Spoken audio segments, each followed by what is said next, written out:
What is up, YouTube, Facebook, Twitter, Twitch, Apple, Spotify, and everyone tuned in on the Texas Sports Unfiltered app?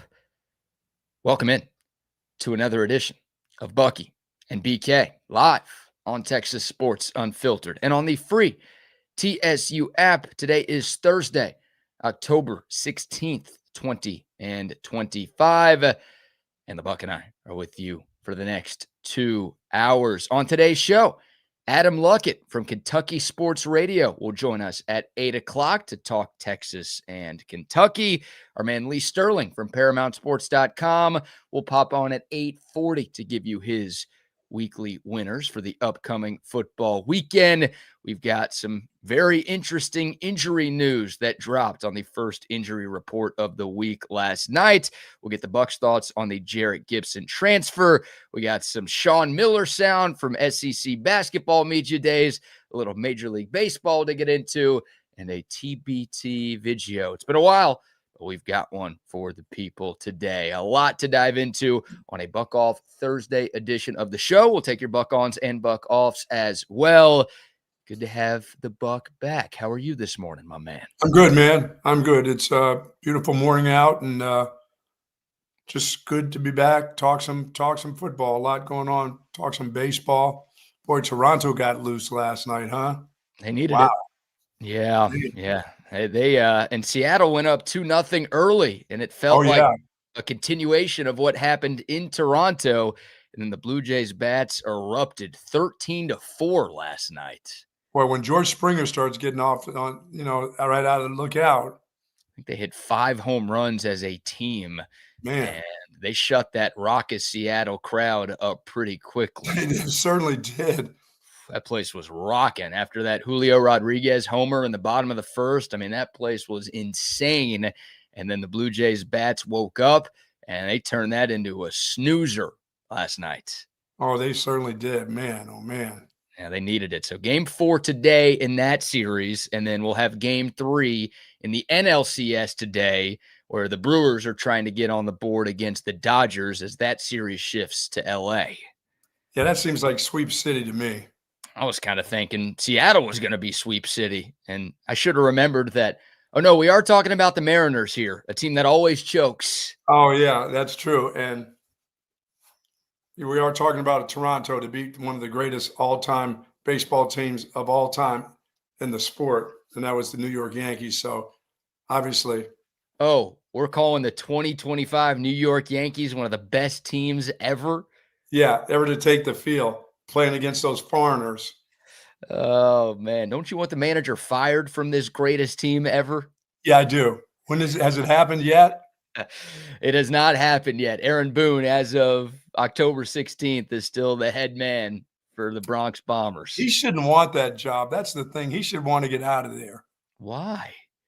Because he's no good. Well, a lot of coaches who aren't very good want to keep their gigs because they like having a making that money. Yeah. I mean, I'm sure there's a nice buyout involved if the Yankees did move on, but, you'd rather keep your contract and then get another contract to keep getting paid, Hey, dude, when did buyouts start happening in sports anyway? How long ago? We need to find that out when the word buyout started to take place in sports, because it rings so loudly over the last 10 years, it seems like. That's a great bit of trivia because I do not know the answer to that question. Did it start in – why do I think it started for some reason in baseball when I started hearing words about buyout of managers in baseball a long time. Maybe I'm wrong. Maybe it started out with football. I don't know. Yeah, I don't even know what sport it started in, and I don't know who was the first coach to get that implemented in their contract. Whatever agent came up with that idea, tip of the cap, buck on to you. You're a freaking genius. But yeah, I don't know the origin of the buyout. Obviously, you can't talk about changing a coach in any sport, college or pro, without talking about paying the other guy to leave. Yeah, that's weird. I mean, I thought if you get fired, your ass is just gone by. You didn't have that in your contracts, I guess. No. Mine was. Did you ever get fired? No. Okay. Only place I ever got fired was that radio station. The first one. Oh, the first one, not the last one. No, the last one, they didn't have a station anymore. There was nothing to be had Yeah, I at guess the they end. It fired just kind of themselves. Yeah. went away. Yeah. The first What one happened? What happened at your first one? I was with the great John Medani, and I was the old dude making money, and they figured, hey, we can get a younger guy and make less money and get rid of this old dude's salary. So Yeah, well, a few decades later, that is still happening in radio all across the country. yeah, it is. Just a major iHeart layoff a couple of days ago, and Oh no, they had another one. yeah, if you're making money, you're an older guy who's been around for a long time. Yeah, we don't need you anymore. We can hire somebody younger who might You know not who be they as can't good get as. rid of? They can't get Yeah, rid of the they might Bobby Bones. they might not be. Oh, yeah. Well, Bobby Bones, like when you're that level, you're bringing in so much money and ad dollars that you're worth it.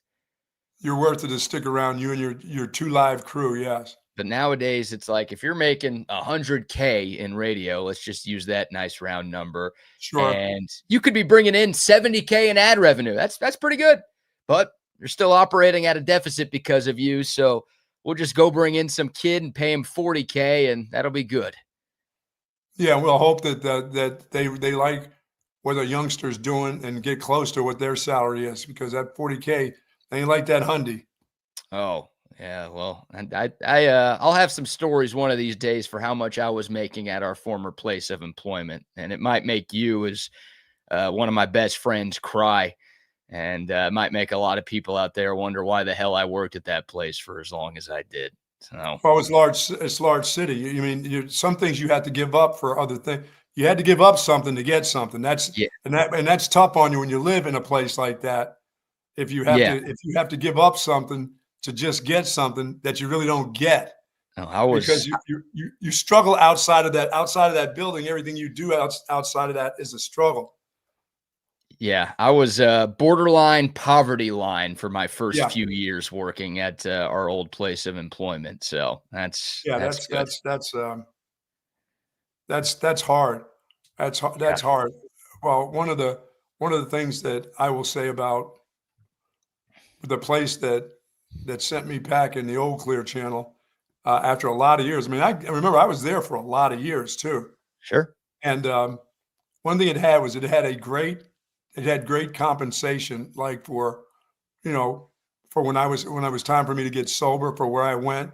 They couldn't fire you because you had an alcohol problem. They had to treat you and try to get you treated. They did a great job of that. I had great insurance. I had kids that played soccer that had, I think it was 12 or 13 surgeries. They paid for all of that. I hadn't had it. Let me see. During the course of that, I hadn't had any of my episodes with my stroke stuff, but they paid for my kids that had a bunch of knee surgeries. So I've never got really, really upset about that. That was just, I must have got shitty in the end or whatever it is. It's all about the ratings there. So, but they took care of me when it came monetarily, when it came to insurance. That's a big deal. When you got 4 kids, that's a Yeah. huge deal. Oh Yeah, man. Yeah, that doesn't happen nowadays. Radio has changed, and that's why we started Texas Sports Unfiltered. absolutely. Man. Yeah, and you're running around doing 4 hours a day of shows, 4 and 5 hours. Dude, at one time I was doing a 5-hour show. I was doing Saturday morning shows in the bathing suits in the parking lot. My God. You did a show in a bathing suit? I once did it in a Speedo because I lost a bet. In the parking lot too, so everyone could see? I was there. That was the old building on Lamar there. Was it Lamar? Yeah, that was before my time, but I've heard Yeah. enough about that building. Yep. That's when I brought the little person in. Oh.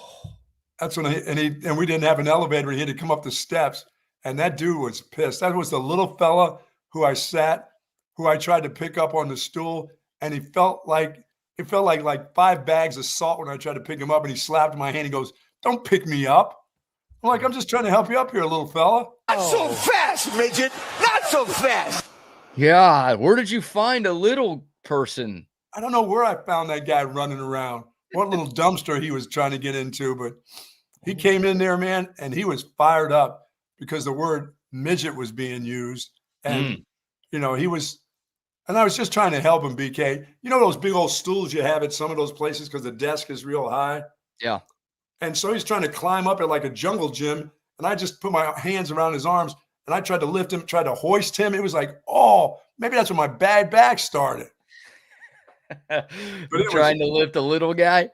Dude, that guy weighed a ton. He had these little Tootsie Roll fingers that weighed about 8 pounds apiece. I mean, it was awful. Grown man.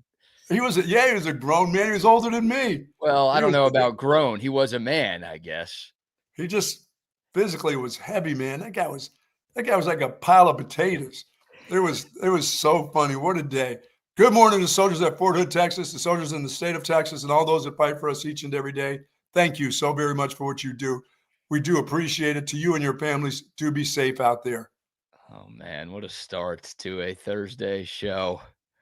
Yeah, I heard they said, hey, we'll send you your belongings. I'm like, nope, I'm not leaving until I go back there and get my shit. I said, I'm not going to go postal in here. I'm not going to go nuts. I'll just go back and get my stuff, and I'll leave gladly. I'm not going to create. What would I create a problem for? I would try to get another job in the business. So it was funny, and the first person to call me up when I got let loose, the first person to call me, Bobby Bones. How about that? And that was unbelievable. I'll never forget. He heard about it first. He called me up and we had talked, and he was very kind. He had a lot of kind words. So before he went big time, huh? And then he went big time, and now he's in Nashville. Yeah. He's out of there. Now he's like, Bucky who? Oh, yeah. I never heard of no Bucky. Oh, man. Good stuff right there to start off the Thursday show, taking a trip down memory lane for us. And maybe some of y'all remember some of those stories as well. Buck, some news that dropped Tuesday afternoon. Of course, you were out yesterday, so you have not had the chance to give your thoughts on these stories. But a couple of transfers away from the Texas football program. A little surprising to see them this late in the season. A running back, Jarrett Gibson, and kickoff specialist Will Stone reportedly entered the transfer portal on Tuesday, and they are done for the year. Both of them have played in 4 games, meaning they can use their red shirt and maintain the year of eligibility, but neither of those guys will be playing football at Texas for the remainder of this year, and obviously neither of those guys will be playing football at Texas beyond this year. We'll start with Jarrett Gibson. You're the running backs coach. He's the bigger name here. Your thoughts on Jarrett Gibson departing the program halfway through the season? I know Sark loves the player because he always loves all his players and talks highly about him. Even when that kid got here, he was going to be something special. Well, first of all, he's nothing special when it comes to the running back position. They need much better than what they got in him. Somebody made, I'm not going to call it a mistake because you can't get them all right. Well, they didn't get that one right. He was a fullback type with a fullback mindset. I didn't mind recruiting fullbacks, but had the minds of halfbacks. They wanted to be halfbacks. They moved like a halfback, but they were fullbacks. There's nothing wrong with that. If you got a two-back, if you're going to be in two-back set like that, and you need a real live pass protector that could run with the football. I mean, Howard Griffith came into University of Illinois. Ricky came into Texas, and I thought Ricky was a fullback, but I knew he had a mindset of a tailback. Once he got the ball in his hand, he could do some other things, but he wasn't afraid to block or throw his face in there. Howard Griffith was the same. I mean, he blocked for Terrell Davis in 2 Super Bowls for 2 Super Bowl rings. But Gibson was a fullback who they thought could end up being a tailback, and he had nothing to do with tailback ability. He just didn't. Now they made a strategical error by not playing him in the game. I knew something was going to happen from that. That slate was not going to stay clean after that kid didn't get an opportunity to play in his hometown. That was dumb on Sark. I talk about the team being dumb. Well, the coaches aren't very bright either. There's some times when coaches are dumb. That's not the only staff to do that. People make mistakes like that. I've made a mistake or two like that in recruiting too. Just saying that I wanted a person from that part of the country and bringing them and knowing that, boy, I'm going to have to do an awful lot of coaching to make him as good as of the value that I put into him. So, but that was a mistake, strategical mistake by them bringing that kid here. and then telling everybody how good he was going to be. But then he wasn't good enough to get in a game when he went back to his hometown, and the rest of them were shit during the course of that day. Yeah. Looking to get players out of that state, and you've done a good job with running backs, then don't not play the running back from the hometown in a game where none of your guys are any good. And I'm not including the running back. I'm telling your entire team. I mean, how dumb was that? That was a simple fix. Put him in 2 series or 1 series and go on. Now, if he just can't hold on to the ball, he can't play. But I would have sent him packing way before then. I would have made it like, dude, I can't keep trying to coach you and not fumbling. You're just a fumbler. But by the way, if that guy was fumbling in college, he was fumbling in high school. So somebody made a bad decision. He had a number of fumbles in high school. He didn't go through high school clean. It didn't just start happening when he got here. You know what I'm saying?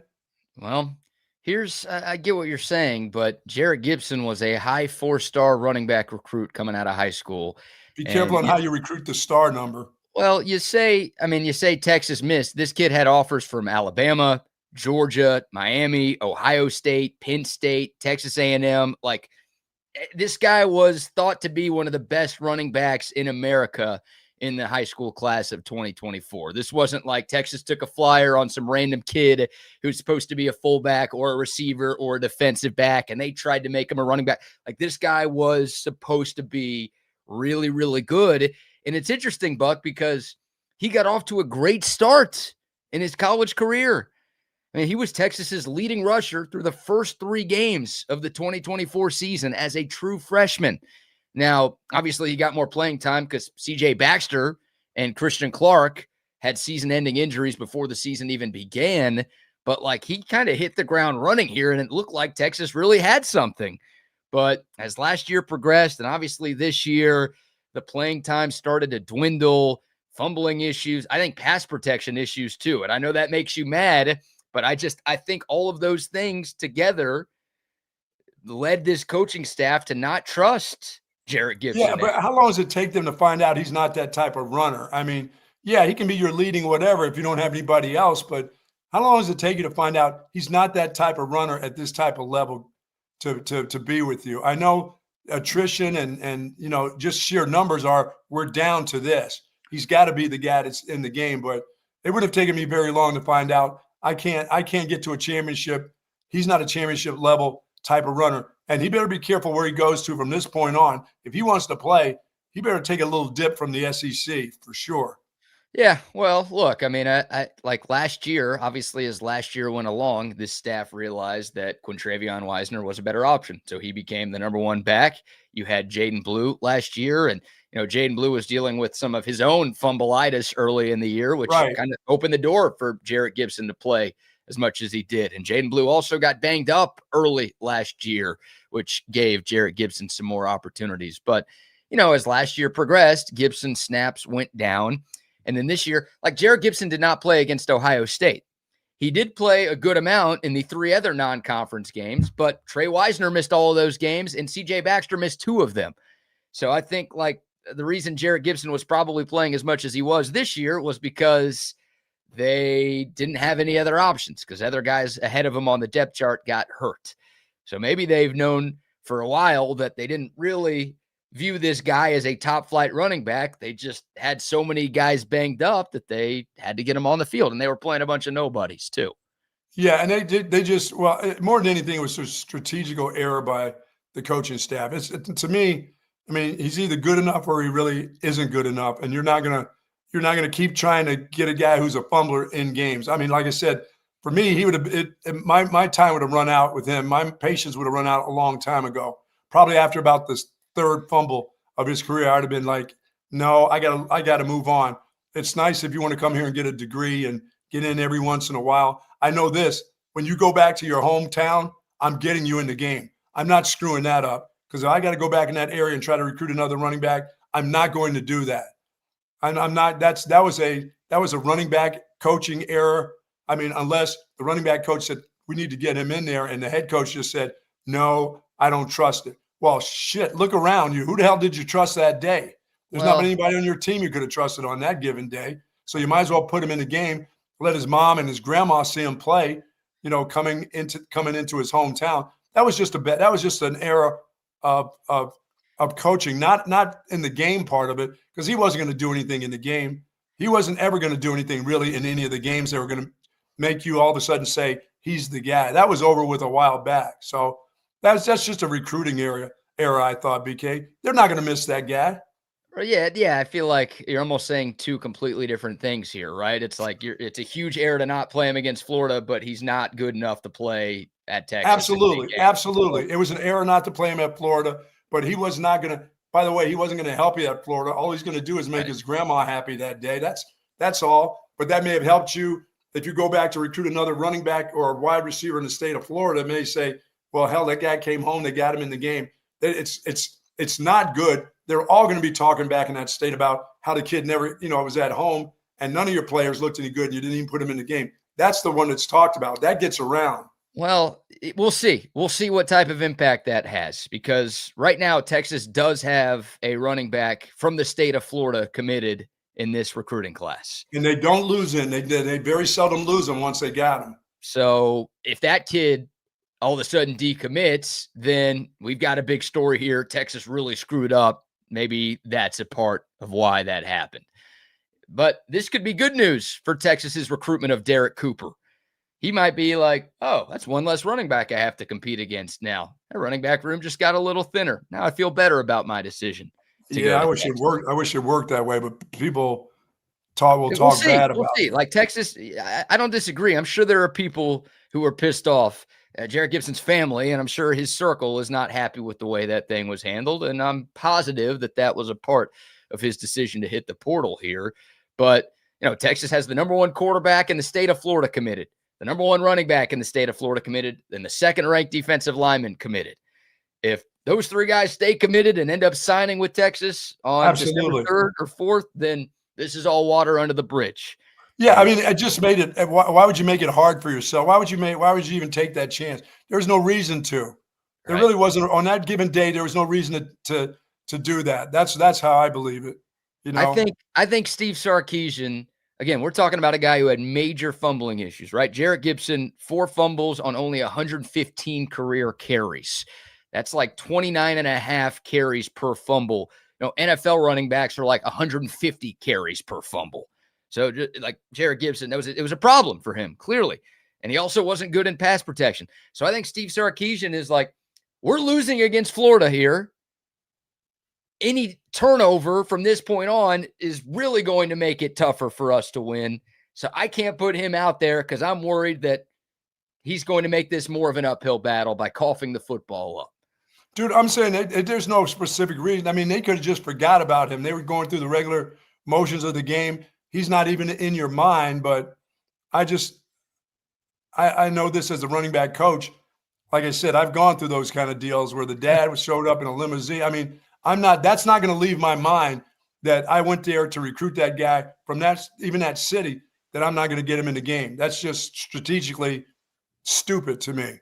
Yeah. Well, it's unwarranted headache that you can get. And there was no need to, unless your plan was for him to get on out of here anyway, which would have been my plan way before this. Right. Yeah. I don't know what the plan was. And, James Simon and Jarrett Gibson did not play in that game against Florida. And obviously the Texas running backs who did play had a rough day. 15. They need to recruit. They're going to have to recruit better. They're going to have to recruit better runners, better style of runners now anyway, period. That's all there is to it. Yeah. Yeah. No, they they don't really have a major difference maker in that running back room right now. Love Trey Wisner. And Trey Wisner shows up in the big games. He was obviously awesome against Oklahoma, but they don't have a day 1 or day 2 draft pick in that running back room. They want CJ Baxter to be that guy, but in my experience, I'll say this: he'll be in the tub more than he'll be helping the club.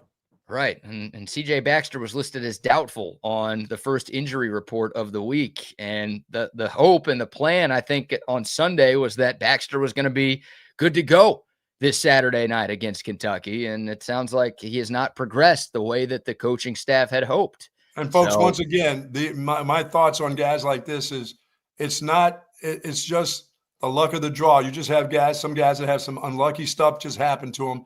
He's one of those guys, and I knock on wood all the time because I'd love to see him in full tilt with a whole season where he can get through. But when I see him limp, I don't think he's going to be there the following week. That he's just one of those guys. It just happens to certain people. It happens to him in different sports. It's not that position in all different positions. It happens. It happens in different sports.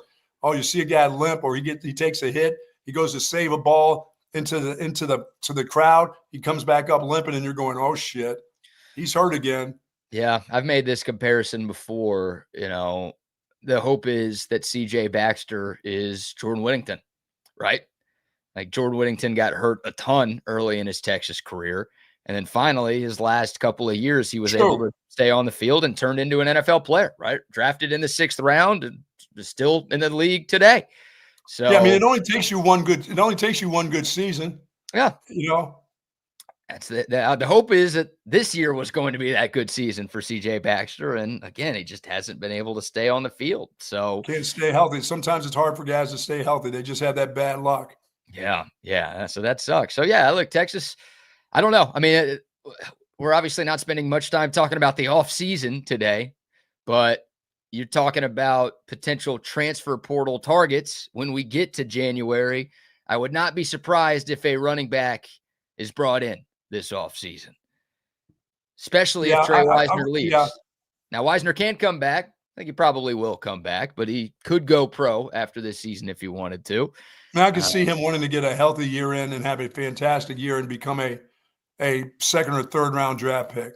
I would think so too. I would think it would make sense for him to return for another year, but I don't know. Maybe Texas says, hey, even if you do come back, Trey, we feel like we need somebody else who can be a difference maker in our backfield.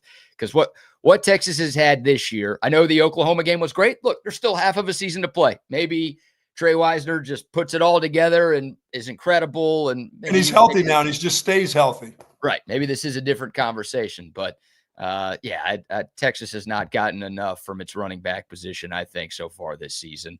Well, I think they overestimated how good the kid Clark was. And I'm not saying it's he's not healthy from his injury. When you start talking about Bijan Robinson, you're like reaching for the sky there. I mean, that's kind of a reach that he doesn't have that kind of explosion in him. Once again, CJ Baxter's not healthy, and when will he be healthy? You got to go find. You're right. You got to go find or you got to find that dynamic freshman that's just going to play. He's going to come here. You're going to let him play. You're going to get him playing time early, and you're going to trust in him late in games too. You're not going to shy away from he's the next guy in the game. And if he's hot, he gets to stay in the game for a while. You know what I'm saying? Sure. If that guy makes a dynamic 45-yard run and he shakes up a couple people in the game, you don't then say, oh, this series you're off because I need to put the starter back in. No, you just go, get back in there. You're hot right now. And if the starter wants to be mad at you, so be it. What's the weird Jeffrey Epstein line you always use? If they're good enough, they're old enough. Yeah. If they're good enough, they are. If they're good enough, they're old enough. Yeah. Grass on the field, play ball. Oh, my God. Isn't that one you like to say? I don't think I said that, Mr. Epstein. I don't think I've ever – if the turf is on the field, let's play ball. Oh, no. Yeah, but you're seeing it. I mean, look, Nick Brooks is now starting as a true freshman. Grayson Littleton has been starting from day one as a true freshman. You're seeing some guys like Lance Jackson off the edge getting some serious PT as a true frosh. So, right. Yeah, I mean, they'll play you. This is a meritocracy here, except at wide receiver, but they'll play you if you're a freshman. So Derek Cooper, if he does end up signing, we're talking about a 5-star, top 30 recruit in the country. He might have some opportunities for some early playing time, but obviously nothing Texas can do right now in season. They've got to work with what they've got. And with CJ Baxter listed as doubtful on the injury report, it sounds like it's going to be Trey Wisner, Christian Clark, and James Simon. Those are your 3 running backs that you will have at your disposal in Lexington. Yeah, I think I would have given Simon a little bit more leeway because he does have a little quickness in him. You can see some of those, I don't know any better, shake him up kind of moves. Should I have made this decision to go here or there? I mean, he's got that kind of mentality. I think I would have given him a little bit more opportunity so far this year, and he hasn't had. once they get on a guy and love him, and want to hug on him and all that other shit there, they will go a long way with it. He's a guy that they should start loving on and figuring out how to make him just a little bit more potent, because he's okay. I'm not going to say he's like that. They need better than that. I just think he needs to have more shots at it, probably. Well, I think his role is going to increase, and he's got 29 carries so far through the first 6 games of the year. Maybe this is part of Jarrett Gibson's decision too. Gibson only got 1 carry against Oklahoma. James Simon, obviously a year behind Gibson, got 3 carries against Oklahoma. So not a lot, but more than Gibson got. And it had felt like Jarrett Gibson had maybe been relegated to 4th, if not 5th on the depth chart. And he's like, you know what? I'm going to preserve my year of eligibility while I can, and I'm going to go somewhere else. So yeah, I don't know what it is they see in Clark that makes – I mean, they must have seen him have a great practice or something during the summer and thought, oh, this guy's special or whatever. Well, but I haven't seen all that seen Bijan stuff was, number one, by Tashard Choice, who's no longer here. And number 2, this probably should have been number 1. It was before he suffered a serious Achilles injury. Okay. So, I mean, people always talk highly about recruits, especially when it's guys you sign, because you want to sell yourself a little Absolutely. bit. Yes. But, yeah, look, I don't know. Maybe Christian Clark will never turn into that. Maybe he never was that. I don't know. But, yeah, no, he is not. He obviously doesn't look anything. By the way, you can coach him up and make him better. Sure. Too. That's a big part of it. You really can. Yeah, and that's a very natural position, BK. But as a coach, you can have a lot to do with how your running back is, because your expectations for them every time they touch it, it doesn't have to go to the house. You know what I'm saying? There's a certain amount of yards that you can accept and be okay. Here's what his average is. Can you accept that? And everybody will look around and say, yeah, that's pretty good. Right. Yeah. No, this running back room is in an interesting spot right now. And again, nothing you can do about it mid-season. You got to work with what you have. Not a thing.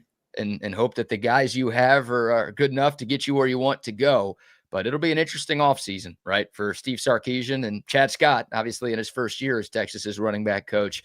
They're going to have some decisions to make from a personnel standpoint about, hey, which of these guys, there's exit interviews that happen after every season. Bucky. Oh, yeah, this may not be the only dude leaving in that spot. Right. And you wonder if Texas ends up signing 2 running backs, which is what they typically do. Then, there may be some more attrition in the offseason. And, of course, if Texas brings in a transfer player as well, in addition to maybe 2 kids out of high school, then, you could see 1, maybe 2 more bodies leave. So, yeah, I never had to worry about transfer portals. Nobody wanted to transfer in because, by the way, my guys are too good for them to try to think, do I really want to go there? I don't think so. Well, also, you had to sit out a year back then, and you didn't get paid to transfer. At least over the table. You just got to work with what you got. When you got them, you better work with them. Yeah, that's it. So we'll see what happens. But, obviously the big news from earlier this week, Jarrett Gibson no longer with the program. Will Stone also transferring out as well. Mason Shipley, who's been the place kicker all year, will take over kickoff duties for the Horns. All right, we'll take your thoughts. The Dakota text line, 512-222-9328. Of course, the YouTube, Facebook, Twitter, and Twitch live chats are rocking and rolling as well. Some more Texas football news to dive into. Bad news on the injury front for the Longhorns for this weekend's tilt against Kentucky. And also, on the topic of running backs, some insider reports about a position change for Texas in reaction. Niblett going to play another position? No, Niblett is still at running back, but somebody else has joined him at running back. So we'll dive into that in a moment. But first, how about some sponsor shout-outs? It is Thursday over at the Lee Kitchen and Tavern. And it is, of course, Thursday is their prime to wine on Thursdays. Half-price bottles of beer with the prime rib dinner, folks. And they have great prime rib dinners over at the Lee Kitchen and Tavern. 4 great locations, Lakeway, Belterra, Bee Caves, and Avery Ranch. Happy hour starts from 3 to 6 each and every day there. Pulled pork sliders, teriyaki glazed pork chops. Love the pork chops. Cobb salad, my favorite. And all-day breakfast. All kinds of savings on glasses of wine, select bottles of beer there. They have it all at the Lee Kitchen and Tavern. Once again, 4 locations, Lakeway, Belterra, Bee Cave, and Avery Ranch. The Lee Kitchen and Tavern. Yes, sir. Love the league. Also love this Ooh, cherry cola. Little cherry cola. Yo, Olipop. Lola, cherry cola.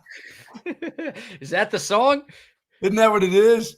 I have no idea. I I don't think know I if they know what. say cherry cola. I don't know. I love it. Well, shout out to OLIPOP. This is one of the more than 20 flavors of OLIPOP that you can find. I was at Target yesterday and picked me up one of these guys. Great tasting soda that's actually good for you. Unlike other cherry Cokes that you've been drinking in the past, 0 grams of fat, only 5 grams of sugar in this entire can. And you've got prebiotics, plant fibers, and botanicals, aka ingredients that support your gut health. Every time I drink OLIPOP, I'm supporting my taste buds because this stuff tastes great, but I'm also supporting my digestive system. Same thing for you. Whenever you drink OLIPOP, you're going to love the taste. You're also going to love what it does for your gut. You can pick it up anywhere. Target, Walmart, HEB, Costco, Whole Foods. They even have it at Starbucks. Wherever you go, grocery stores, convenience stores, next time you shop, make sure you shop OLIPOP. And of course, our good friends over at Sue Patrick. I saw Jay was listening this morning as he tells me how politically correct I am. Look at that old fashioned that I'm wearing today. And of course, Jay, I did call that person a little person because he wanted to be called a little person. And I've not gone on to be like BK and called them other than what they like to be called. If they want to be called little people, I'll call them little people. I won't call them the M word. I'll stay away from that. I'll call them the SF words. Small fry. Oh, small fry. Great. I'm sure they love that. But hey, you'll love Sue Patrick. Got all the gear that you want, all the polos, you name it. Columbia, they've got it. They've got all the stuff for the winter's coming out. The long sleeves are out right now. The jelly cats are out for the holiday. Hey, jelly cats, the Halloween jelly cats are out there. Those scary little cats and pumpkins. And, of course, I got to get over there and get my granddaughters a jelly cat for Halloween. Not me, just for my granddaughters. But they're located at 5222 Burner Road. All kinds of free parking, all kinds of parking spaces available, $59 or more on online shipping. You get free shipping there. And most important, once again, folks, it's all about the parking space, but it's all about the store. They've got all the wonderful books in there. Hey, the newest book by Admiral McCabe, this is his latest one, Conquering Crises. And a lot of you have that out there. Get this book. I'm probably 12 pages into this book after 6 months, BK. Still? Yeah, I haven't had the spot to just sit back and relax and read it. Maybe once the weather cools down, I'll sit out on the porch and read this one. But this will be my 3rd book. 3 books in 3 years? That's not bad. A book a year is pretty good. You're not even close to finishing that one, though. Oh, that's true. But look at the little page. Look at all these this thing has tons of pages in it. You know where you should have read that? Where's that? Up in Dallas? Yeah, when you were, in Dallas. When I was missing in action? Yeah, either in Dallas this past weekend for Texas OU or when you were being driven to Dallas a couple of weeks ago for that Lake Travis game that you called. Can't do that. I can't read in a car. You get sick? I don't get sick. I just get weirded out. I don't need any head games as I'm driving. I don't need my head to start spinning around. Things happen when, being in my mind is a terrible thing. So, you know what I'm saying? But I love Sue Patrick. Sue Patrick, 5222 Burner Road or SuePatrick.com. Yes, indeed. And a shout out to McCall Custom Homes. Oh, man. Love McCall Custom Homes. I cannot wait to buy a house so I could call McCall Custom Homes and tell them to upgrade that house. They're the best. The Buck got a putting green installed at his place. Double R got his master bathroom renovated at his place. McCall Custom Homes can do either of those things, and they can do a hell of a lot more. Kitchen remodels, you want to add on to your home, you want to add life to your outdoor space, whatever you want to do, McCall Custom Homes can do it for you because they've been doing it in Central Texas for 40 years. That's right. A father-son team with 4 decades of experience, and all of it has been right here in Central Texas. So they know what it takes to turn a Central Texas home into something truly special. It's top quality at affordable prices. In-house architects, they're licensed, they're insured, they're A+ rated by the Better Business Bureau. Tons of 5-star testimonials as well. just go to their website, McCallCustomHomesATX.com. You can request a free estimate right there, or you can reach out to our buddy Mike McCall directly. Great dude, good friend of ours, big Longhorn fan, big TSU supporter. 512-633-9580. It's McCall Custom Homes. We build value into your home. By the way, Gibson by now, BK, I would have had something special for him to be. He could have been my third down slide out of the backfield guy. No, He wouldn't. Well, okay. So I know what your response to this is going to be, but I'll say it anyways. You don't like fumblers. No. Now your response is, well, I would have coached that out of him, which, hey, maybe you would, but no, I wouldn't. No, I wouldn't. If he's a fumbler, I would have drills for him. I'd be in his ear all the time, but I just, like I said, he wouldn't be here. If he would have had those fumble problems like he did last year, I would have already talked him into going somewhere else.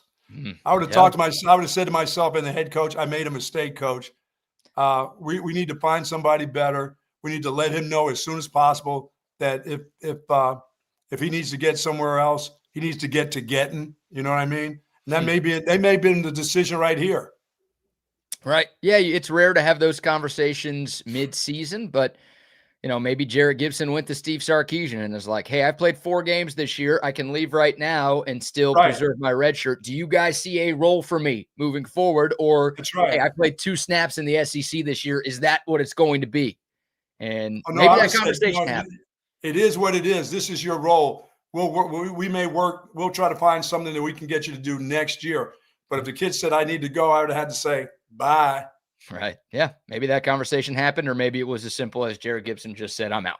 And look, wish him the best of luck. Yes.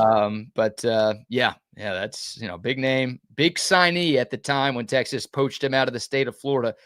He was a one-time Florida commit. Texas got him to decommit and obviously signed with the Longhorns. And unfortunately, just a year and a half into his Texas career, it is over. Yeah, that's too bad. Now for the kicker, I mean, he had to go, didn't he? I mean, if he wants to be a field goal kicker, he was not going to be that here. I don't know if he's going to spend his time kicking off. I mean, he did a great job at that, and I don't know. He wants to be a field goal kicker too. He wants to be more valuable than just kicking off. So yeah, I think that's it. I don't know. I understand that. He's a senior, so if he played in one more game, then he would exhaust his college eligibility, and he wouldn't be able to play next year. But because he's only played in 4 games this year, red shirts the rest of the way, he can get an extra year somewhere else. So yeah, I mean, what I don't want to happen is some of these wide receivers start thinking the same thing. What are they going to do? They go into transfer portal and find another guy or two at the wide receiver position. Hell, I didn't play as a freshman, and I thought I was dynamic enough to play. What are they going to do? They're going to go look at next year, and I'm going to be stuck again. That's the next one you got to worry about. Well, attrition is natural, right? Like it happens. And the recruiting rankings aren't always right, and your own in-house evaluations aren't always right. So, sometimes you bring in a kid, you think he's going to be really good, you think he's going to be an impact player, and it just doesn't quite work out for whatever reason. So, yeah, I at the running back position, I mostly did it by eye, by sight, by film, by eye, by in person, by meeting the kid.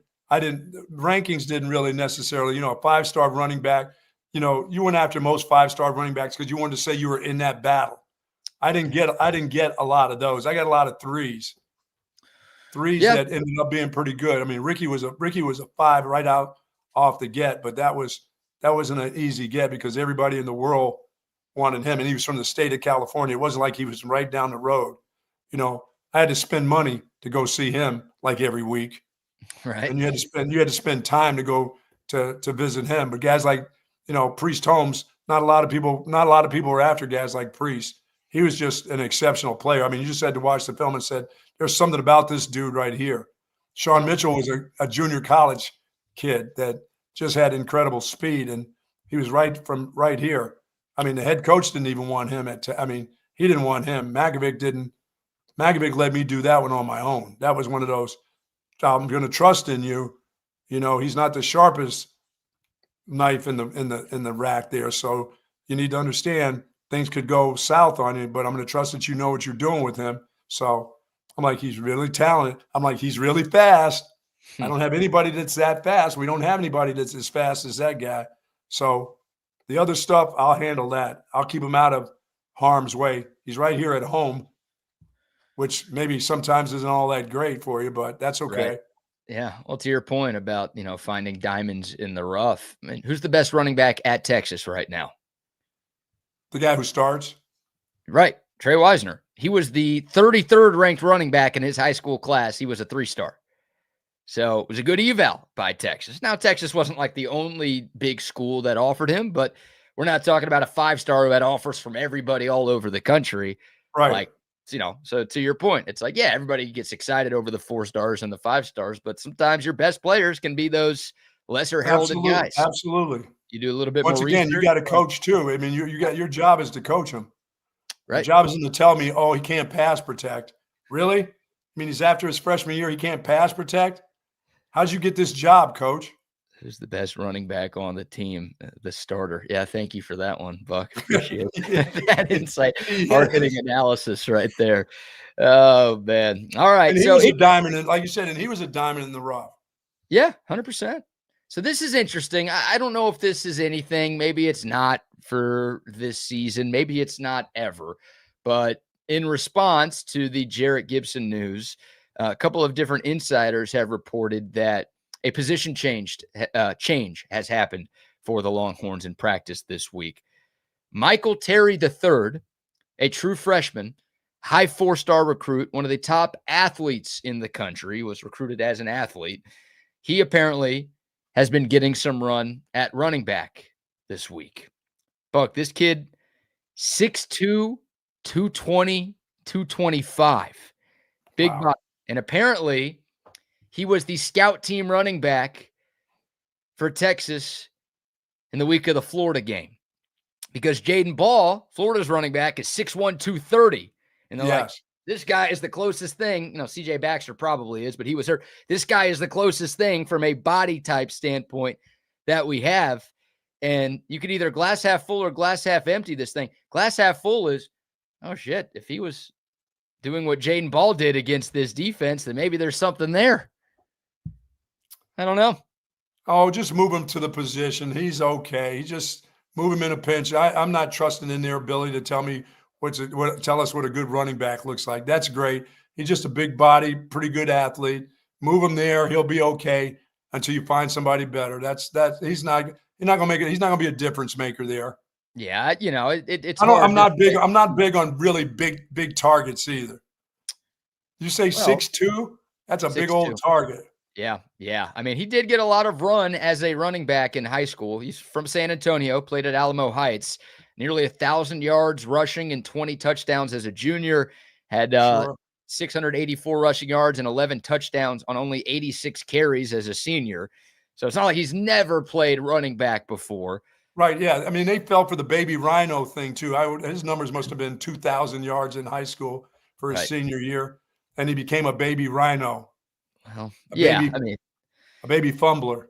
Baby fumbler. Yeah, baby gyno. He's a future gynecologist. That's the future for Jarrett Gibson. Yeah, I'll take it. I mean, you can find something to do with a big 6'2" guy. I mean, there's another nice target to throw the ball to out of the backfield. Yeah. If he's a really good athlete, you can find spots for him, but that's not going to be your answer.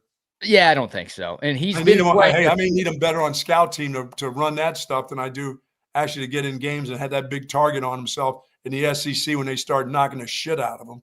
Yeah, I would guess for this weekend specifically, and maybe for the remainder of the year, that this is a break glass in case of emergency option. True. Like you're one more guy goes down. Yes. Yeah. I mean, look, if CJ Baxter doesn't play, you've got like 3 running backs who have played. Now you have the freshman Ricky Stewart, who is a true running back, but we have not seen him in a game this year. So I don't think he's ready. And that's it. So yeah, this is like, maybe if somebody gets hurt in Lexington and all of a sudden you're really, really shorthanded, then here we go. Michael Terry, get out there for a couple of snaps. But I don't know. He's a great athlete. He's been playing receiver for the most part at Texas. When he got here, it was like, is he going to be a receiver? Is he going to be a tight end at that size? There's a thought that he could play defense because he did a lot of that in high school. Don't you have Niblett? Don't you always have him in your back pocket for every position on the team? You're right. They do have Ryan Niblett in that running back room too. So he's an option. And I think, Buck, he's been full-time running back. Has he for the year? He has been probably. Yeah, at least as of late. He'll be your next guy. Right. Now, obviously, he's punt returner too, but when he's not on special teams, like that's the position that he's been working with, it sounds like. Yeah, he knows those plays more than the other positions, I believe.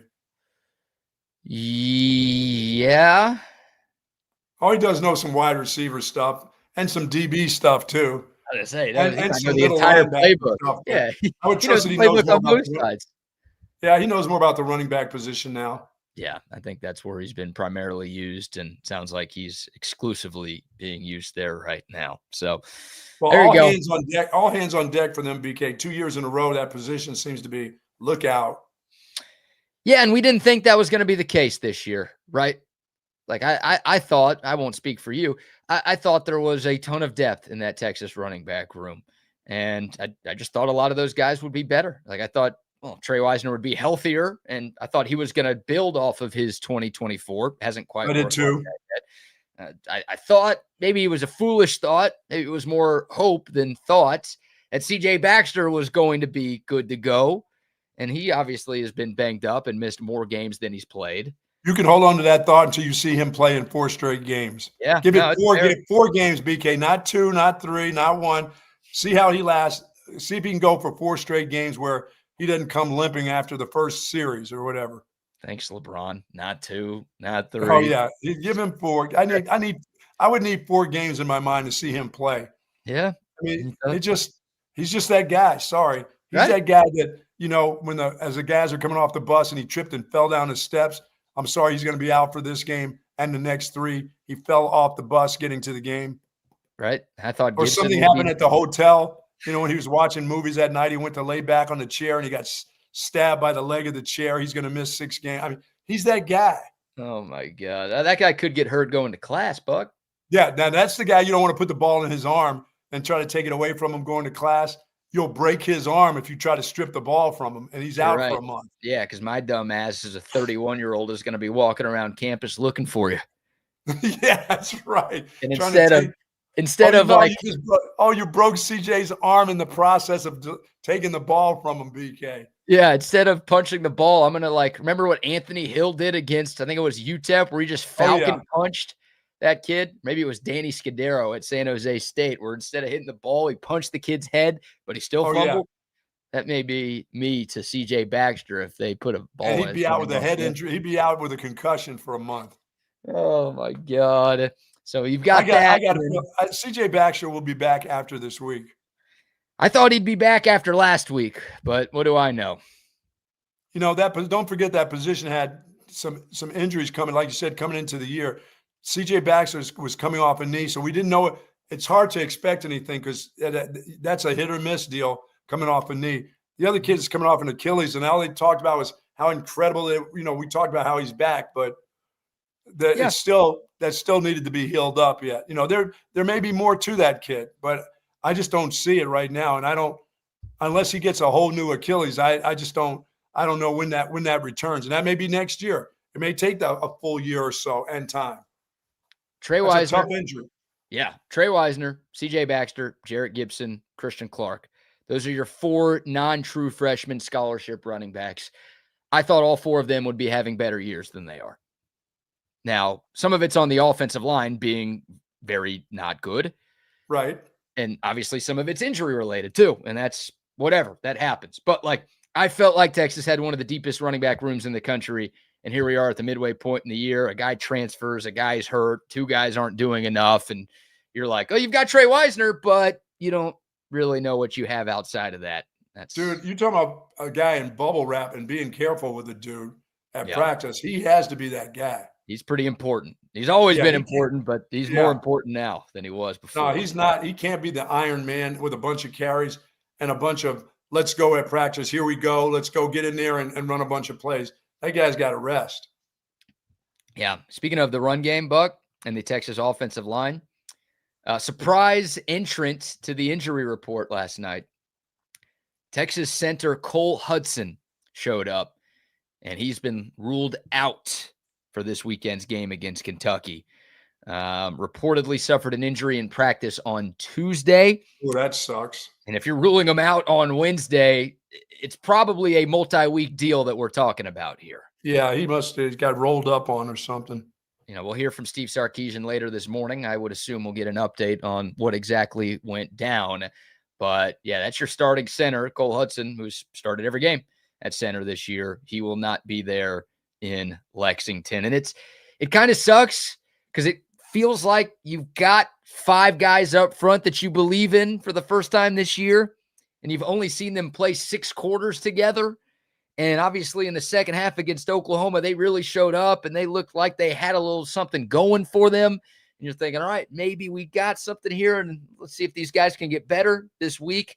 And then boom, you lose your starting center, who's one of your most experienced players up front. Yeah, I mean, that experience right there. I mean, he doesn't have to be a great player, but the experience that he has with the rest of the guys around him is very, very important as you're going into the second half of the season. That's a big deal, right there.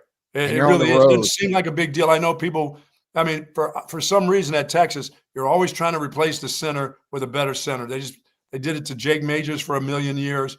They're still trying to do that now, but it's just the experience of that position. I mean, you kind of control what goes on around you, Yeah. I mean, you don't get to play for the guy beside you, but you can help him out and controlling what goes on. What you don't want is an inexperienced center there that doesn't know how to change what you're going to do in protections and stuff, because that'll get you to being fidgety and all that other kind of crap, I think Cole Hudson has had a bad year. I thought he was Texas's worst offensive lineman against Oklahoma, and I would do a lot to have Jake Majors back on this team as a guy who was not trying to get Jake Majors out of here the last few years. But still, I mean, he's experienced, and you're playing on the road these next couple of games. Now, the good news is Kentucky's not very good, but also the replacement for Cole Hudson is Connor Robertson, who's in his 4th year with the program. And he started 1 game. He's appeared in 23 games in his Longhorn career. So obviously not the experience that Cole Hudson has, but we're not talking about like a true freshman here who, boom, your first career start is on the road in a night game in the SEC. You are talking about a guy who has played in some big games in his Texas career, who should know the offense and should know the signs and the communication with the 4 guys around him. Well, it's pretty good that you have that flexibility too, to do that at this time of the year. That's a good thing. Yeah, but I mean, the fact that you get rolled up at practice and you're going to miss the game, that sucks. I know. That has to be pretty bad for an offensive lineman, because those guys generally can play on one leg, bad knees. They just hang in there and hold on to people or do whatever they have to do to survive. That's a tough one to get at practice on a freaking Wednesday. Yeah, I think Tuesday is when it happened. That's tough. That's tough. Not that makes a difference, but so no Cole Hudson on Saturday. Again, nothing confirmed. Maybe Steve Sarkisian will tell us today that Connor Robertson is the starting center, but I think that's the strong assumption being made by everybody right now, is he will be the guy this weekend. So we'll see how that impacts the Texas offense. All right, Buck, we will be chopping it up with Adam Luckett of Kentucky Sports Radio here in a couple of minutes. We'll get his thoughts on this weekend's matchup and plenty of breakdown on the Kentucky Wildcats. But before we have that conversation, how about another round of sponsor shout-outs? Folks, for years I've been searching for the right support for my back. And, I really have really struggled with my thoracic back. I had major thoracic surgery. And I did find that the relief that I needed, and that was with the folks over at Relax the Back. I've got this wonderful chair that I've been in for over 20 years, and I love this chair. I wouldn't change chairs. I don't care if they have the new up-and-coming thing. This chair has been just perfect for the support I needed and especially in my thoracic area. And you can find that same support if you've gotten lower back problems, if you got shoulders, neck problems. Head on over to the Relax the Back store. They've got everything that you are looking for. They got all the accessories, Tempur-Pedic pillows, mattresses, the whole works. They've got all the zero gravity recliners that you're looking for, human scale office chairs, desk, and as I said, all the accessories. They've also got 2 locations. They've got them in the Midtown area there, right here at the Hill Country Galleria out west, right across the street from Whole Foods, and up north right across the street from Container Store. That's at the Gateway Shopping Center. Head on over there and say hello to the folks over there. Tell them what your problem is. And if you got somebody that's struggling from this, send them over to Relax the Back, folks. Live pain-free like the Bucks sometimes do. at Relax the Back. It's Yeah. just sometimes. I'm not always pain-free, but it's as close as I can get thanks to the folks at Relax the Back. Yes, indeed. Now a quick word from our friends at Covert Bee Cave. You see Covert everywhere. It's that personal level of just feeling like it's a personal family interaction. The customer service, it's impeccable. It's unlike anything I've ever experienced buying a car. Over the 30 years that I've been buying cars from them, I feel like I know them and they know me. Covert's done an amazing job of making me feel valued. If you purchase a vehicle and you want to feel like you're part of a family, join the Covert family. Come and experience it for yourself. Covert, born and raised in Austin. Yes, indeed. Yes, indeed. All right, I see him in the waiting room. Joining us now to talk Texas and Kentucky, Adam Luckett from Kentucky Sports Radio, a.k.a. KSR. Adam, thanks so much for the time, man. How are you? Hey, guys. Good to see you again. Nice to talk to you. Yeah, man. Thanks for doing it. Really appreciate it. So let's talk about this Kentucky football team. You know, first macro question, like basketball season starts in a few weeks. Where's the Kentucky fan base at? Are there still people bought in on football, or has the most of y'all's conversation on KSR already shifted over to what this basketball team is going to be? Yeah, the basketball team's taking up some oxygen right now, but there is a lot of angst and frustration with this football program. And that, for most of this week, that's been what most of the chatter has been about. And there's a lot of wondering what Stoops is going to do, what Barnhart's going to do. It's very much a hot seat type of situation kind of right now. And so that's really what everyone's talking about. People are not thrilled here with kind of the direction of Kentucky football. And that's taken up most of what we talk about when it comes to this team. And then you look up and it's like, oh, they still have 7 games left to play. And so that is where that's where everyone is at here. Adam, do you have the sense that Coach Stoops is a guy that just wants to stay as long as he can stay? You don't see him walking away from Kentucky, or unless they really push hard.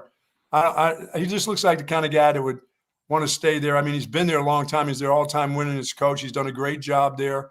But they're looking, obviously, the university's looking for more, like every other university in their football program. Yeah, I think the interesting thing to a Stoops is I think he's tried to get out and he hasn't been able to. So he tried to get the A&M job. That came out. I think Bucky, to your first point, I think for his first 7-8 years, like he did want to be here. And then I think he wanted to take that next step to get to a program where you're competing for national titles, where you're just at a different level than Kentucky. Now, in your mind, do you think he's that kind of coach if he's at the right place? Do you think he has that kind of mind to be a national championship type of coach himself? I think the Stoops you would have gotten from, 2016 to 21, 22, yes. I think the last 2 years of the Stoops we've seen, no. But, yeah, I think if the right place, the right resources, he could have, made some noise. But now it's just – I think it's gotten away from him a little bit. I think they've tried to fix it in certain ways, and those ways have not gone really well. This year specifically, they had a plan, I think, of how to attack it. And they had to press the abort button on a couple big parts of the plan, most notably quarterback. And that's kind of just totally, I think, got them off track for this season. And so they're off track for this season. Now it's looking like consecutive kind of losing seasons. And then it feels like they don't really have the answers. And when we talk to them right now, a lot of like here locally, their big phrasing is kind of get back to work. We're just going to get back to work and fix the problems. But they keep saying it over and over. It sounds like they don't really have the answer. That's their answer. Like they don't really know. It's kind of hit. Like it's almost like they're scratching their head and just like, I don't really know what to do. And so that's kind of where we're at. It's kind of just gotten sour, I think, on Stoops here. A lot of that is he's just been here a long time. That's a long time to have one of these jobs. And that's just kind of where they're at. But Kentucky owes him $38 million due within 60 days in a lump sum. So it's hard to see them moving on unless they could come to some type of agreement. Wow. Yeah. Mark Stoops in year 13 in Lexington. He's the longest tenured coach in the SEC. Obviously had a lot of success there, but the last couple of years, things have not gone the way that Big Blue Nation has wanted. So keeping things in a vacuum to this year, Adam, I guess what's been the biggest issue so far with this 2-3 start, right? 2 wins against G5 schools, the Toledo game probably closer than y'all were hoping back in week 1. but 0-3 in SEC play, and the last 2 games have kind of gotten out of hand. What's been the biggest issue for UK this year? How much time you got? There's been a few things. First of all, like their number one goal this offseason was we have to flip the roster and get a lot of new starters, mostly on offense. Like offensively, we've got a lot of problems. They spent a lot of money on fixing the offensive line. And the plan was if we fix the offensive line, it'll raise the tide for everyone else. It'll fix all the other problems. They have fixed the offensive line. It's not one of the best offensive lines in the SEC, but I think it's firmly middle of the pack, and the offensive line is doing some good things. The problem is it fixed none of the other problems. Like they're able to run the ball, and I think they're playing a physical style of football, kind of what Stoops wants to do, but the passing game has been really, really bad. And the defense, to this point, has taken a pretty big step back. Most notably, the tackling has been atrocious for them, which is odd because that hasn't really been an issue for Stoops and defensive coordinator Brad White. Really since Brad White got here, their defenses have been rock solid, and it's just fallen off a cliff to this point in the season. So that's ultimately the biggest issue. They went out and got a quarterback, Zach Calzada. The goal with Calzada was, we probably know his ceiling's not very high, but to raise the floor, keep us on time on offense, move the chain so we can play this kind of ball control style that will complement our running game. They pretty much have to pull the plug after 2 games. They're playing Cutter Boley, who's kind of was one of their star recruits. He's a redshirt freshman. He's going through those growing pains. He's got some talent. Got in the Texas game last year and had some good moments. But they're kind of growing with him. And then they went out, instead of at receiver, I think going out and getting one of the top guys in the portal, they kind of wanted to build it through the aggregate and get a bunch of guys and just try to do it that way. That's not really working. Now there's talk, well, maybe we need to play some of these freshmen at receiver. And so they just got a lot of problems that they're trying to fix. And this is not the league or the schedule to have a bunch of problems you're trying to fix. Adam, last year's team in defense, when you talk about this defense, they had some guys, some aggressive guys. Some of them went to the league. When you got a couple of NFL players, like Texas will lose 13 or 14. If Kentucky loses 4, that's going to show up the following year. And that seems to be what's showing up on your defense. They had really quality football players last year. And you'd think the guys behind them, just watching them, would be okay. It hasn't been okay for them. So the loss of their defensive players, I think, has really made the offensive game even more so a struggle than anything.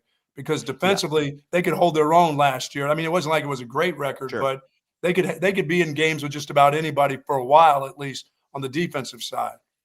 No, they had a collapse last year on defense. By the time they got to the Texas game, they weren't the same defense. I would say they were the first 6 weeks. First 6 weeks of the season, I think they were a top 15 defense last year.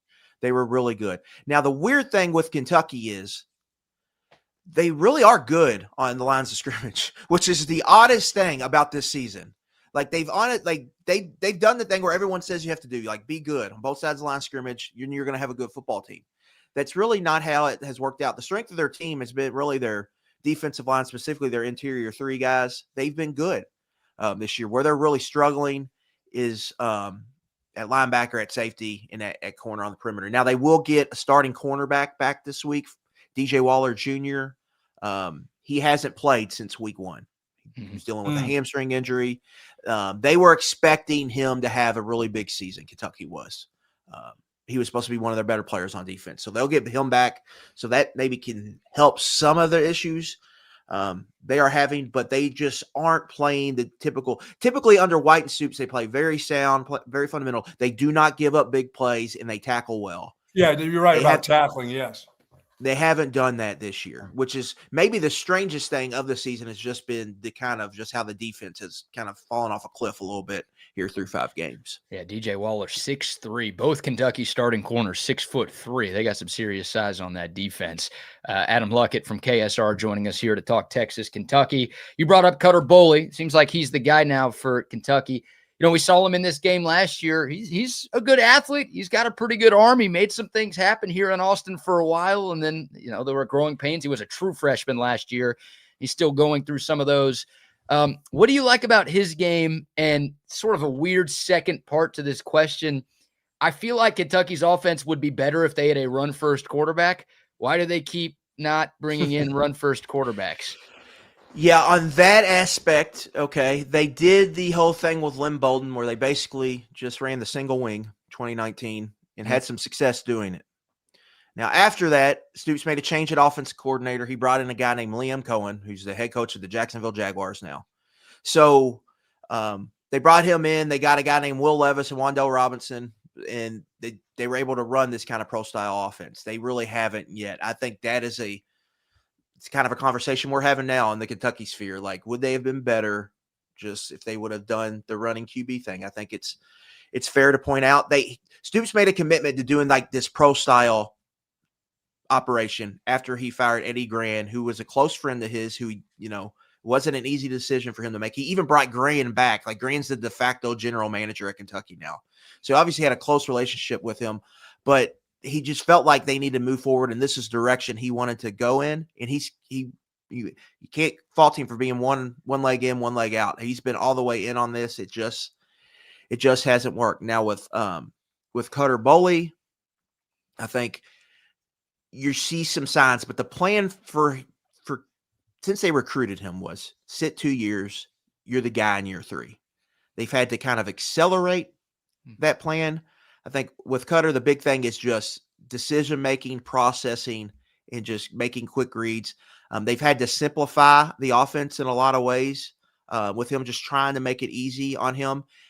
South Carolina game got bad quick, and it really was a disaster. Cutter had a pick 6 and a sack fumble. Both went for defensive touchdowns. They had 4 turnovers in the second quarter, so it just was a total disaster. Georgia was a lot better, but they made a concerted effort to get Cutter some easy completions in the short passing game to just try to get him comfortable. And then they kind of did some things later in the third and fourth quarter, but the game was a little out of hand at that point. But Cutter, you see something. He's got a live arm. He can stretch the field vertically. But some of the decision-making is a little worrisome, but he is a good athlete. He can scramble around and make some things happen. So for him, I think you've seen him grow with each start. And so that is, for Kentucky, that's the plan, just to have him keep growing and to see what they have with him at the end of the year. But they are having to protect him in certain ways, just through play calling, getting the ball out quick, and all that. Specifically this week with Texas's front, they're probably going to want to, get that ball out as fast as possible, specifically early in the game, just so he can settle in and they can find out where they need to really attack once the game starts going. Adam, what did you see in Texas against Oklahoma that really surprised you? Yeah, I just think the defense, I've just been really impressed with the defense. Almost every time I watch them, I've just been really impressed with the defense. Just they're everything Kentucky's not in a lot of ways. Sound, great tackling team, fast to the football. All 3 levels, I think, playing on a string for the most part. That's why I was so surprised what happened at Florida. That really caught me off guard. But them just defense, and then, I know everyone's got to have a hot take on Arch, but I think he's taken a step just from where I've seen each week. Sure. And you can see, and they're at, he's having to carry, I think, a bigger load, it seems like, than maybe expected. When you look, he's leading the team in rushing. He's under pressure all the time. Probably receivers have been banged up, I think. So yeah, those are the 2 big standouts to me. It's just Arch keeps getting better, and I think the defense is as good as anyone in college football. Yeah, Adam Luckett of KSR joining us here on Bucky and BK. Is there a matchup, maybe a couple of matchups in this game, Adam, that you think favor Kentucky? Like, hey, they can win these, and if they do, they can make things interesting on Saturday night.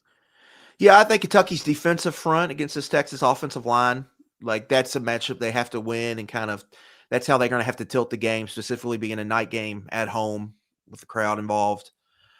I think that is the way to look at it. And then Florida got the run game going, so can you get that going at all? Seth McGowan, former Oklahoma back, has had a good year for Kentucky. So they're going to try to get him going. So if they can get the run game going on offense, and if they can get their front can give Texas's offensive line some problems, that's probably the recipe for Kentucky to hang in this game and then have a chance in the fourth quarter. Do you miss your running back from last year?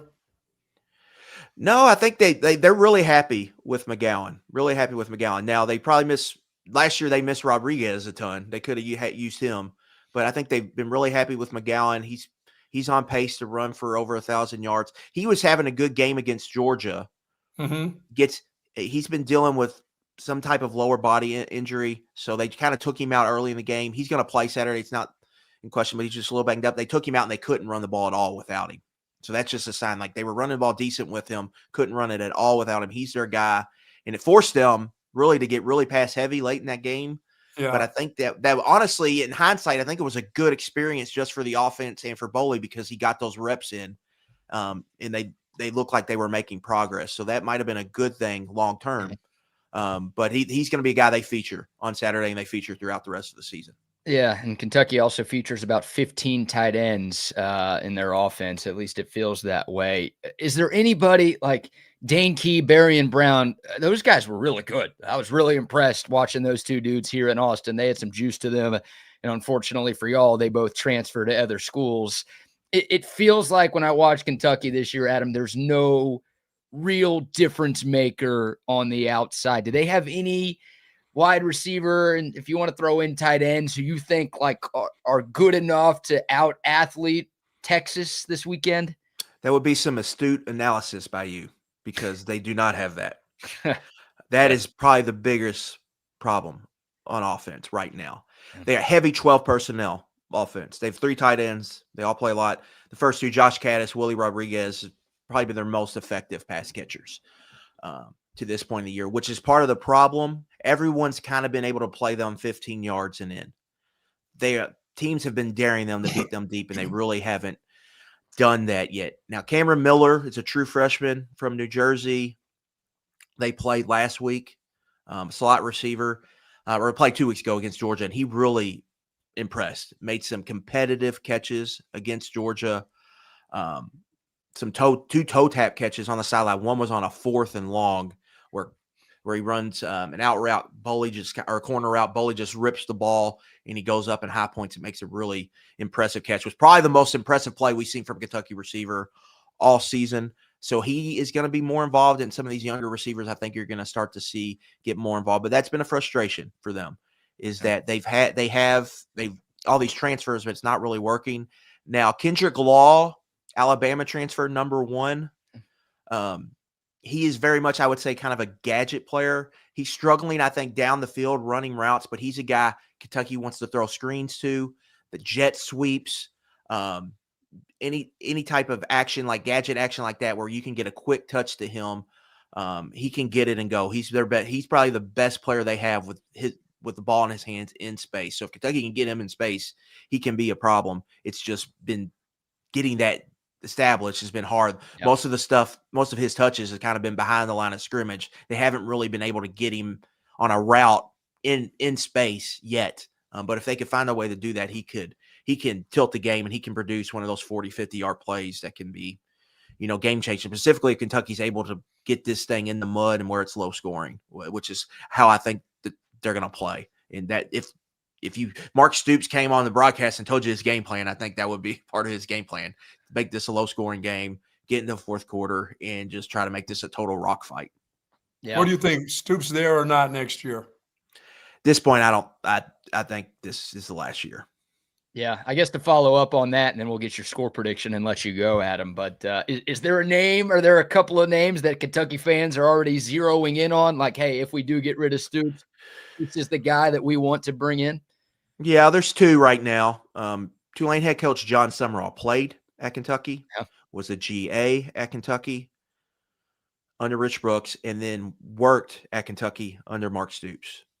When the Stoops A&M thing was going on, Summerall was, that was all.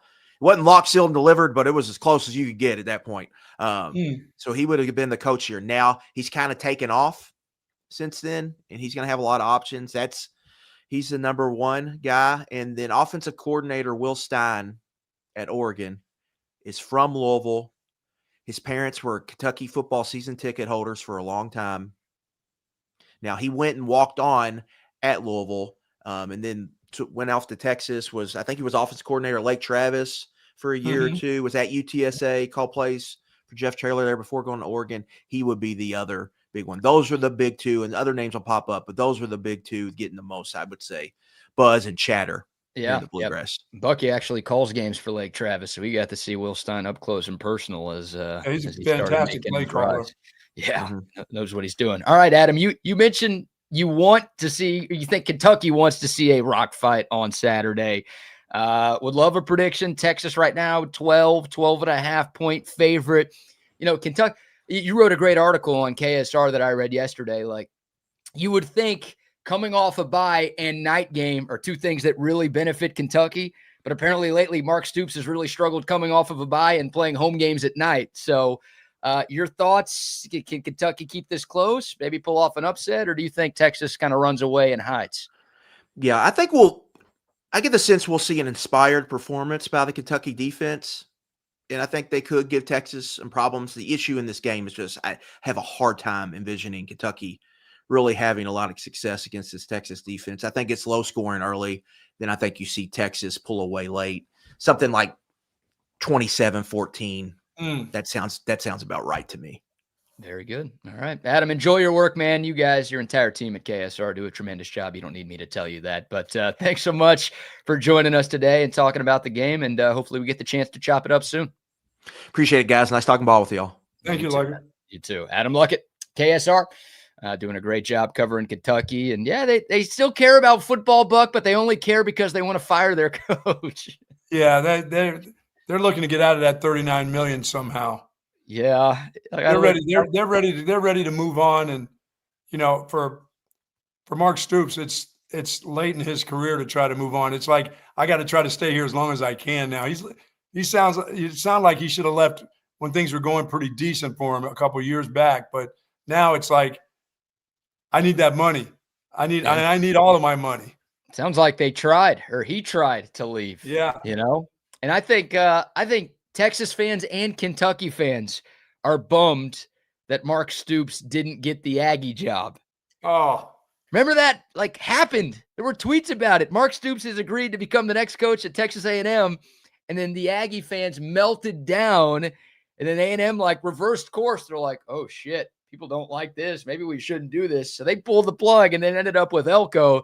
So you think they're happy with Elko now? They don't want Stoops now? Come on. I think they're pretty happy with Elko now. So that could have worked for us and them if Stoops got the gig in Aggie land. But the ship has sailed. It's gotten very stale at UK and Kentucky. They were 4-8 last year. Buck, they're 2-3 right now. They've got 7 games left. By the way, no more bye weeks for Kentucky. They've already used both of their byes. They're the only team in the conference that's only played 5 games. Everybody else has played 6. That means they have 7 games in a row starting on Saturday. And the only game where they're guaranteed to win, they play Tennessee Tech. Tennessee Chattanooga? Even worse, I think. Tennessee Tech on November 15th. But, Texas, Tennessee, at Auburn, Florida, at Vanderbilt, at Louisville. They could lose all of those games. And if they do, that's 3-9 this year for UK. Yeah, this looks like the kind of game that Texas can continue to get better offensively. Yeah, this game to me, Buck, if the second half team that we saw against Oklahoma shows up, this game is not going to be close. There is nothing Kentucky. They don't have the athletes. They don't have the coaches. They don't have anything to hang with Texas if the Longhorns play like they did in the final 30 minutes in Dallas. But if Texas plays like they did against Florida, they play like they did at times against UTEP. Well, you can't let that night atmosphere change how you play because they're going to be excited. So let them get excited. Let them make some mistakes because they're overexcited about the game and everybody's all fired up. Let them be the ones to make the mistake under the lights. Yeah. Here's the reality of the situation. I'm not trying to scare anybody. I'm picking Texas to win. And as of now, I'm picking Texas to cover too. Texas has played in 2 true road games this year. Mm-hmm. They're 0-2. And honestly, Texas, they played 3 games against power competition, and they did not show up on offense in the first half in any of those 3 games. Right? Remember, they only had 3 at halftime against OU. They only had 1 good drive to get that 3. The other drives were penalties and inability to run the football and problems that we've seen too often this year. So it'd be really nice to see Texas get off to a fast start. That is something we have not seen them do against a power team yet this year. So we talked about the importance of taking the crowd out of the game at Florida. Similar situation. Florida's a lot better than Kentucky. They've got some athletes that can run with Texas, but it was like, man, you get the first punch, you could turn that crowd against Florida, and all of a sudden they're rooting for Texas because they want their head coach fired so bad. Yeah, well, they want to be physical. They want to try to be physical, as Adam was saying. They want to, they think they're okay on the line of scrimmage. If you start punching them in the face with your run game early, they won't be around in the second half. They will roll over. You should be able to roll them in the run game and get things going and get Arch going early, as you said, offensively. And defensively, they're going to get going. Texas will be okay defensively against this sounds like this group. It's about the Texas offense getting out to a really fast start under the lights. Yeah, and they're shorthanded. Obviously, no Cole Hudson in this game, and it sounds like C.J. Baxter is not going to play. We know Jarrett Gibson is not going to play. So a little bit shorthanded going up against this Kentucky team. But and this is the worst team in the SEC. Like, you can't win this game, then what are we doing here? Like, the season. No, you got to physically manhandle them. They've got some injuries, and you got an opportunity to really get after a group. This is the one to get after. This will excite you under the lights right here now. Should. So last year's game, Texas 31, Kentucky 14. By the way, this is Texas's first ever game at Kentucky. I think the Longhorns, Buck, have only played one game ever in the state of Kentucky. It was against Louisville like a long time ago. So this is a place that they don't go very often, and they've only played UK twice, both games here in Austin. But last year's game, Texas ran it 46 times for 251 yards. Talk about winning in the trenches. Figure out, was I on the staff at Texas when they played Louisville, or was I at Illinois? Illinois played Louisville. One of the two places. I did remember going to play at their football stadium / baseball field. That, I guess, would have been you because, well, you were coaching in 93, 94? Yeah, that's okay. It was. I was at Texas, yeah. So they played. Yeah, Texas got smoked at Louisville. Yeah. Were you at that game? Yes. Yeah, 41-10. And then the next year, Louisville came to Austin and Texas smoked them. Yep. So, yeah, I guess you're 1-1 all time against Louisville. I don't know if I want to say. Yeah, they had a little old junky stadium back in Kentucky at that time. Yeah, Louisville. Kentucky's stadium is called Kroger Field. Nice job there, grocery store people.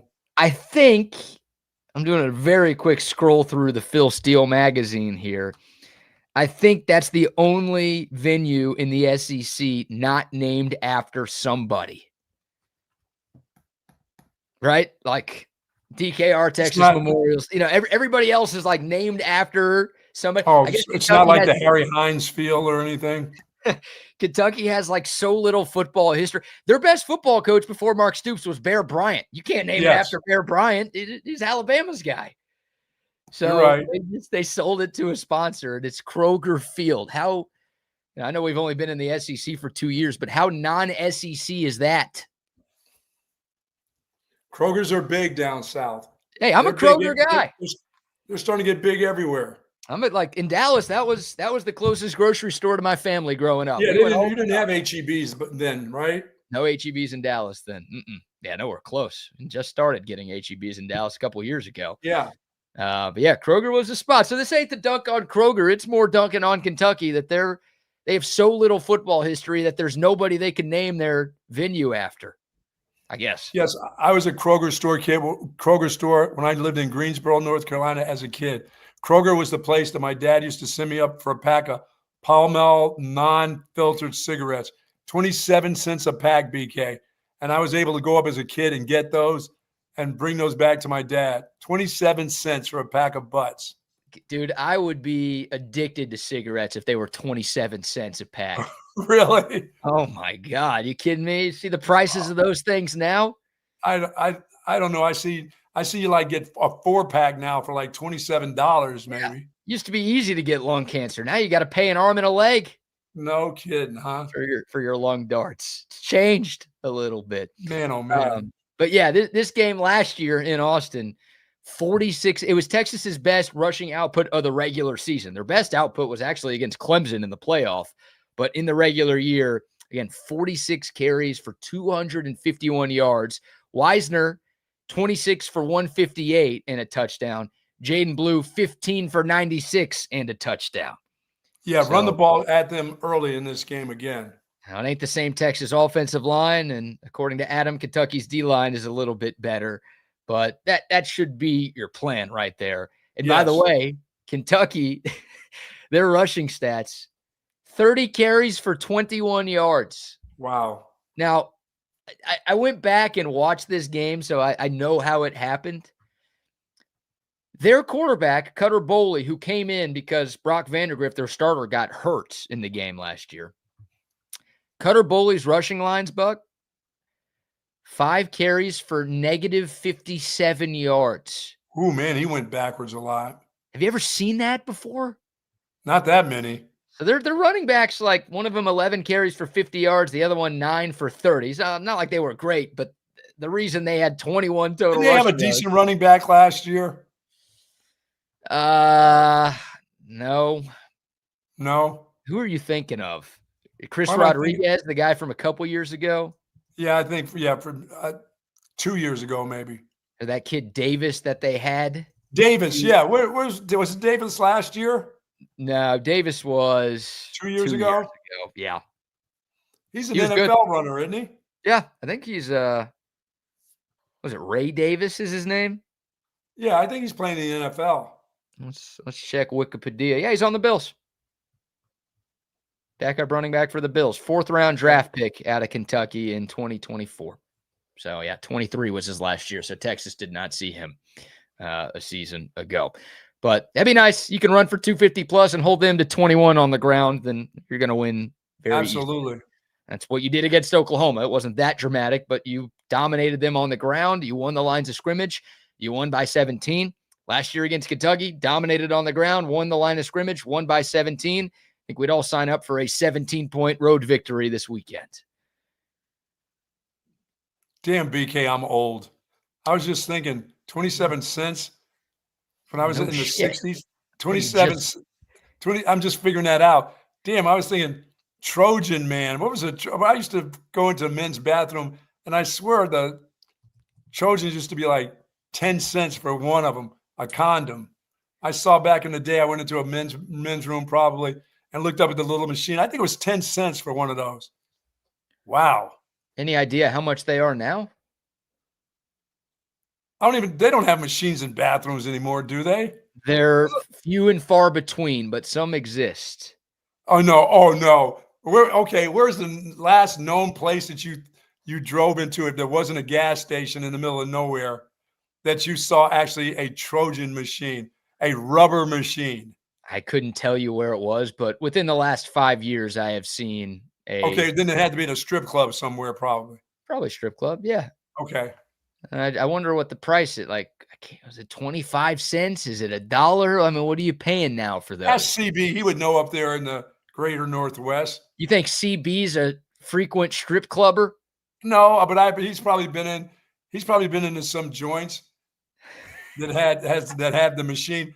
I think the last place I saw one had to be a long, long time ago because I hadn't been in a strip club I've been sober for 25 years. So that's how long it's been since I was obviously in a club. But I must have seen one at some far out gas station. So you used to pay just 10 cents for a rubber. Oh, no. I was free balling. I wasn't messing around. I was out there just being careless and silly. Smart. Good move by you.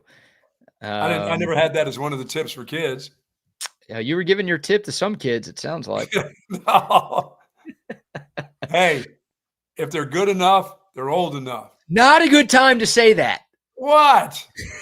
When we're talking about football, you could get away with saying that. When I just make a joke about you diddling kids, don't say that line.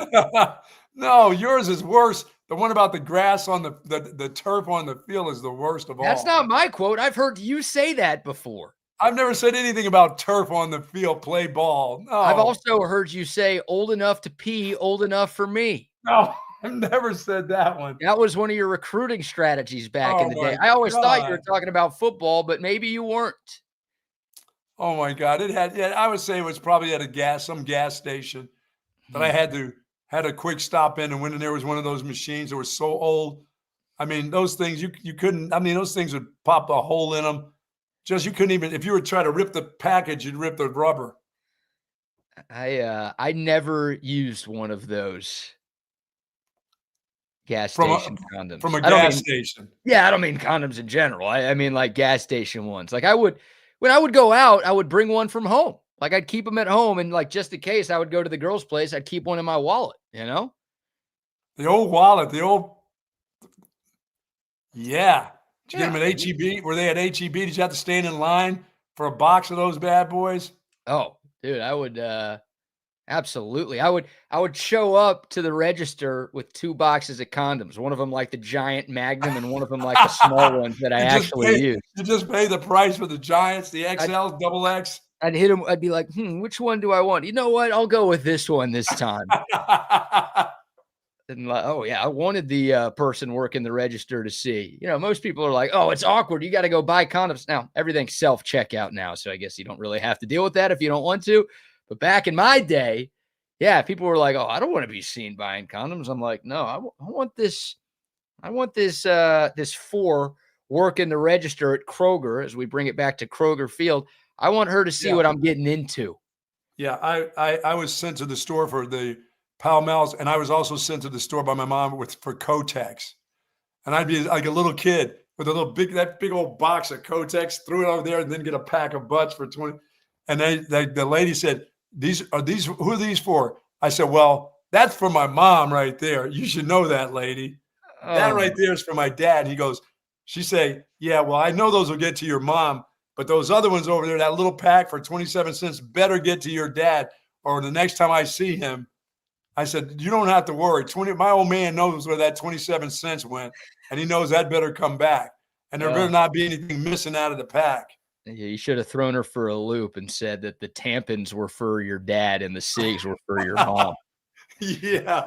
God bless it. I don't even know how we got there, but that's being you are old. That's how you started it. You're old. You're talking about buying protection for 10 cents in a gas station bathroom.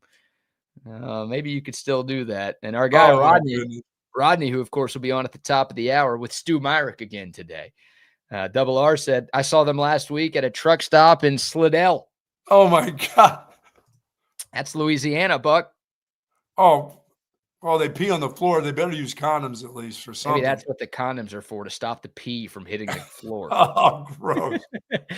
Oh, my God. All right, we'll take your thoughts. Lee Sterling from Paramount Sports is going to join us here in a couple of minutes to get us back on track. He'll give you his picks for the upcoming football weekend.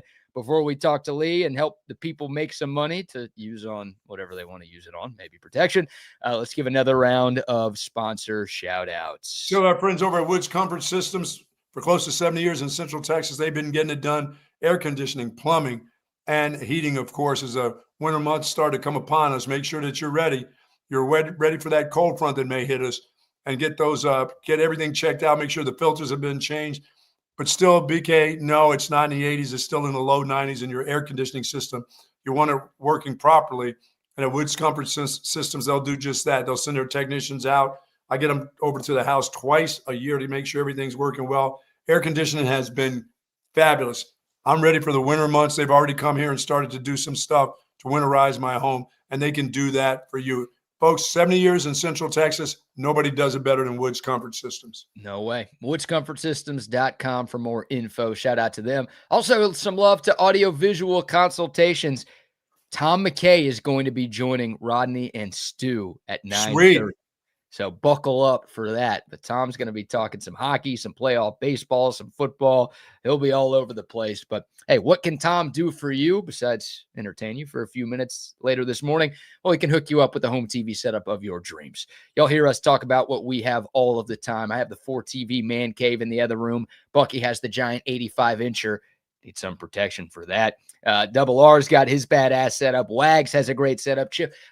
Tom McKay has hooked all of us up. We're all believers in audiovisual consultations, and we're not alone. Thousands of Central Texans have given them their business since 1988. So if you're ready to make your home a better place, the holidays are coming up. You're going to have people over. You're going to want to watch the football to get away from all the madness. Make sure you've got the home TV setup to make it happen. AV Consultations can do it for you. Just give them a call, 255-8678. Find them online at avconsultations.com. I did bring my remote condom up to Dallas with me. There we The go. remote control, the little plastic bag that I stick the remote control in and hit the. I brought that with me this trip. I was reminded of that. I forgot to call my wife, but I had that in mind so that I didn't have that remote control touch any of my areas and get me ill. So Yeah, explain the remote condom story again and how that came about. that happened when I was in with Hogan in Indianapolis for the combine. I went to the hotel room and I laid on the bed, and the remote control touched my rear end, touched me on the side. They laid it on the bed, and I sat on it, and I got ill from that. It didn't insert into me; it just touched my rectal area.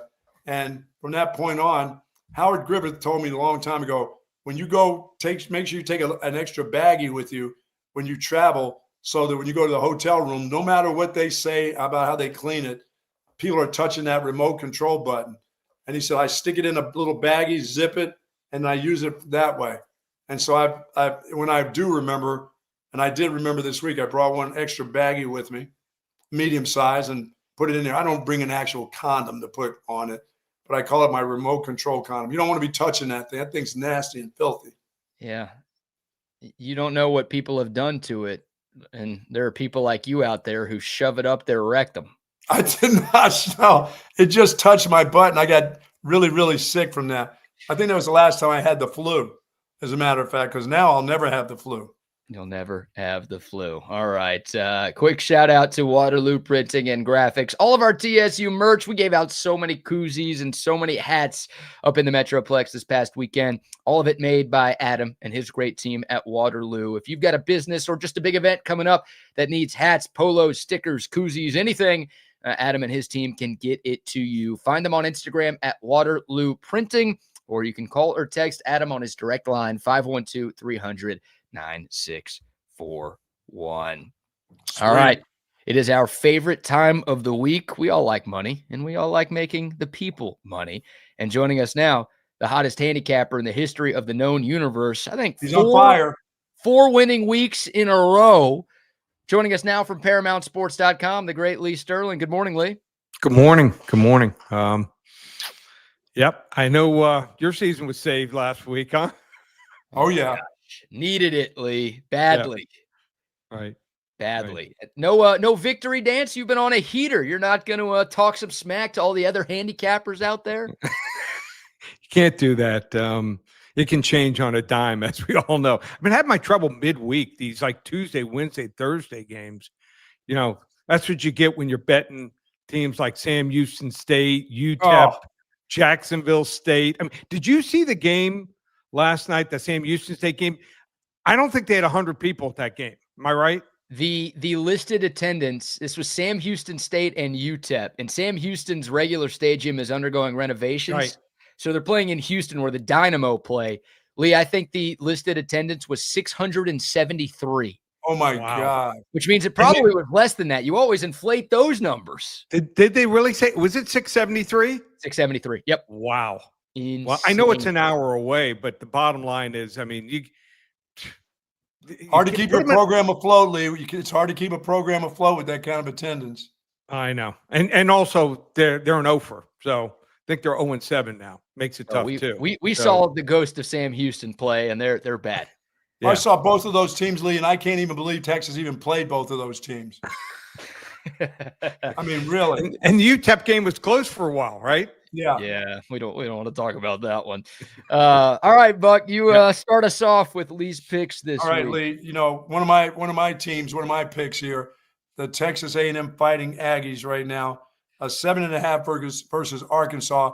Arkansas's got some talent, but right now I think the Aggies are on a roll. It looks like week to week, Lee, they start to cover, they get better. What do you think this week? I know they're going to be without one of their star running backs here. Moss going to miss a couple weeks, but they're deep. They got 3-4 backs. I don't think that's their problem. If they were missing maybe 2-3 starting offensive linemen, I'd be worried.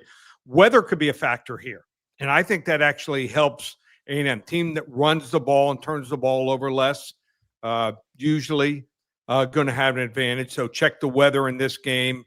Arkansas, an equal opportunity defense. They're 115th against the run, 115th against the pass. Wow. So tough to overcome those numbers. I know they played about as well as they could play last week. Stayed close for a while in that game and weren't embarrassed. And I guess maybe that's the measuring stick now. So I know LSU game for A&M, big game next week, but I think Mike Elko really has his team grounded here. I like him again.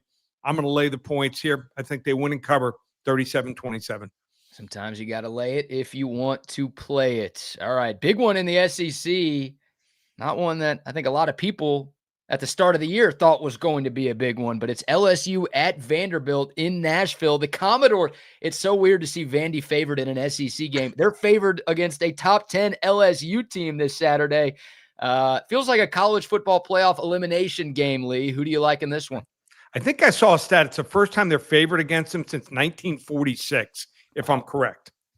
1946. So that's a long, long, long time ago. So I think LSU, we know they're not going to be a great offensive team.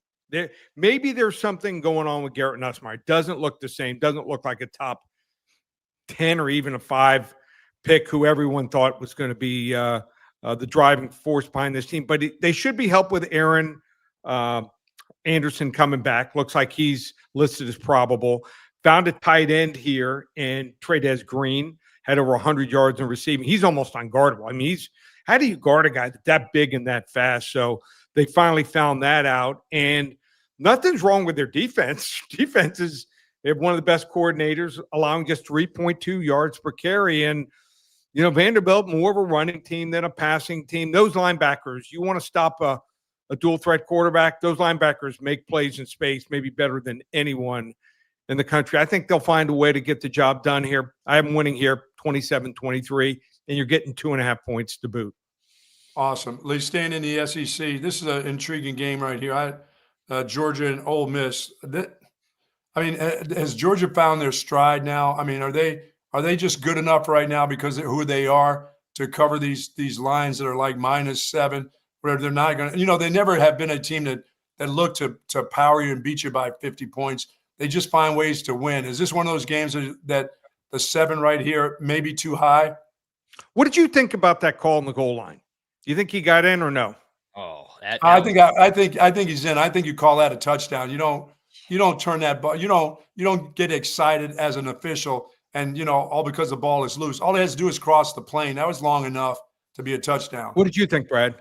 Touchdown, and I think Georgia gets every single call all the time, and all the things that Texas Texas haters say about Texas, I'm now saying about Georgia. They get all the calls all the time. Well, he's looking at a little screen. I mean, we're not talking about looking at a 90-foot, screen like we all got at home here. So we could tell it was a touchdown. I think 90% of the public thought it was a touchdown. I've talked to many officials. When they're standing on the goal line, they are inclined, just like in baseball, you're inclined it's a lot easier to call a guy out at first. Just make this signal than going like this, out and safe. On the goal line, you see many more times that guys make it across the goal line and they're still running across the linesman. Nope, got him on the in-yard line. So it's just human nature there. They should have a central station where they make these calls. He did it. He was looking at it for over 10 minutes. I mean, Jesus Christ. Yeah, I know. That long? Yeah. I mean, let's get the game moving. So I thought that totally changed the game. And if you have a really good coach and you have a really good quarterback, you can maybe overcome it. I'm not saying you're going to win the game, but at least cover. But Auburn was dead. They were dead in the water after that game and that play. So the bottom line is Georgia, I think, does get a lot of calls. Kirby Smart, I mean, he's a master at working the officials. He's a pro. And I don't think they're that good. I mean, Alabama beat them and controlled that game. It should have been a wider margin of victory. Okay, then they beat Kentucky, who stinks. The last 2 teams that they beat, Kentucky and Auburn, their offense, horrible. I've seen better high schools, as far as offensive talent. So I'm not sold on Georgia. Ole Miss was clearly looking ahead last week. They didn't probably spend more than a half hour studying Washington State. They were looking ahead to the next 2 games. If Ole Miss wins big and Auburn plays them tight or wins that game, this line is 2.5. It's not 7.5 here. I know Trinidad Chambliss, it's his first road game, but this kid's a stud. You know where Ferris State is? You know what state? Georgia. I don't know. I have no I idea. bet you, Bucky. I think it's in West Virginia, right? I don't. Am I right, Bucky? I think it's I in don't West know. Virginia. Ferris look it Wheel up. State. Ferris Wheel State. I have no clue. Ferris State. We're way off. That's Grand Where is it? Rapids, Michigan. Oh, it's in Michigan. Okay. All right. Yeah. I was wrong too. Yeah. I think this kid is just something special. I'm not saying he's going to be a great NFL quarterback, but he's the right guy for this team right now. I'm taking Ole Miss. I think this line's ridiculous. Line should be 2.5, 3. Ole Miss, wrong team favored, straight up. Ole Miss, 27-24. That'd be 2 in a row for the Rebs against the Dogs. That would It would be. Man, it's such a great weekend in the SEC. Alabama. What do you think happens? You think Lane Kiffin trolls him after the game? Is the Pope Catholic? Yeah. Oh my gosh. If he does, everyone just needs to stay on that channel and watch the post game. Yeah, because it could be great. It could be great. Tennessee at Alabama, the 3rd Saturday in October, an underrated rivalry in the SEC. Alabama 7.5-point home favorites. It feels like most people believe they're the best team in the SEC right now, Lee. Tennessee nearly beat Georgia. They've got a high-powered offense. Your thoughts on this one? I agree. Yeah, I think that the weakest unit will get exploited here, and that's Tennessee's defense. So they've won some games here with offense, but got to play defense in big games, and I just don't see it. Alabama's found themselves. I talked about it a couple of weeks ago. I said, we're going to look back and say, how did Alabama lose to Florida State? Crazy, but teams improve most from the first to the second game, and they're improving every single week. So even in the Vanderbilt game, that late cover, they were clearly the better team the entire game. So Jam Miller takes a lot when he runs the football. You know, he's one of these guys that he makes people pay. And I like what I'm seeing with Jam. He may only gain 4 or 5 yards, but it takes a lot to put him on his back. Yeah. And after you go 100% against him, next play, sometimes that's where it shows here. So I think that also I think home games, I think it's been since like 2021. If memory serves me correct here also, the last time the Kalen DeBoer's lost a home game. I don't think it's happening here. Sometimes you got to lay it if you want to play it. Alabama, 42-28. Ooh, wow. That's big numbers here, Lee. The Longhorns in Kentucky this week. I mean, I'm looking at this line right now, and I think it continues to move as the week goes on. Kentucky may be the worst team in the SEC right now. They will struggle probably against this Texas defense. What do you think of Texas and the offense now and their awakening after last week? Well, the question is, we've seen so many times they have a great performance or very good performance and then don't back it up. I think that game they might have found themselves. And sometimes you win that one big game and it can propel you. And I think that's what we're going to see, the success they had. Special teams, obviously that was the play that broke the camel's back here. So Kentucky just turns the ball over way too much. This young quarterback, he reminds me of, I think who's the guy that played for North Carolina State with a big long neck, played for Tampa Bay? Oh, Glennon, Mike Glennon. Mike Glennon. Reminds me a little bit of Mike Glennon, the big old turkey neck. So kid's 6'5". I think he's going to get brutalized in this game here. So they're young, and that's what they want to do. They want to play a lot of young players now. Whether it costs Stoops' job is that remains to be seen. But another blowout special here. I like Texas here. Big. I think they win this game here 38-14. Very nice. Well, yeah. I hope you're right. Stress-free Saturday night would be very enjoyable for us here in Austin. All right, Lee, your game of the week, the team that sucks, Oklahoma, trying to bounce back after really sucking against Texas. They are on the road against South Carolina, an interesting one, and it feels like a big one for Brent Venables. If folks want to get your pick on that game and all of your picks this weekend, where do they find you? Also a big game for Shane Beamer. I mean, who knows? You know, he's got to figure things out. He fired his offensive line coach and trying to make something happen. You talk about bad offensive line, talk about lookout blocks. I mean, their offensive line's been horrendous. So we're going to see if that change can pay some dividends. They are playing at home, Oklahoma. You know, this is a big game. They need to get things back on track. So you want to get OU and South Carolina, just be one of the first 5 callers. Call 800-400-9741. Give you the game for free. And been a good run here in the NFL. Last 4 Sundays, we've gone 5-0, 5-0, 5-0, and I'm sorry, last Sunday 4-1. So we have what's called new promotion broke out. It's called Lee's NFL Sunday Golden Ticket. Get 4 weeks of selections, 5 selections.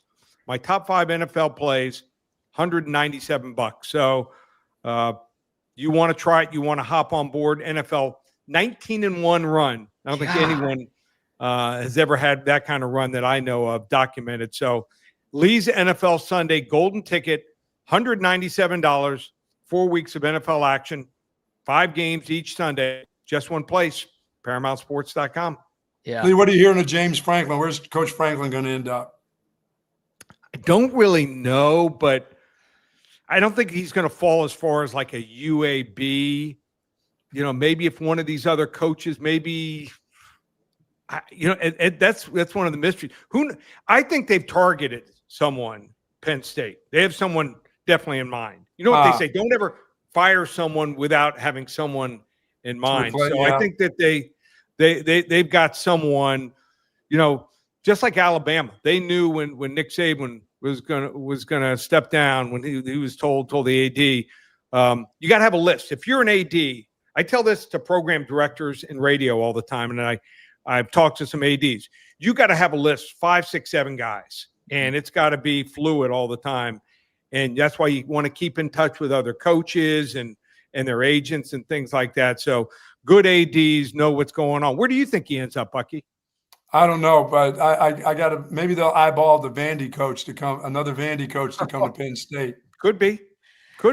Oh my God. You know, the question is, some of these coaches that can build programs, like James Franklin can build programs, and Lee at Vanderbilt can build programs. The question is, can they get you over the hump? Yeah. That's the $64,000 question.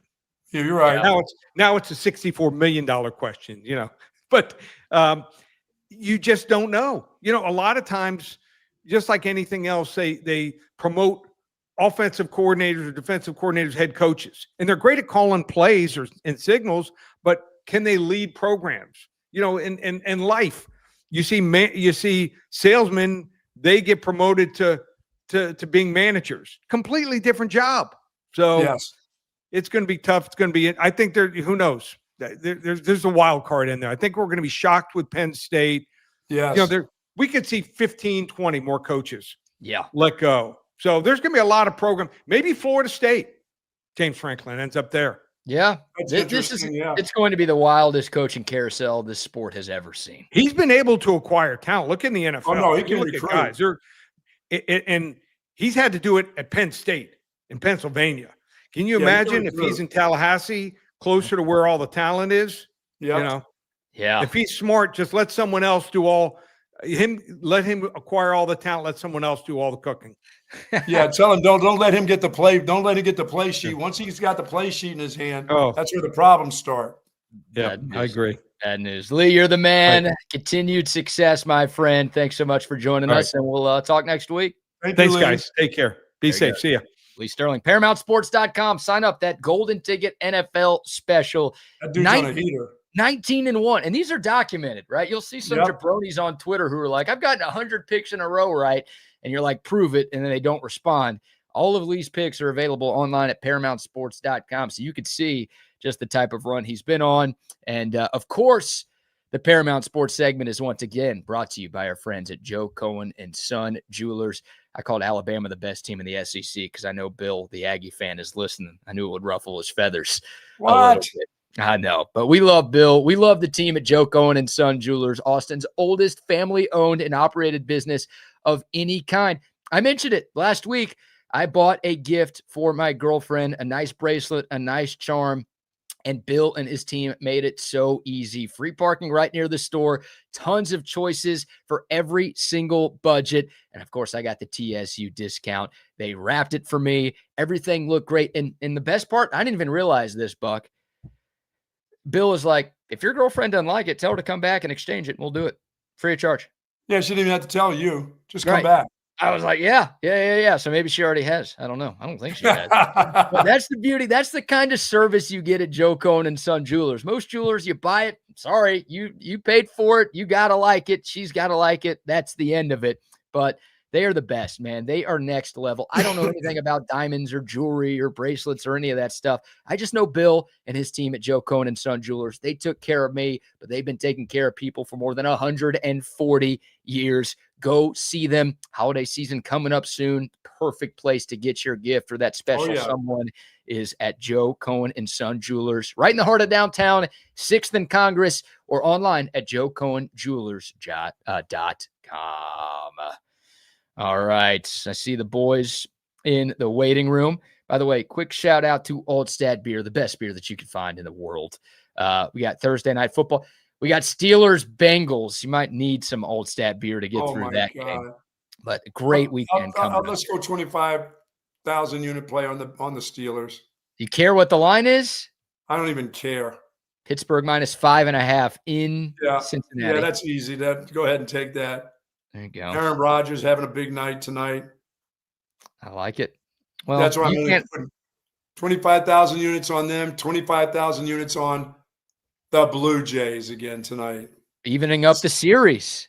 Yeah, that's an afternoon. I think that's like at 5:00 today. Yeah, because you got both games tonight. You got Dodgers Brewers too in the NL. You got any plays on that? Dodgers about to. I'll take the Dodgers for 25,000 units. They're about to run the table on this one. That's actually the first game. So Dodgers Brewers is 5:08, and then Mariners Blue Jays is 7:33. Boy, there's nothing like hearing that Mariners crowd just shut up. Yeah, they got quiet pretty quickly last night, and I know our Astros fan Double R was probably pretty happy about that. But get you some Altstadt beer. So many great sports today and through the weekend. It's my beer of choice. It should be yours as well. All right. Let's bring on the fellas. We got Double R and Stu. Good morning. Stu. Good morning, gentlemen. How we doing? Doing great, guys. Guys, we have a TBT video, something that has gone viral this week. I don't know if y'all have seen this yet, but we got to play it because it's hilarious. This is Did it find you or did you find it? It found me. They all find me, Buck. Yeah. Just like those gas station condom machines find Rodney. These videos. 75 cents. Hey, 25 cents? 25 center? 75 cents. Hey, 75. Wow. Yeah. Hey, you're saving a lot of money if you buy that, though. Think about the potential long-term savings. That's true. Yeah. I sure did. I mean, yeah, you are. I sure did. Oh, man. So we've got a video from a Ring camera and one of those front porch Ring cameras. And Halloween's right around the corner, right? People already have their decorations out. Holiday's 2 weeks away. And we've got a raccoon. Maybe this is from last year. It's got to be from last year because there's a bowl of candy already out. I don't think anyone's putting bowls of candy Not out yet. already. But there's a raccoon. This is late at night, just going through this little bowl of candy on someone's front porch. And you know what? I'll show the video. You guys can see for yourself what happens. Trick or treat. Come closer and I'll give you a real scare. Oh my God. I'll show it again. Rabies. Here's some rabies, clown. Slow-mo with no sound so we could talk what's going on. So look, you see the raccoon in the bowl of candy going to town, and then bang. Take that, you clown. Yeah, stupid clown in the way.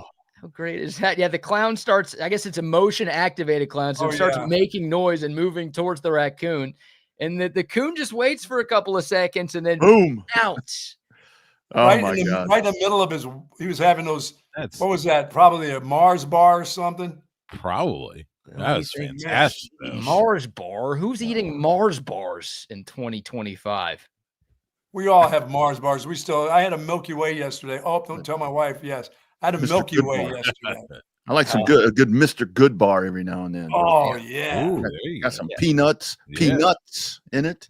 I'll be skipping y'all's houses if you have those things. I go for Reese's myself, so yeah, good choice. Oh, That's a normal person candy there, Stu.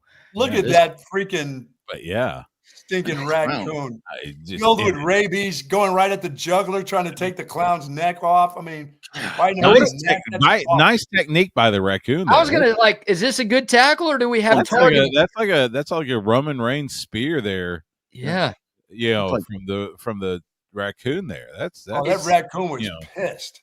I'm wondering if it's forcible contact to the head or neck area. It looks like a chest hit, right? So it's clean here.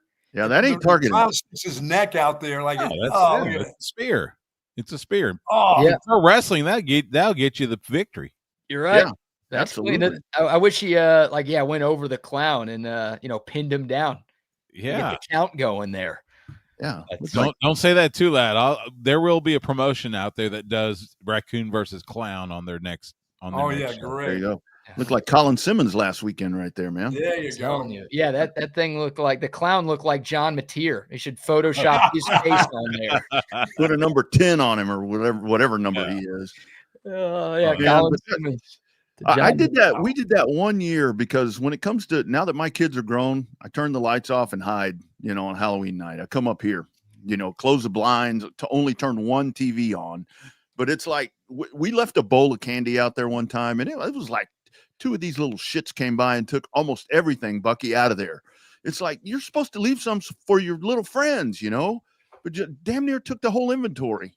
What's that all about? Yeah, the honor system for trick-or-treaters does not exist. No. I got a gate. You can't even come to my house for trick-or-treat. By the way, Bucky, when do we see the thriller routine from the drill teams? It's got to be this week. Lake Travis plays at Dripping. This is Dripping's home game, but it's obviously, all of Lake Travis's home games now are played at Dripping. Well, and Lake Travis is the home team. Travis is the home team this week, right? Yeah, I don't think so. I think it's still. No, they are the home team. You're right. That's what I thought. Thriller. I get pissed when they don't have Thriller. They've gone a couple Halloweens without playing the Thriller deal out there. I'm not excited. I'm going to call the band director and say, let's go. That's like state law. Every drill team in Texas has to do a Thriller routine during October. If not, they're going to get a phone call from me. I'm going to have Officer Peacock go over there and talk to the people over Lake Travis. I'm just glad they do something different because when you do enough of these high school football games, you see the same halftime show every week where it's like, okay, the band and the whatever are going to do whatever they're going to do at contest. Whatever they're doing on Broadway, that's the deal that they have for the weekend. Yeah. Yeah. Exactly. Yeah. It's like how many times I got to practice this? Yeah, I've seen enough of I've seen enough Hamilton acts now that I'm done. Yeah. Give me something different. I don't want to see Hamilton at my halftime deal anymore. The music from Hamilton. Lady Gaga or they're they all have Thriller's always good at Halloween. Yeah, absolutely. It's always a good one. That's always a good one. Is that like the number one Halloween song of all time? It's got to be. Yeah, it's got to be. What about the Monster Mash? Or is that? There you go, Rodney. There you go. That's probably number 2. Yeah. Okay. Yeah, I guess. Thriller's just. What do we got going on at Circuit of the Americas here this week? You got lots of stuff happening, guys. Absolutely. Former U.S. Grand Prix. Yep. 2 races. Is Lewis Hamilton still in cars now, or is he just like? No, he's driving for Ferrari. No, he's driving for Ferrari right now, but he's there right now. It's McLaren and Red Bull that are buying. In fact, the 2 McLaren drivers, Lando Norris and Oscar Piastri, are atop the standings right now. So Arch Manning, he'll be back for Sunday. Will he drop the flag because he's Red Bull's sponsor? Maybe will he drop the flag possibly? It would not surprise me. You'll have the Longhorn band out there. Oh, I bet there will be a squad of the Dallas Cowboys cheerleaders. Oh yeah, there because that's tradition out there. Oh, but they have a game that day. Well, they have a bunch of them. I'm sure they have they've got a traveling squad they can split off. Yeah. Dance moms. You guys know if Arch Manning is the starter. Is that what they call it in F1? Yeah, official starter. Yeah. He'll be If Arch Manning is the official starter, there will be 15 articles that say he's the worst starter of all time. Yeah. The thing about it, you may be right. It's hard to mess it up in Formula One because, like in NASCAR and IndyCar, you actually wave the flag, But in IndyCar, it's like the tree in drag racing where it's like, it's lights out. So you don't have to worry about messing up a flag because it's lights out, and then that starts the race. Unless he forgets to hit the red one and just hits green, and there's a pile up and everybody crashes. That would be right. No matter what, it'll be his fault anyway. Yeah. Oh my God. Absolutely. All right, boys. Guys. It's good to Stu. It's good to see Rodney. You guys be good. Bucky, always good to see you, Brad. See you guys. Man. Thanks, guys. You got it. Welcome in. It is Chaos Theory. Speedway Stu Myrick. Suplex Stu joins me once again. Double R Rodney Rodriguez coming up at 9:30. Bottom of the hour, we will have a great conversation with our man Tom McKay. Probably some hockey. We're going to get our Hockey 101 on this morning, Stu. Probably talk some NFL.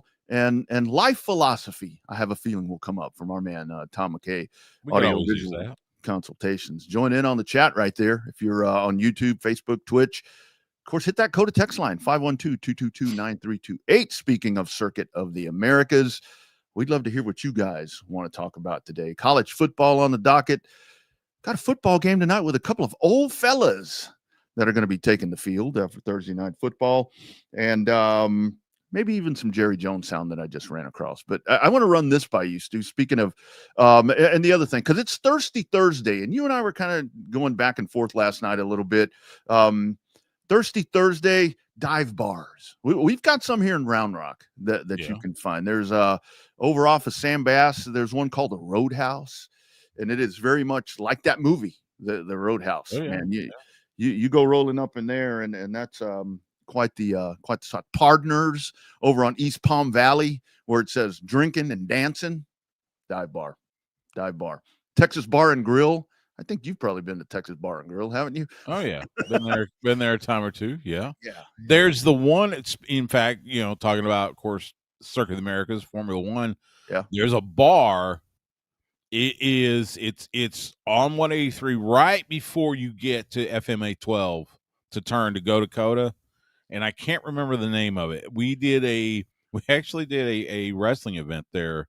Nice. It was a for those that know the genre of death matches, which involves lots of blood, lots of light tubes, and all that good stuff.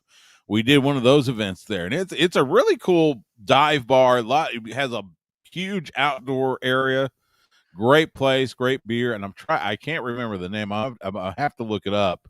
But it's an awesome place, and that's a really good dive bar right there. Let's see. I'm trying to find. There's a spot over there. Oh, Drinks Backyard. It's called Drinks Backyard. Do they have Mexican food there? Because there's a spot that Daniel Suarez swears by over there. I don't know where it is. He says, I think there is a place nearby there. I don't know if but I think there's a place by there. But I'm trying to remember if they had. I think they have food, but I can't remember. Yeah, can't remember exactly what the food was. So yeah, but it's a good spot. Yeah, the local outpost in Cedar Park off of 1431. Yep. Over there, right down from the Bush's Chicken. Yeah, that's another one, man. You roll up in there. I think they still smoke in there, if I'm not mistaken. Really? There used to be a local outpost on Pond Springs, right off 183. Yeah. But I think they've moved out. That was a huge cornhole spot. Oh. A lot of my friends, a lot of the guys I drink with, they were in cornhole leagues, and so they would play there a lot. Mm-hmm. Yeah, absolutely. Gorgeous Greg from Gorgeous Georgetown checking in on the Coda text line this morning with us.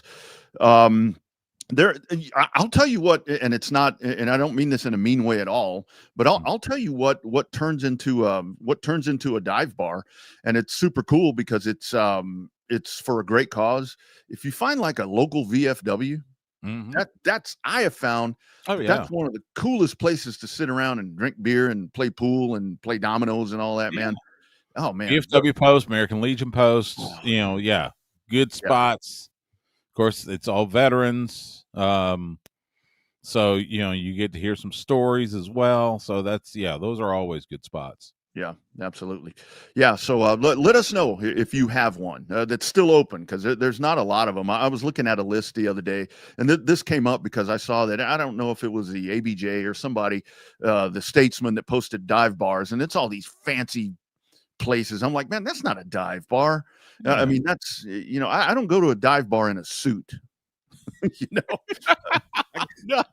go to the dive bar in basketball shorts and flip-flops, for crying out loud. I mean, come on, man. Yes. But yeah, very ritzy dive bars. But let us know yours if you have them. Stu, want to dive in and talk? Let's go straight to college football. A couple of things. Okay. So I saw some stuff breaking last night, to where, of course, Texas fell to Florida, in the swamp a couple of weeks ago, and folks are thinking, maybe that's going to be another leash right there for Billy Napier. But it's becoming pretty obvious right now from sources down there in that Florida Gator know-it-all part that Billy Napier may be coaching his last game this weekend. There was a meeting between Napier and the Florida administration and so forth. Homecoming weekend against Mississippi State. So it's like, if you're Billy Napier, how do you go into this to where it's like, man, win or lose, would you take it as thank you for the obliging me one last opportunity? I think I'd be like, can I just leave now? I mean, I don't want to coach another game if you're going to run my ass out of town, win, lose, or draw. I'll kiss my sister. Yeah, that's the thing. Yeah, if I know my job is going to end, I kind of want to get out as soon as possible. If for no other reason, I got a better chance of getting hired somewhere else, because, this year more than ever, we're seeing a lot of firings mid-season. Arkansas fired Sam Pittman. You got Penn State that fired James Franklin. There are quite a few coaching vacancies open. And we're midway through the college football season. Just passed. Yeah. So. The Billy Napier thing, and apparently, this is happening. He's been on the chopping block before, and the AD and the president have saved him a couple times. They were trying to say, well, we'll get better players through the transfer portal using the NIL money, all that good stuff, and it just hadn't happened. Florida has had a down season. They got the season opening win, and then of course beating Texas, but they haven't done well. I think they got Mississippi State this week, which that's looking to be a loss. So it's, and the sources are saying, this, his next loss could be his last at Florida. So I would say, let me just get out as soon as possible. Of course, then it's a matter of, okay, do they hire somebody now? Do they just wait out to the end of the season and see who comes available? Because I know there's some talk about, for instance, the Penn State job, Matt Rule, who we got to know when he was at Baylor. Of course, now he's at Nebraska. There's talk he may get a look at the Penn State job. He's from Pennsylvania.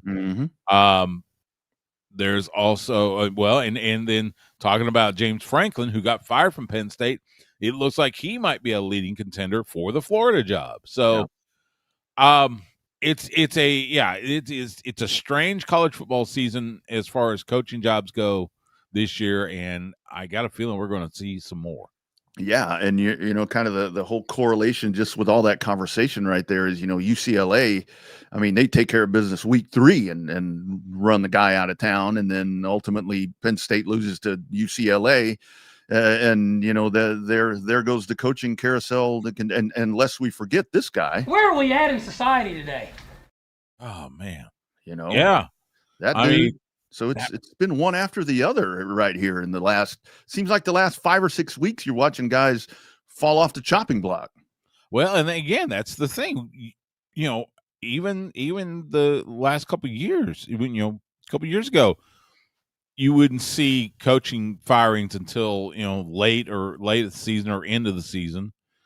And now it's like, oh, we're just going to pull the trigger now. And, it makes you wonder for the future of college football, because it's what's going to happen. How are these schools that have vacancies now? How do they handle them? Mm-hmm. And it's going to be a wild ride, I think, for the rest of the season. And this is a great question here from Rob on the chat line. If would Rule bounce that quickly over to Penn State? And I think that's where it gets. And I mean, just think about this right now. I mean, there's a probability that you've already got the Penn State opening, and Florida could be an opening. And again, Florida's kind of fallen in some down times, but I mean, other than Georgia as of late, and maybe Alabama, I mean, who hasn't had hard times? I mean, all of these programs are going to struggle at some point in the adjustment period now with NIL and the transfer portal. But I think that, because Nebraska, in my opinion, has been in a not a very good place at all. And now you do have your guy in there. And this is where I get a little frustrated with all of this when it starts happening, because I mean, to get Matt Rule to stay at Nebraska and to continue what he's building off of, but when somebody backs up a Brinks truck to your driveway, I mean, it's really hard to turn that opportunity down. So that's a really good point right there. What does Nebraska do to keep that guy there? Because I think it's so important. I truly think it's one of the things here with Texas where we've seen this entire program turn around, because you have the continuity. You've got a head coach that is becoming that CEO, it seems like, if you can get him away from calling plays sometimes. You've got a staff that for the most part has stayed intact.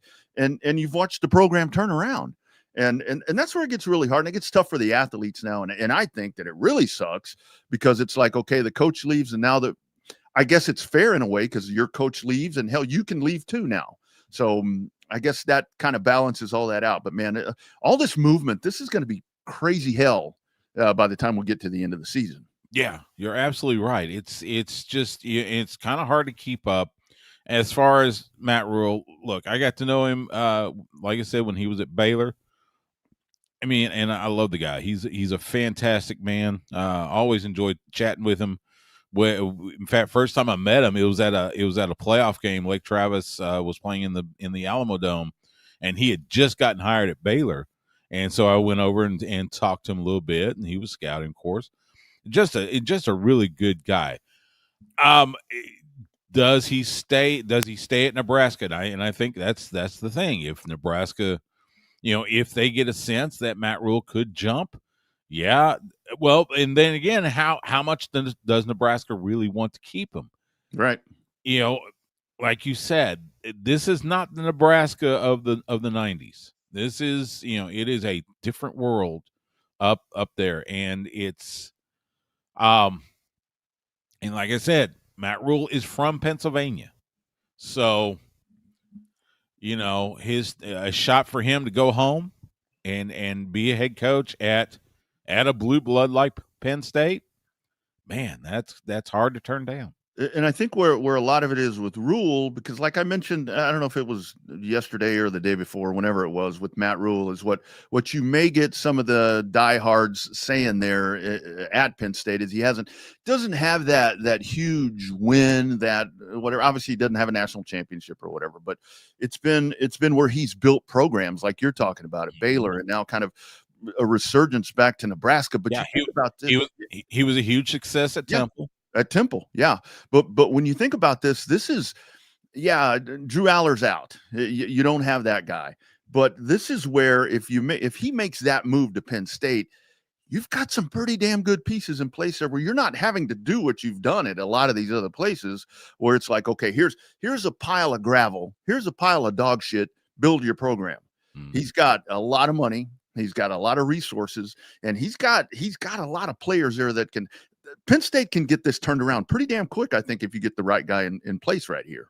Yeah, I think you're right. But, that's the thing is, because we see it in a lot of sports where, if you make a coaching change mid-season, you're basically, throwing up the white flag for the rest of the season. Yep. So, what is that the mindset of these schools that are firing their coaches mid-season? Are they basically saying, okay, we're just going to plan for 2026? Mm-hmm. There's still quite a bit of football left in 2025. So I'll be interested to see how they handle it. There's not, it's not like, after the season when you see a lot of vacancies, a lot of coaches available. You don't have that in mid-season because obviously they're all tied up with their team. So yeah, it's going to be, like I say, it's going to be a roller coaster the rest of the season with some of these schools. And these coaching hires, I mean, obviously they're important. I mean, they always have been, but now, especially with us, because we've seen it firsthand, to where when you don't get it right, when you go through Charlie Strong and Tom Herman, and it's clunkety clunk clunk clunk clunk, then you finally get things going in the right direction. To get a hire, and Rule seems like a really good fit there for me. I mean, just for all the reasons that you mentioned. John Gruden's thrown around on the Coda text line again. You guys can be a part of that, 222-9328. But I'm like, when I see the Gruden stuff and all that, I'm like, no, Bill Belichick. That's wishful thinking. Yeah. You don't need to go down that road. Bring some fresh ideas. Bring somebody that's going to be your coach. 10, 15 years, it's going to elevate your program to a next level, or take it to that next step, has always been my thought. Tom McKay coming up. He will join us to talk some hockey, probably talk some college football, NFL, and who knows what else. But let's hear a little bit about audiovisual consultations. They've been doing what they do for a long time. Since 1988, friends, AV Consultations. Hi, this is Tom McKay, owner of Audiovisual Consultations, and we'd like to take a moment to thank all of our clients for making the last 37 years both fun and fruitful. If you haven't yet, I'd like to invite you to give us a try for all your home electronics needs. There's no need to leave your home to find great pricing and incomparable service. No traffic, inexperienced sales geeks, or pushy showroom tactics. We come to you.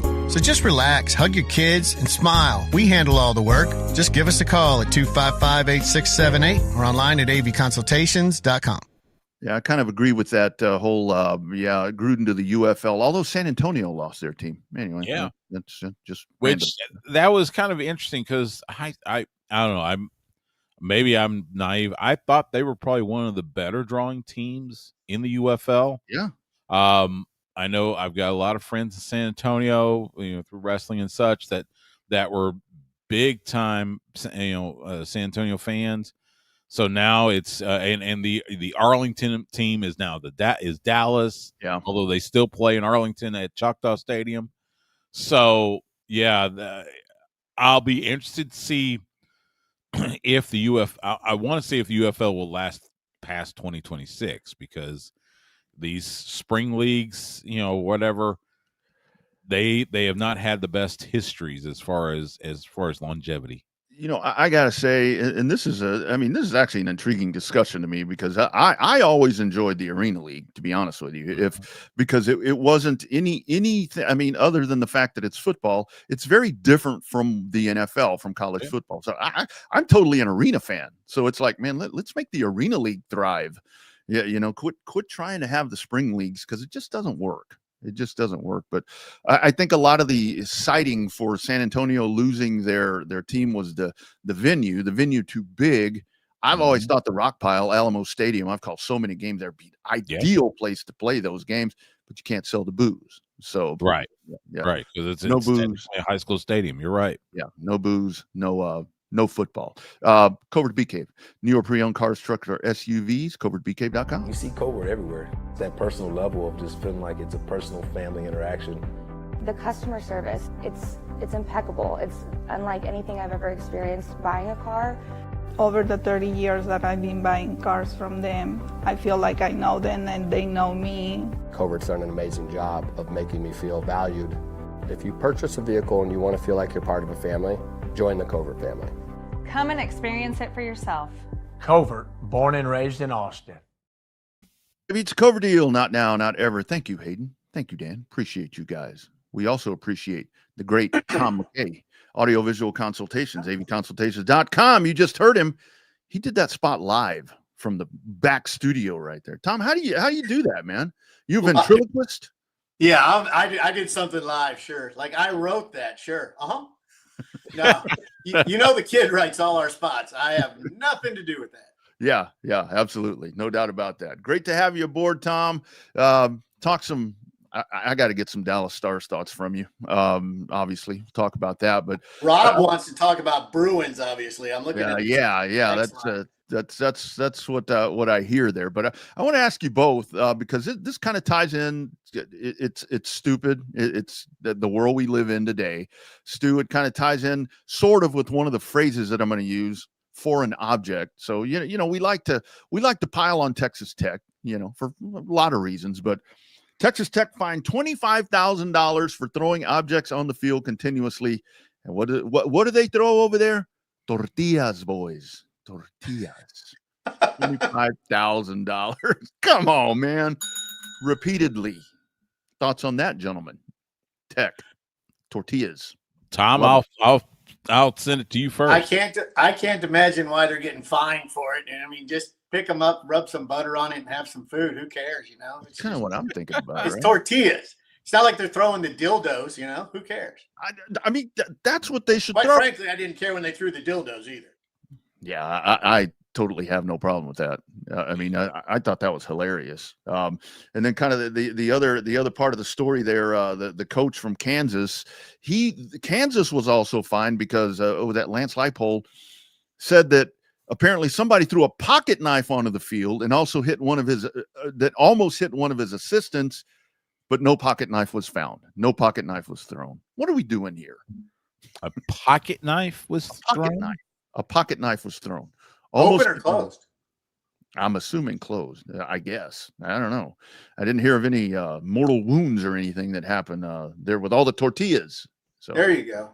It was probably to spread the stuff on the tortilla. There you go. Spread the butter. Yeah, there you go. Spread the butter. Exactly. Spread the butter. Good stuff. All right, Tom. Let's talk Dallas Stars. 3-0. Oh, okay. Home opener win. Man, I like what I'm seeing there. Welcome home, Coach. Yeah, that was very fun. In fact, we got coaches at both teams, new coaches at both teams since they called Neil Graham up to Dallas. That's right. How far does Glenn Galatzan take this team? I think they're going to go all the way to the Stanley Cup final. I don't know if they're going to be able to win it against the East. The East is pretty strong. I mean, the West kind of pillages itself every year with injuries, so it'll be interesting to see what happens. But I actually had Colorado winning the division in the regular season, but Dallas going to the conference final after beating them in the playoffs again. Nice. Okay. Hey, Tom, let me ask you, like you say, you frequent the Texas Stars up at HEB Center, Cedar Park, and I remember when they debuted and it was a hot ticket and they were always had a full arena there. Just tell our viewers, our listeners, tell them what the experience is of attending a Texas Stars game right now. Right now, the Texas Stars, they've only had 2 home games so far, and unfortunately, they lost them both to Grand Rapids, but they'll be just fine. They've got an awful lot of guys that they're all under contract with Dallas already. Then 6 or 7 of them right now were on the cusp of being the ones who stay and go during spring training or preseason. So they've got a really, really good team here. It's, new coaching changes a little bit of stuff, not a whole lot, but it changes a little bit. They're just kind of getting used to Toby. It's kind of interesting, by the way, the coaching staff here now is 3 ex-captains of the team. Really? Oh, wow. Okay. Toby Peterson, Travis Morin, and Max Fortunas were all past captains, and they're now the head coach and the 2 assistants. So it's very fun to watch. And they're under, the guys of Dallas. So they're actually prepping the guys for Dallas. So you're seeing an incredibly good product that's a very similar product to the Dallas Stars formation. Granted, the guys aren't that level, and they're getting there. But for the price, I can tell you this, going around seeing hockey all over the country, there's nothing that comes close to the price. Yeah, absolutely. It really is one of the best values that you're going to find if you want to find professional sports. That and the Express. I mean, I think that it's and with both the venues, it seems like to me, Tom, with Dell Diamond and with HEB Center, you're going in. It's not a major league venue, but it's as close as you're going to get to a venue to where you would see NHL or MLB. It is. It is. The nicest part to me for the venues, though, is the size of them. Because, like, you go to Dallas, the American Airlines Center, if you're not in the lower bowl, you've got a seat that you're looking down. I mean, it's a big arena. If you go to the Texas Stars games out at the HEB Center in Cedar Park, every seat is the lower bowl in Dallas. Yeah. I mean, you get a $10 seat, and you've got a perfect seat. Yeah. That's right. Yeah, I always said there's not a bad seat at the HEB Center, and like you know, Rodney, what you were saying, you know, the Express and the Stars, they're kind of the stalwarts of Austin area pro sports, and you're going to have a good time no matter, you know, when you go see them. So should be. I mean, and I'm looking forward to, you know, see what the Texas Stars can do this season. They've had success. Let's see if they can, you know, build on that success in this coming season. You know what's funny is that we talk about them as the professional teams here in town. We all know that UT is the professional team here in town. Of course, Mm-hmm. yeah. UT football, baseball, and basketball outpull them, and that's rightly so. So, I mean, I'm not going to deny the fact that everybody should be paying attention to them more than they are anybody else, but you know, when it only takes 6,800 people to fill the HEB Center in Cedar Park, it's pretty easy to get pretty close, if not at capacity, almost every night. Yeah. And that's, you know, I've been very vocal saying that's a reason when people talk about Major League Baseball coming to Austin and all of these different things, it's like, you know, that's going to be really hard to do. When we talk about NFL teams in San Antonio and different spots in Texas, it's like, you know, you got to get the Jerry Jones stamp of approval. I mean, there's a reason that we don't have that, and it's definitely UT. And Tom, I did want to talk Texas OU with you, because I know you've been usually because you're out and about, you're on the road, you're doing stuff during the day, but you check in frequently with us on the Coda text line.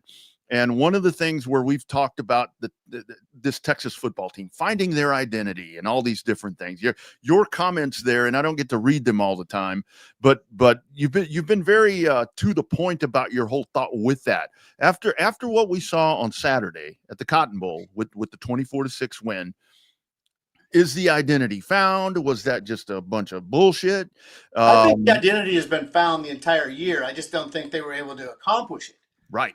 I think they did accomplish it this weekend. And I mean, I know if you guys go back, I know I was getting laughed at after week one, after Ohio State, when I said, just hold on, because they're going to be 4-2 after OU. Yep. After they beat OU. I put that in the text, and I know that. And I saw what was coming. I mean, if you look at the history of the Mannings, I don't know how it's so apparent with that family, but every one of them, when they go to college, they suck for the first 6 games, basically. And then all of a sudden they become really good. So I would be very optimistic as a Texas fan right now. Because with one loss in the SEC, very good chance they make. I mean, if they beat A&M at the end of the year, they're probably going to go to the conference championship again. A&M is kind of the one step that's in the way at the moment. Who knows how good they really are? Because I, quite frankly, don't pay any attention to College Station, but it'll be interesting to see. Yeah. It's you mentioned you know, of course, the Aggie game coming up Thanksgiving weekend. Texas still has to go to Georgia, and you know, even Georgia probably isn't the world beater they are, but they're still a tough team. So let's look ahead a little bit. Give me your thoughts on what Texas has to do to find success throughout the rest of the season and find themselves in that SEC championship game. I think the main thing they have to do is have the offensive line be as cohesive as they were in the second half of the OU game. That's the one problem I've seen since the very beginning of the season is the offensive line. Other than the fact that they had penalty after penalty after penalty for game after game after game, they were allowing Manning to basically be attacked. And if you give him some protection, which also allows him to see the outsides and the insides of running lanes, he could take off like he did in the OU game and run for 20 yards every once in a while. And otherwise, he can also sit back and pass. Also, the running backs being injured continually hasn't been real helpful. The defense is so incredible. If they continue to play, there's nobody that should be able to beat them. Nobody's going to score 20 points against them, I don't think. I see somebody saying that Vandy's a scare. I don't see Vandy as a scare if the defense is on, because they'll hold Vandy to 10 points. And if Texas can't score 20 against Vanderbilt, that's quite frankly a reason for them not to be in a championship game. Mm-hmm. Yeah.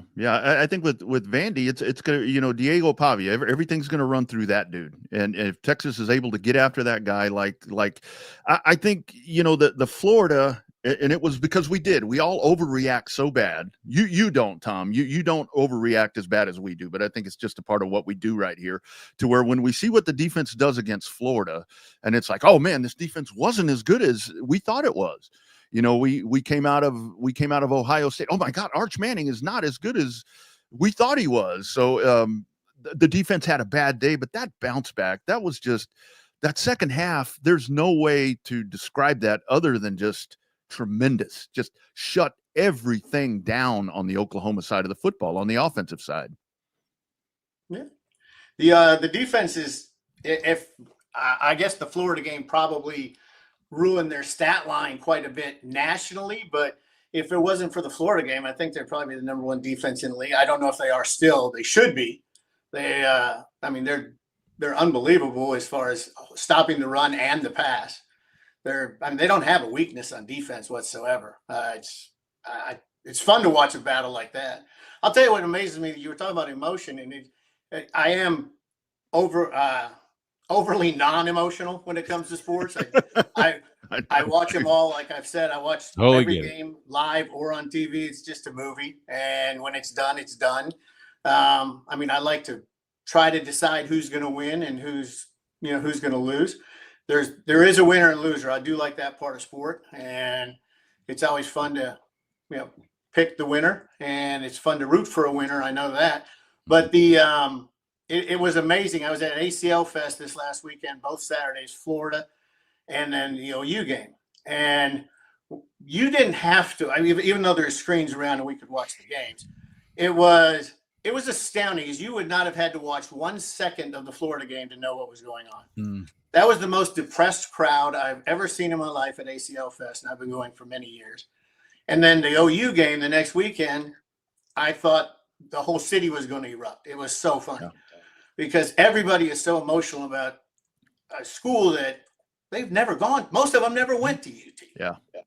So it's always astounding. It's just like the fans when you go to a hockey game, and AHL, it's not. Yeah, it is just as bad, actually. The people that sit around me at the AHL games are just as bad. But the NHL games, it's astounding to listen to people. Still, my favorite ever, I think, was the guy in Boston. I was sitting next to him, and he just looked over at me, and he goes, "Man, you're lucky you're a Dallas fan. Our team sucks. They had just won the Stanley Cup, and they're beating Dallas that game." And I said, "What are you talking about? Your team is awesome." And he goes, "Oh man, our coaching staff sucks, team sucks." I thought, what is wrong with people when they can't just look at things and go, "This is a really good, fun time, and our team is pretty damn good," which UT is. For all the fans here, by the way, UT is a pretty damn good team. Yeah. You're right, and that's why they always say fan is short for fanatic, and I'm like you, Tom. I don't get emotional. Now, part of that was, covering teams for so long. So you can't get emotional in the press box, but you eventually kind of you have to go with the flow. But you're right. Texas is a good team, and they've got the talent. They've got the tools they need to make it through this season. It's just a matter of doing the best with those tools. Well, if they can win the majority of their games left, if they have only one more loss, they're going to make the playoff. Mm-hmm. And all you have to do, like I tell everybody with every sport when they want to try to explain why their team is horrible, is all you have to do is get in. That's it. Just get in. Then you can win it all. It's astounding how many wild card teams and things like that have won championships. Yep. Just get in. And then you can take over, because by that point you've got everything down and you've got your game plans figured out, and the other teams are just as beat up as you. So depth comes into play, and that's the biggest factor. And I think UT has got a whole lot of depth. I'm sure there's other teams that have even more. I think Bama's a pretty damn deep team right now, and they're scary. But nobody brings them up, which is kind of hilarious to me. Everybody talks about A&M, and as I did as well. I'm sorry, but I think Bama's the most scary team in the SEC this year, because they're unpredictable because nobody saw it coming. And that's where, to your point, because, you know, after 1 year with Kalen DeBoer, they want to run the dude out of town. And it's like, you know, the transition that you have right there, Nick Saban and Kalen DeBoer, that is very different systems that you're going to be having right there. And it was, you just give this dude a minuscule amount of time. And truth be told, Tom, that season last year wasn't that damn bad for Alabama, but it wasn't Nick Saban type of whatever. And look at him now. I totally agree with you. Alabama is flat fucking scary. That's the only way that I know to put it right now. They are a complete football team. Oh yeah, it is. I mean, and their quarterback, who I don't know where they keep getting them. These guys, their quarterback looks awesome. Mm-hmm. And I mean, the guy can do everything that they put him in there. Thought he was just a running quarterback, is what I thought at first. He ends up he's a freaking passing quarterback. Mm-hmm. Yeah. Wow. Yeah. Total package. You're absolutely right. So I think it'll be an interesting SEC finish this year, and I don't know how it's gonna. Nobody knows how it's gonna turn out, obviously, because there's so much to be played. I mean, A&M has 3 or 4 major games left. Yeah. Their schedule looks ridiculous. Oklahoma's might as well kiss them goodbye. They're gonna get whooped. They've got a schedule from hell. UT's probably got the easiest schedule of everybody left, of the ones that could compete. I wish they don't play Alabama though. And the nice thing is if they had Alabama, because they're in the same division as Alabama. Yep. So Alabama's the one thing that has a chance really of holding them out of the SEC championship game without them having any say in it. Mm-hmm. Tom, you mentioned Oklahoma. We were talking about coaching vacancies earlier.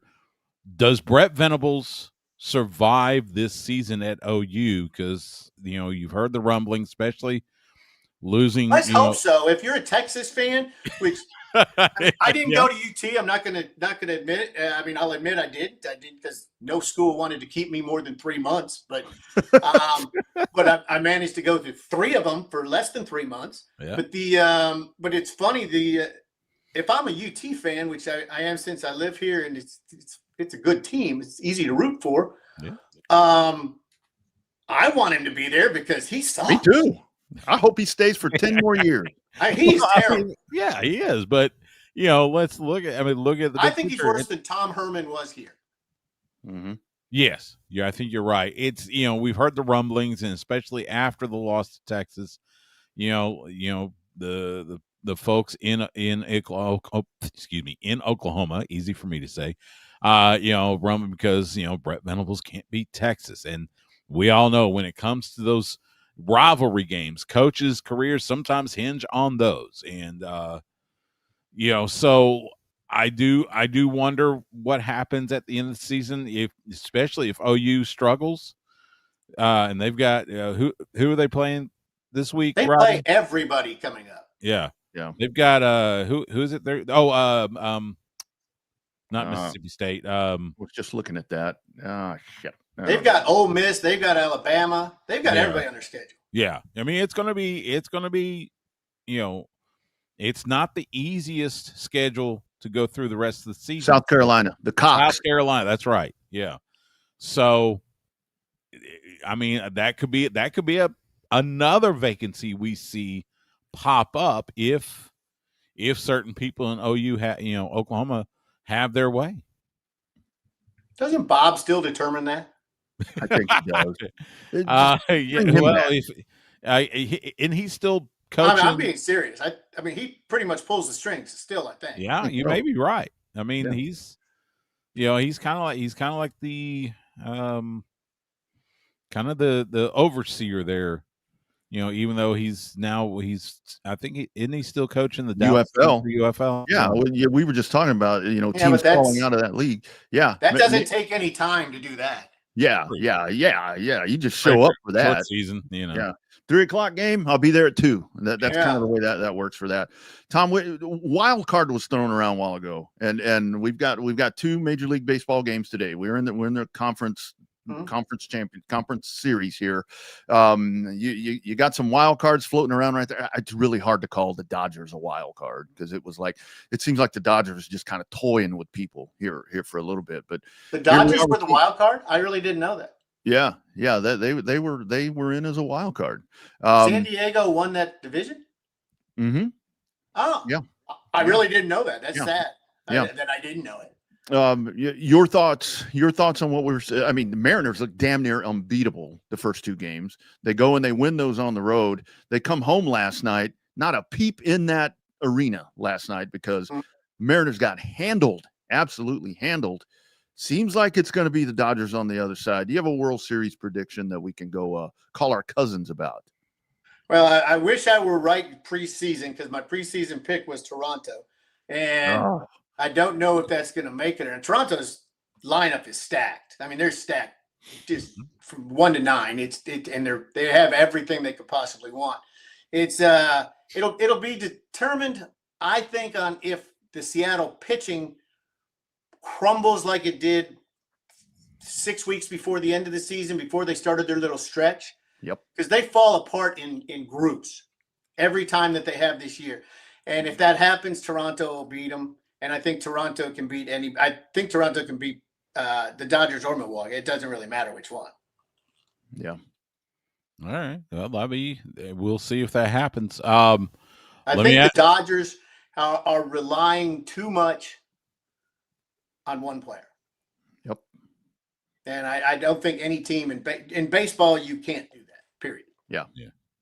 Everything does center around that dude, and it really it's a very complete. I mean, it's a very complete team, and like it pointed out there from Rob on the chat, they were hurt during the season, but a lot of teams, maybe none more than the Astros, who fired 2 assistants, and the medical trainer was fired yesterday, and the assistant GM. So the Astros with some wholesale changes going on coming up there within that organization, but it really does seem like Toronto. You get Toronto and the Dodgers, man, and that's going to be a pretty light up World Series, I think, that you're going to have there.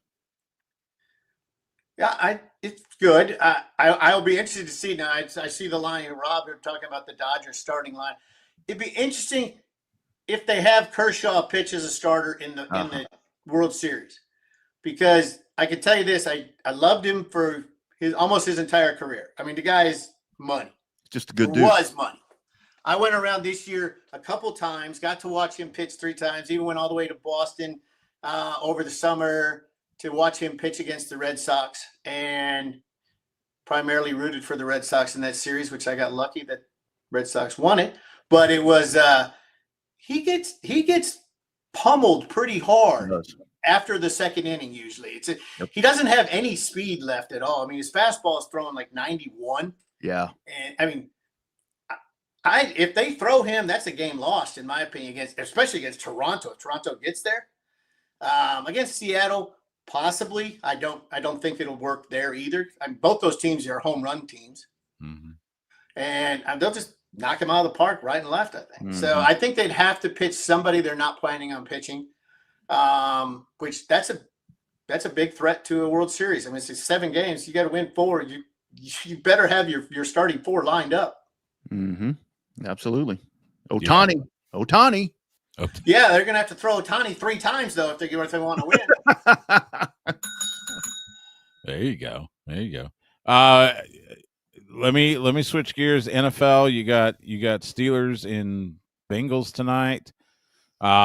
It's the battle of the 40-year-olds with Aaron Rodgers and Joe Flacco, and who's gonna win? Who's gonna win? Just give me your thoughts on what you've seen in the NFL so far this year. I've seen complete mediocrity in the NFL so far this year. This attempt at making parity across the NFL, in my opinion, is a total flop. I mean, it's a great TV product, live product. It's garbage. And all you watch is a bunch of teams that have to try to fit a salary cap. So they have 5 to 10 good players when you need 18 to 20. And it's really sad to watch the majority of them. And Eagles are a prime example. They have no depth whatsoever, none. And I mean, Eagles should be spectacular. I'm not an Eagles fan by any means. I hate everything Philly, but they should be a great team. In fact, Philadelphia is the one city I will not go see a game in ever. Amen. And again, I should say, because I did go to once. Never go again. It's just I don't know. Watching the NFL is sad. I mean, like the Dallas Cowboys, which you want to root for if you're here, or the Houston Texans. My Lord, those teams are awful. I mean, Dak Prescott's playing the best football anybody could ever play, and he can't win a game. Yeah. That means your team sucks. Funny you mentioned that, Tom, because Jerry Jones had some thoughts. He still thinks they're going to be in the playoffs. This is Jerry. I see so much parity, and then you factor in that these teams get compromised with injury. And we can, have, and may. But if we should have some good go of it here over the next weeks ahead with our injury situation and return of injury, and we can get some wins, then this thing with Dak playing the way he's playing, and with the way some of the guys have played that are playing with these guys out right now, I'm encouraged. The last thing that I'm thinking about is in any way being out of the hunt. Come on, Jerry. Come on, man. Of course he says that. Yeah. Yeah. I will tell you the one thing that I like, Tom, is that, and Wags and I talk about this a lot, and I'm not sure if we agree on this or not, but it's like these guys like Sam Darnold and his man, Danny Dimes. He's constantly tough. Danny Dimes ain't no good. I'm like, dude, are you watching what he's doing right now? I mean, he wasn't good with the Giants, but that kind of goes to your point right there, to where everything, it really is watered down. And what you see is like the Ravens, Super Bowl favorite. They ain't worth a flying shit right now. You know, their main dude is out. The defense is horrible. I mean, here's the Colts. We sat here doing power rankings at the beginning of the year. Oh, Colts probably 28th best in the league. Hell, look at them now, man. This league is so all over the place right now. Well, and I like the comment from Rob. Rob, good job, because I text into these guys every single day just about Baker, touchdown maker, does it again. Because I'll tell you what, the fact that they're going to allow that dude to be the best quarterback in the league, almost, there's some guys with better stats. He's the best quarterback in the league, though, right now. Yep. I mean, as far as winning games. I mean, Tampa Bay. Baker Mayfield, the best quarterback in the league. That means your league sucks. Sorry. Look, I got to cover him when he was at Lake Travis. We saw the greatness then, and now Tampa's 5-1. They're atop the NFC South, and it's kind of like you said, Tom, with the parity. You know, it's not out of the realm of possibility that, you know, Tampa could end up winning the South. Yeah. Oh, I don't think there's any question they're going to win the South. Yeah.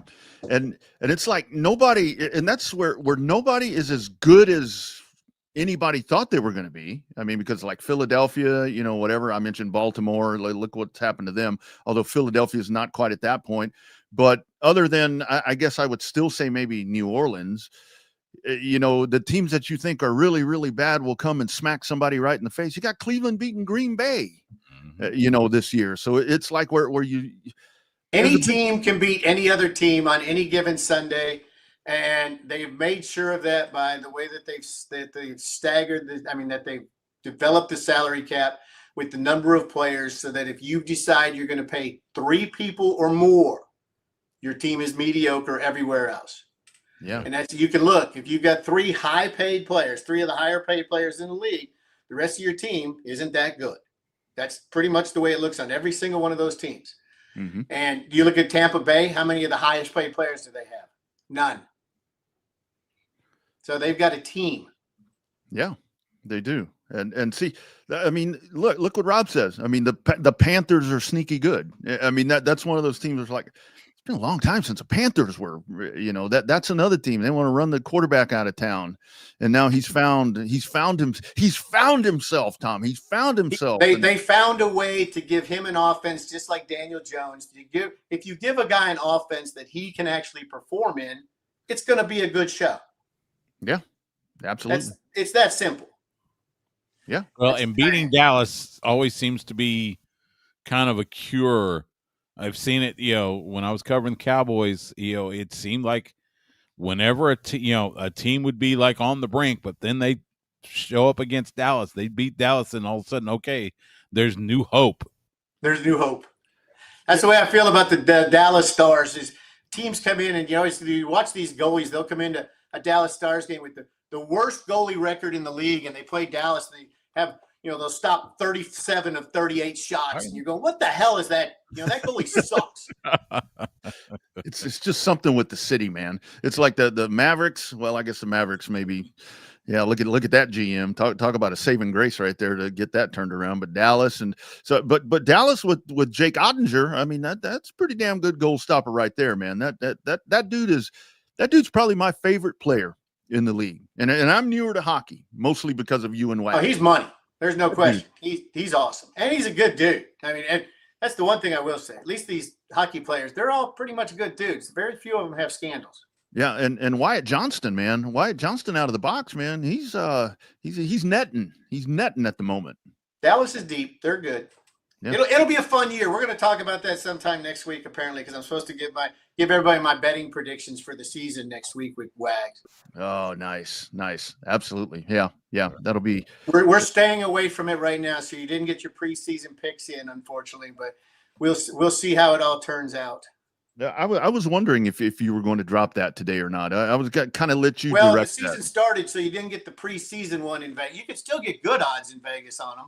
Yeah. But like the Dallas odds have already shifted in Vegas. Yeah. I mean, I got them at 11-1. Nice. And they're already at 9-1. So it's moving fast. So they're going to get past Edmonton this year, right? This is the year. I think Edmonton's going to be in a little bit of trouble this year when it comes near the end. I don't want to say they're aging, but I'll say they're aging gracefully. Nice. But aging doesn't help you at the end of the year. Dallas got younger. Yes, they still have some old players, but they got younger overall. Edmonton got older overall, and that's not. And Edmonton also doesn't have Ottinger. So yes, I think they're going past him. Yeah. Hey, Tom, I do want to ask you. Sorry, Stu. I do want to get this in. I mean, I know that you don't partake in the drinking beer and so forth, and that's why you look like you look, and I look like I look because I do. But I know that you have a history with bars and so forth. We were talking about dive bars, kind of in this area, and I threw out a couple of Round Rock ones. You got any, or do you know of any hidden gems where our folks can go, like the dive bar? And this all came about because I was telling Stu, Austin Business Journal or the Statesman released the top 5 dive bars in the area. And it's all these places where you got to go rolling up there in a suit and tie. I'm like, that ain't no dive bar, man. All the dive bars I know is back from my old drinking days, unfortunately. And I know most of them are still there too, but they're up in Dallas. And so I don't have any here because I had to quit drinking when I got here. Yeah, no, that's good. That's been a long time. I know. 38 years I've been sober now. Damn. Look at Congratulations. you. So I wish I could give some people some good dive bars because I think I owned the Knox Street Ice House and was partners in Stan's Blue Note up in Dallas. So I had a blast with the bars back then. Oh, man. I think we did a remote at Stan's Blue Note one year for Texas OU. Probably. It's a very popular spot down in Lower Greenville. We were there. I forget. It was. Yeah, I think we were there. That was a cool bar. How'd you go? Well, no, I see the correlation, I guess. So was it your vision as like owning bars and stuff to where you saw that bars lacked having this home theater system, this home is that how that came about? Is that how you wound up going in the direction of AV consultation? This was honestly always my hobby since I was like 10. And so whenever I moved here, sobered up, decided I didn't want to be in the legal profession or the insurance professions, either one of them any longer. That's what I started here. So just started it and had a blast with it. And it's just kind of blown up over the years. And now it's what it is. It is. It's the best in the business. avconsultations.com, 512-255-8678 for that home system of your choice. And I tell people, Tom, and my wife has learned it, it doesn't just have to be sports. You got Netflix and movies. Movies are even better. Sorry. I love sports. I like sports live more than on TV. Well, yes, I love movies. Yeah, absolutely. Good stuff. All right, Tom, we are up against it, so we're going to cut you loose. I think we are doing this again next week, so that's when we'll get the hockey picks and so forth. As always, a pleasure chatting with you, my friend, and thanks for always the good insight and philosophy that you drop. You guys have a great day. All right, thanks, man. Tom. Take care, Tom. There he goes. Tom McKay, audio visual consultations, avconsultations.com.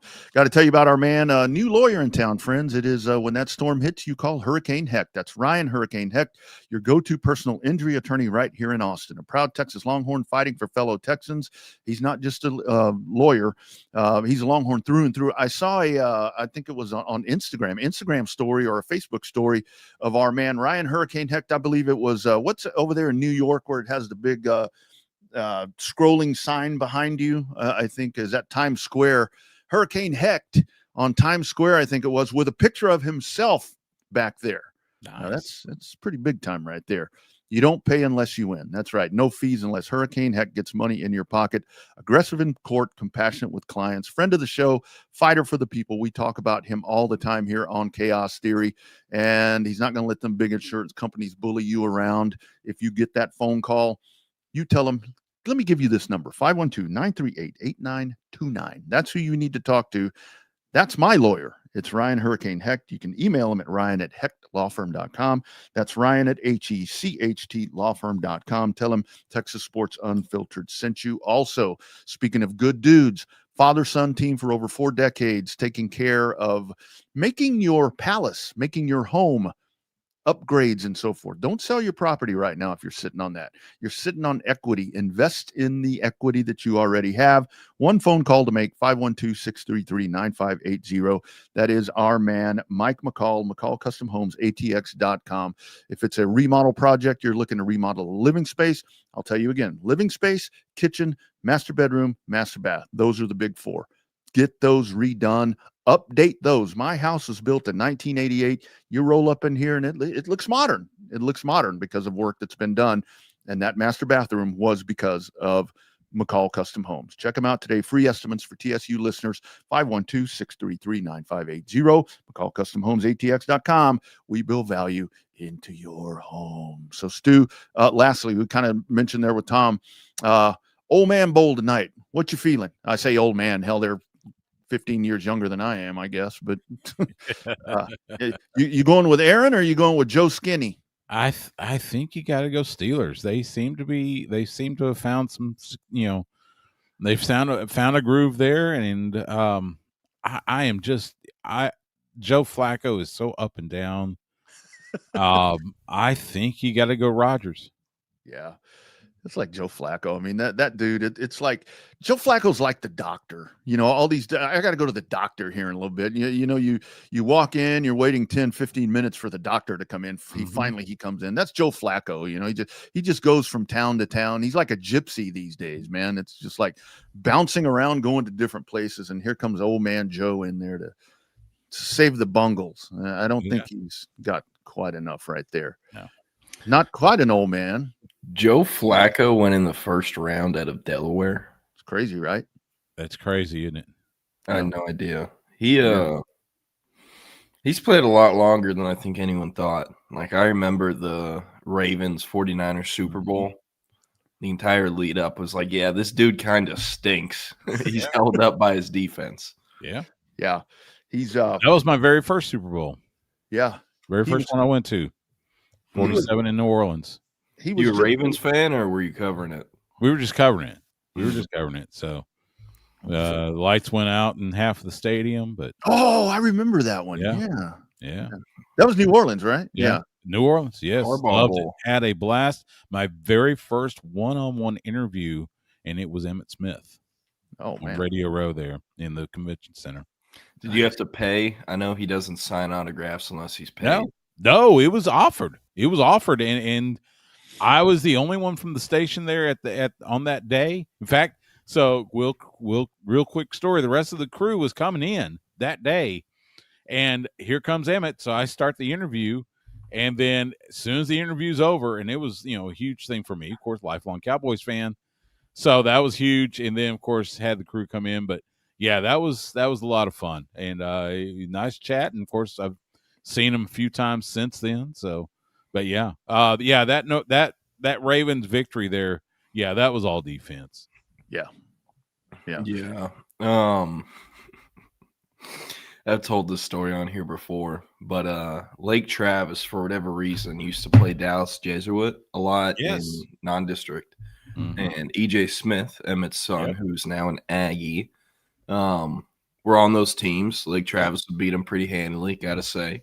Yes. And I remember my freshman year, one of my buddies worked up the courage to walk over to the away visitor side of the stadium with a Cowboys jersey. In the middle of the game. Yeah. And he asked Emmitt to sign it. I was on the sidelines for that one. In fact, I went up to talk to Emmitt and Pat. Who, by the way, Emmitt Smith's wife, Pat, absolutely just drop dead gorgeous. And it was really nice talking to him. And Emmitt basically told him to go fuck himself. Emmitt wanted to, he wanted to keep a low profile, because of course it's, high school game. He's there to see his son. So yeah, it was, even me, and it was painfully obvious. I was with the radio station, so 'cause I had a mic with me, but they were nice enough to at least chat a little bit, and so but yeah, he wasn't there to sign autographs. He was there to watch his son play football. Guys, I actually got an Emmitt Smith autograph for free and of all places at Texas Motor Speedway. I was there to cover a cup race, and I forget what he did. If he drove the pace car or waved the flag, I don't know what he did. But I'm up in the up there where they have the nacho bar, Stu, where they have all the free food. I'm up there during the race, and he comes walking through, and he's wearing a shell jacket, a Joey Logano jacket. I'm like, damn, that's Emmitt Smith. And there's somebody with him, but there's like no attention being put on him whatsoever. And I guess people are thinking, oh, this is one of the new brothers that's in NASCAR now, a part of the Shell team. And I walked up to him. And I'm like, oh, Emmitt, man, great memories. And, you're probably my favorite Cowboy running back of all time and so forth. And I had a Sharpie in my hand, and I had a media guide. And I said, man, I'd love an autograph. And he's like, for a real Cowboy fan, I'll do it for you. But there was nobody around. There was absolutely nobody around, no fanfare, nobody beating him up or anything. So yeah, I've got a media guide for racing signed by Emmitt Smith. Nice. Great.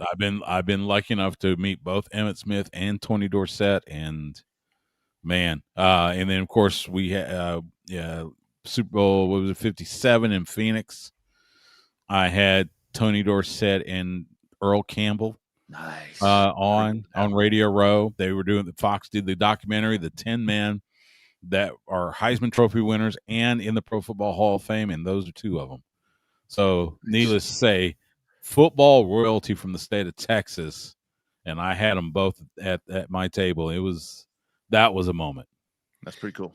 Do y'all have a favorite athlete you've ever interacted with? Just like down to earth dude, anything like that? Man. I gotta think for a moment. Man, that's a tough one. I've been lucky enough, 9 Super Bowls. I've talked to quite a few of them. Yeah. I'd have to come back to you. I've met quite a few of them, and quite a few of them were just, they're wonderful people. I got to think for a moment. That'd probably be. Eric, what is going? Are you in the shower? Yeah, what are you doing over there, man? You taking a shit? Guys, Jordan, echo and everything. Jordan, this is for you because I know you're in a relationship, and hopefully the echo isn't too bad in here. When you get in a relationship, shit happens. Yes, it does. Double R. I know you're a native Texan, correct? Yeah, absolutely. Stu, are you? What's that? Are you a Texan? Yes. Okay, Jordan. Fellas, I'm in a place called Unclaimed, Texas. Did I get that right? Doesn't even have a name. It is. Unclaimed? It is. Let me get this. Make sure it is uncertain Texas, which is 25 minutes outside of Marshall. Oh wow. Okay, I know where you are. So you know East Texas, out Gilmer. Yep. Yes. Yes. My better half, her mother, my better half from Indiana. They do a lot of barrel racing.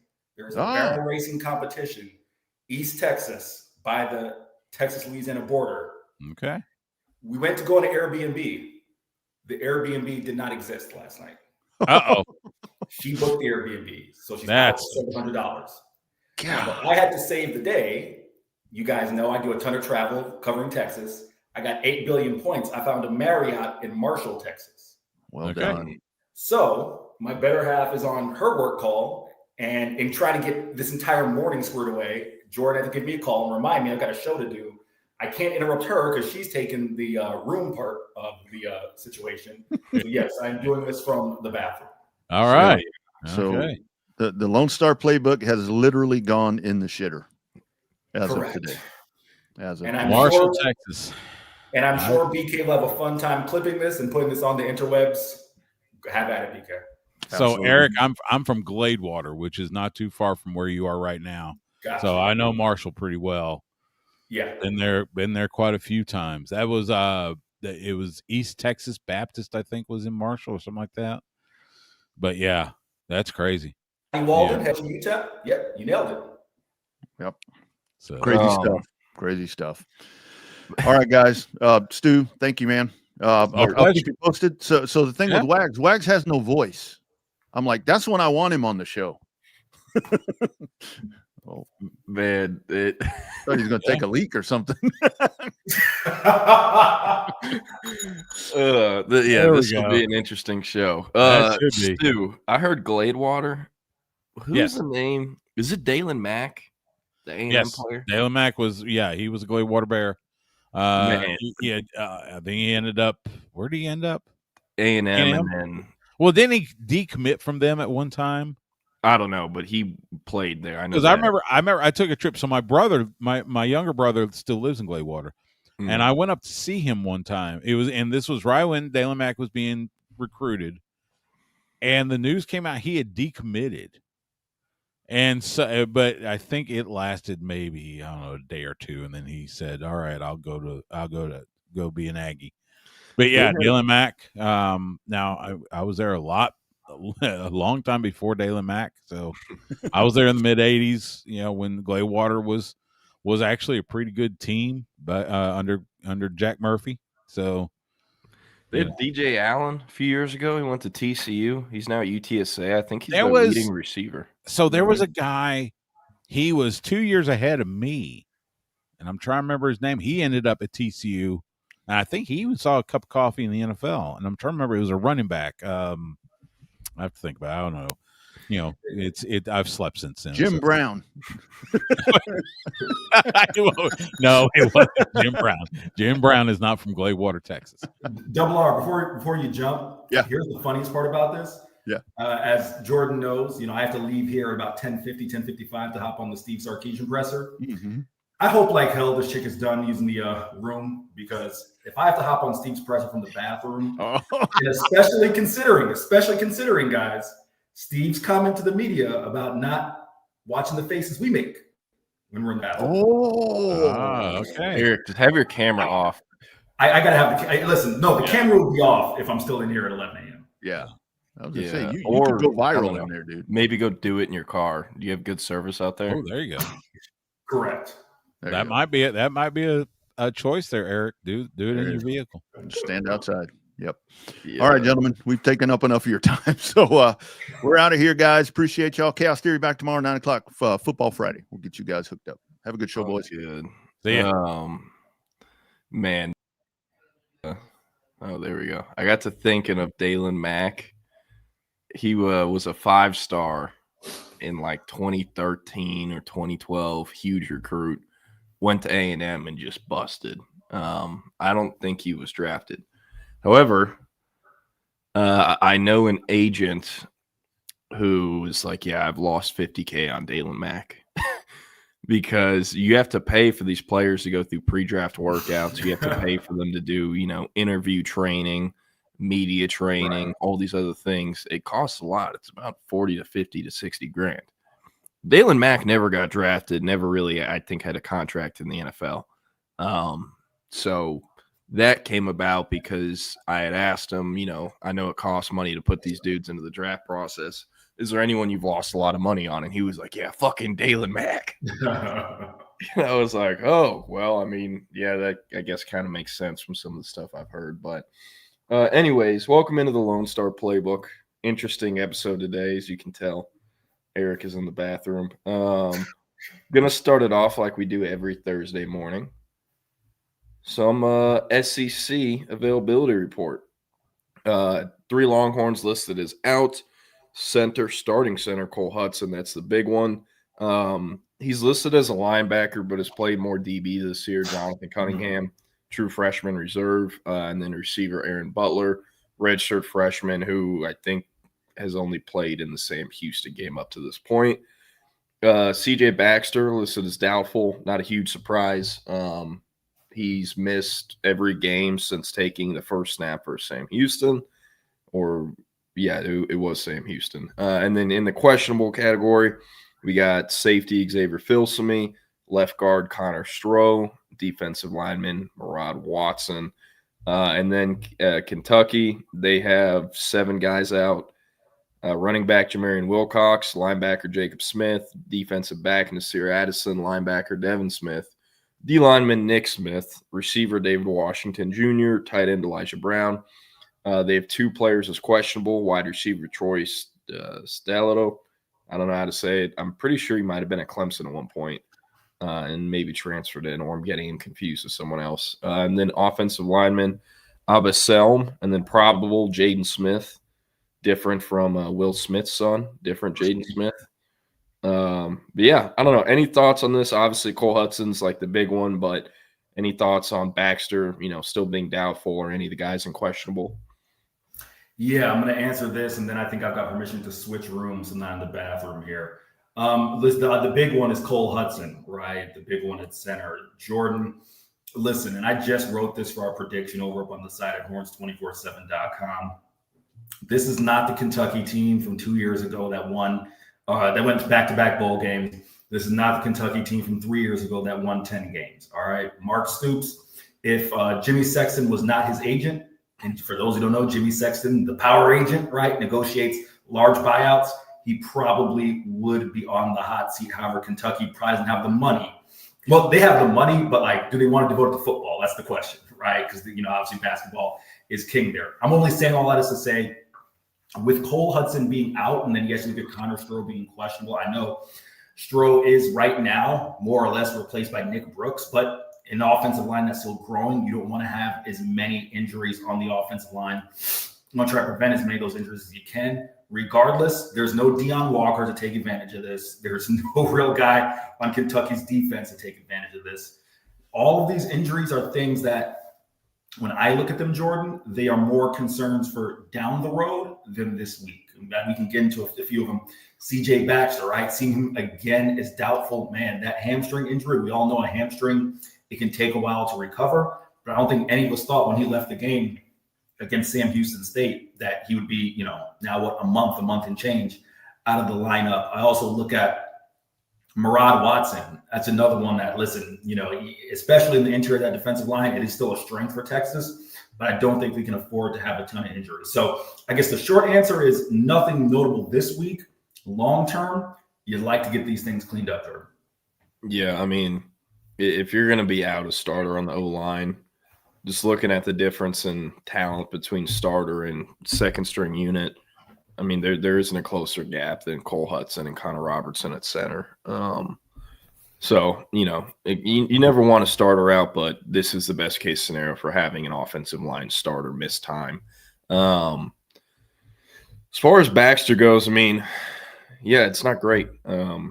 He has played, if you take away the one game he played the opening snap of, and that was it, he has played 2 games in Texas's last 22 games.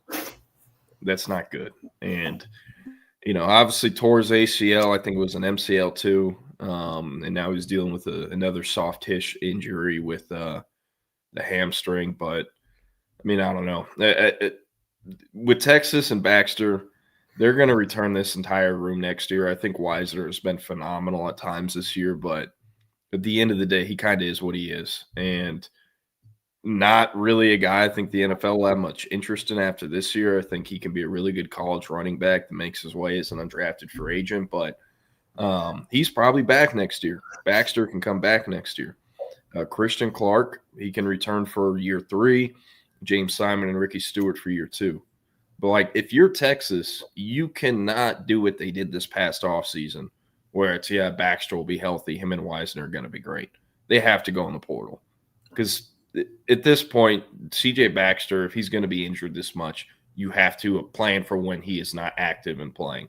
And they have not really successfully done that this year. So, yeah. And to answer this, Antoine, Ricky Stewart is still around, true freshman running back. I do not think he's suited up at all this year. Correct. Home games or away, he's not on the travel roster. Only 74 players are, and he is not. But to be honest, he was never going to play this year unless Texas had injuries in that room like they did last year. Hey, what if you got an awful announcing story?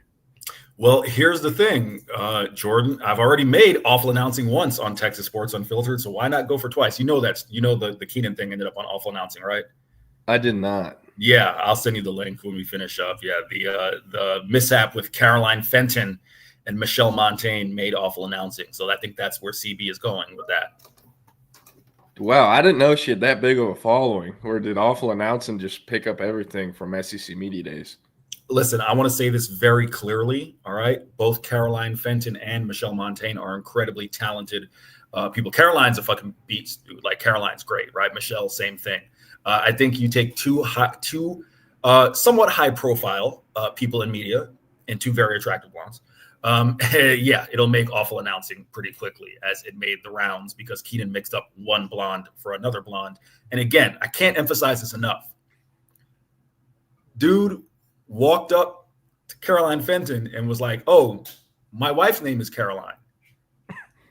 And that's where it ended up being the mix-up with Caroline Fenton, Michelle Montaigne. So, yeah, there is that. Hey, we got some other topics to get into, but before that, we're going to hit on these questions. Antoine said if they take a portal receiver, who gets pushed further down the depth chart? Look, I lean towards them taking one, but they're not going to decide on that until we get further in the season because the entire room is going to come back. DeAndre Moore is the only one who has the option to leave early for the NFL. He's probably going to have to play better and get more passes thrown to him, more catches, yards after the catch to be a draft pick in April, but I think it'd be very dumb of Texas not to go in the portal. I'm not saying Ryan Wingo or DeAndre Moore or Livingstone or Emmett Mosley can't be this next year, but they don't have it. There's no go-to pass catcher on this team. There's not a true receiver one. Jack Andrews is not a go-to pass catcher, kind of like Gunnar Helm was at times last year because he hasn't been involved enough. You're lying to yourself if you don't think Texas can upgrade and help itself by going and getting a Matthew Golden type or an A.D. Mitchell type or even an Isaiah Bond type. I know he didn't really live up to the hype and expectations a lot of people had for him, but what Isaiah Bond brought to the table last year could help this Texas team this year. There's no question.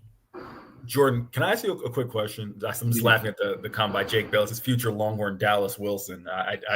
Billy Napier is probably out of a job, so you never know. He might be available.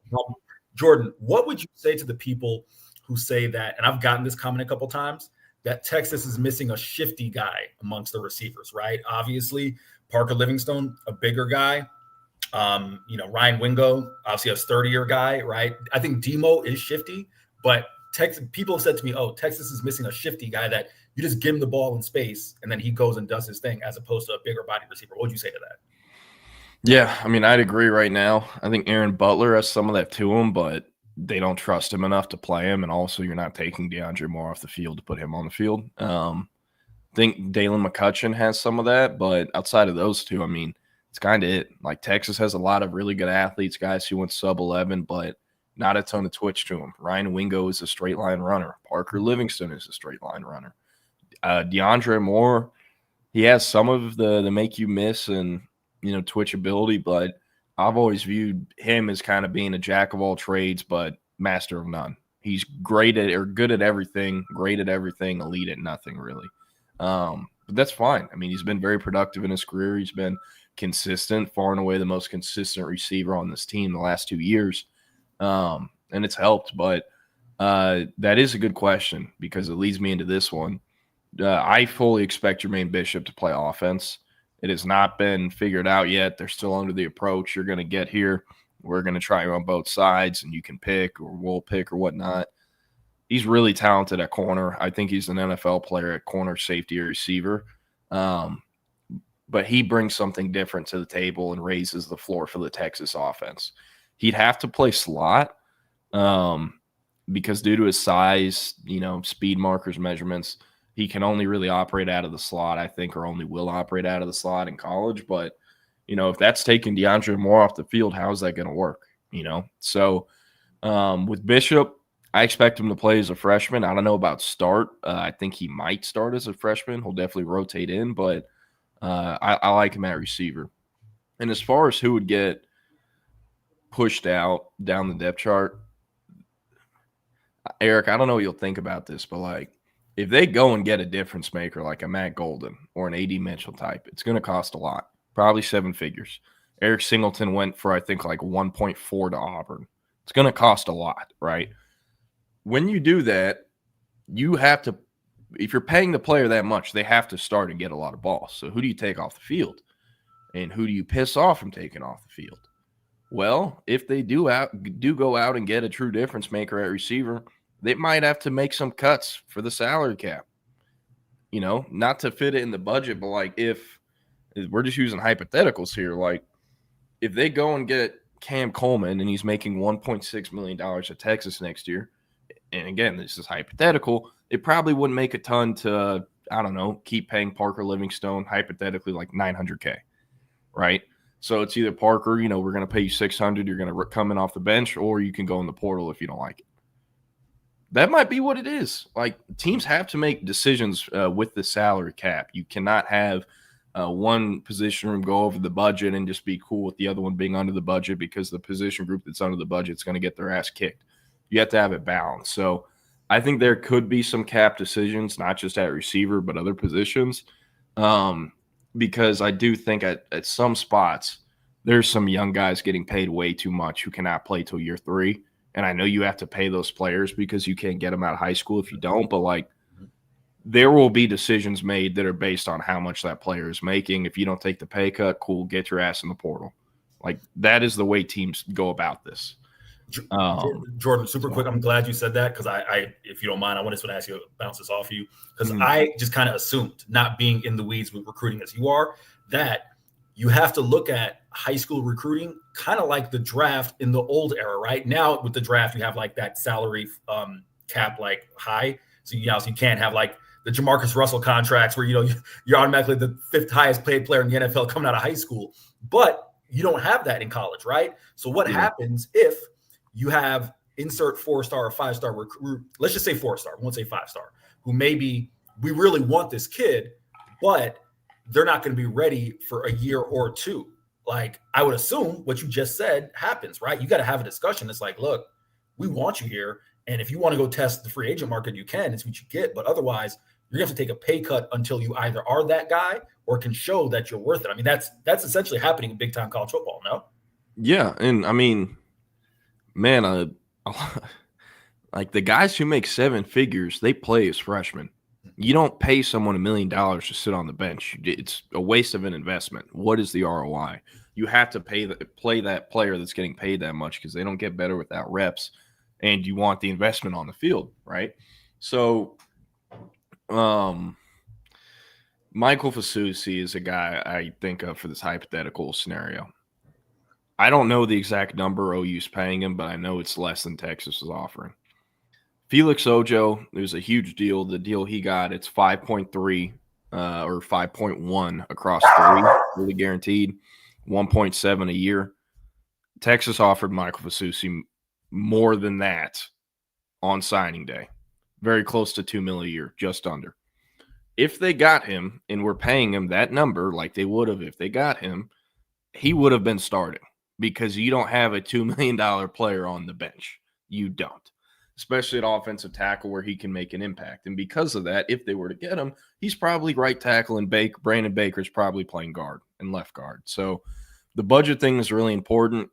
Cade Phillips, Jonah Williams, those are 2 really expensive players. Jonah Williams has only played in 1 game, has been injured some of the other ones, so they weren't going to rush him back, and also he didn't really need to play versus OU. Cade Phillips has played a little bit. Justice Terry is a 7-figure player. He's played some snaps. A little surprised he hasn't played more, but I mean, hey, because of how much money these players are making right now, it's very interesting. You never want to stunt these guys' development and get their confidence low because they get their ass busted as a true freshman playing in the SEC. But you have to take that risk.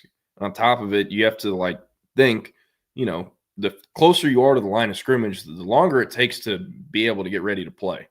But if you're paying him 7 figures, it's he's got to play at some point. It's a very interesting part of the college football world that I think a lot of teams are struggling with. And it's very interesting, too, to see how teams approach budgeting the quarterback room. Because, Diabell, anyone can figure this out. He's going to be a 7-figure player. He's a 5-star quarterback. That's what it is. Those guys, negotiations start at 1.5 as 5-star QBs out of high school. That is just what it is. But Arch Manning is probably going to be on the team next year, and he's also making 7 figures. So, Texas, they're figuring it out. They're budgeting it. A school like Baylor, they cannot have 2 7-figure quarterbacks.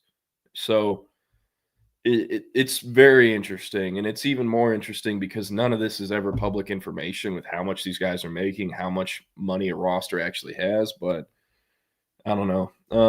Got another one from Antoine here. Said, why recruit Levon Johnson over Melvin Hills and Tia Saveo over Dre Bledsoe, Trill Carter, etc.? No return on investment.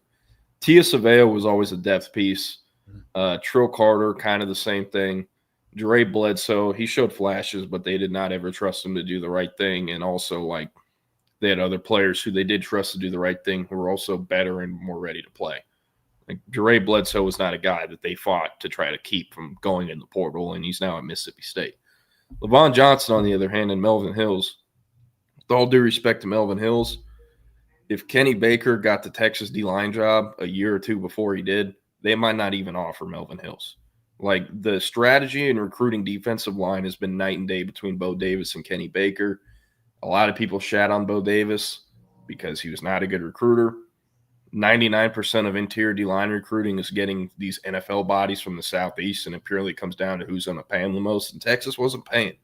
Is that on Bo Davis? I don't really think so, but they started investing a lot more money in defensive line, interior D-line recruiting once Kenny Baker got the job. So that being said, Melvin Hills, Levon Johnson is a better player than him. He's a year older than him, and he's a lot more ready to play. And, if this is really coming down to the 6th or 7th guy in the rotation, I really do not think it matters as much. But Levon Johnson should be playing over Melvin Hills. There's no question. Melvin Hills will maybe get in the rotation next year, but, you check in during fall camp with a lot of the young guys, the guys going from year 1 to year 2, ask, are they going to play? How do you think they're doing? The consistent feedback with Melvin Hills is still a year away. So, that's what it is. He can't play till year 3, then this is what it is. Then they had to go get Levon Johnson, So those are kind of my thoughts. Antoine said more freshmen need to play to keep some continuity. Whatever. Bo Barnes needed to play over Marshall Landwehr on special teams. Marshall Landwehr is in his 5th year and has been playing special teams since year 2 or year 3. He's a walk-on who's earned his spot. They're not taking him off the field to put Bo Barnes on there. I get what you're saying. I think Bo should be playing special teams to some degree and maybe even some defense. But Are you taking Anthony Hill, Trey Moore, Ty Anthony Smith, or Leonga off the field to put him in? Probably not. And Texas runs a 4-2-5, and they don't sub a ton at back. Or like, he'll be fine. He will play a lot next year. Trying to think. That's what he said. Hey, Jordan, while you think, can I ask you a super random question just because you're talking about quarterback and some of the budget allocation of that spot at Texas? And you can go as long or as short as you want, but I definitely want your thoughts on this.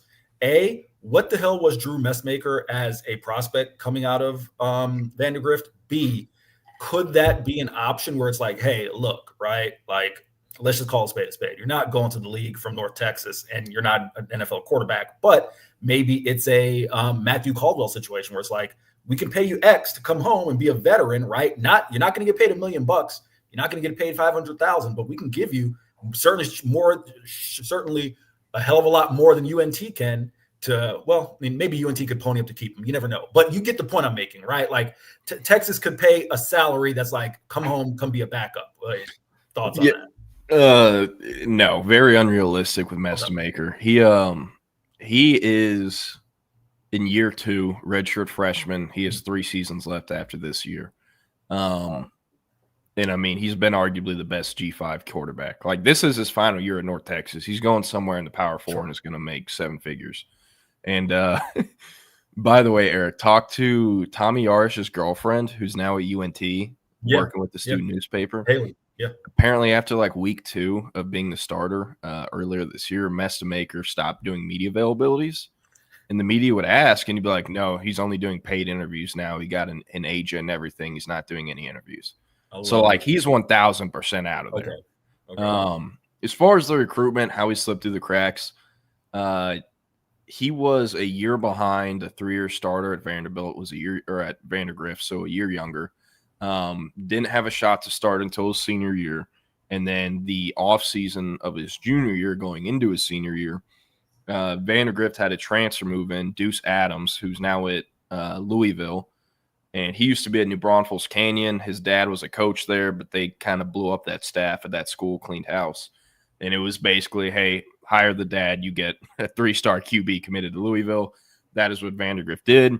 And when he was about to start for his senior year, a kid transfers in, and he never starts a game at the varsity level in high school.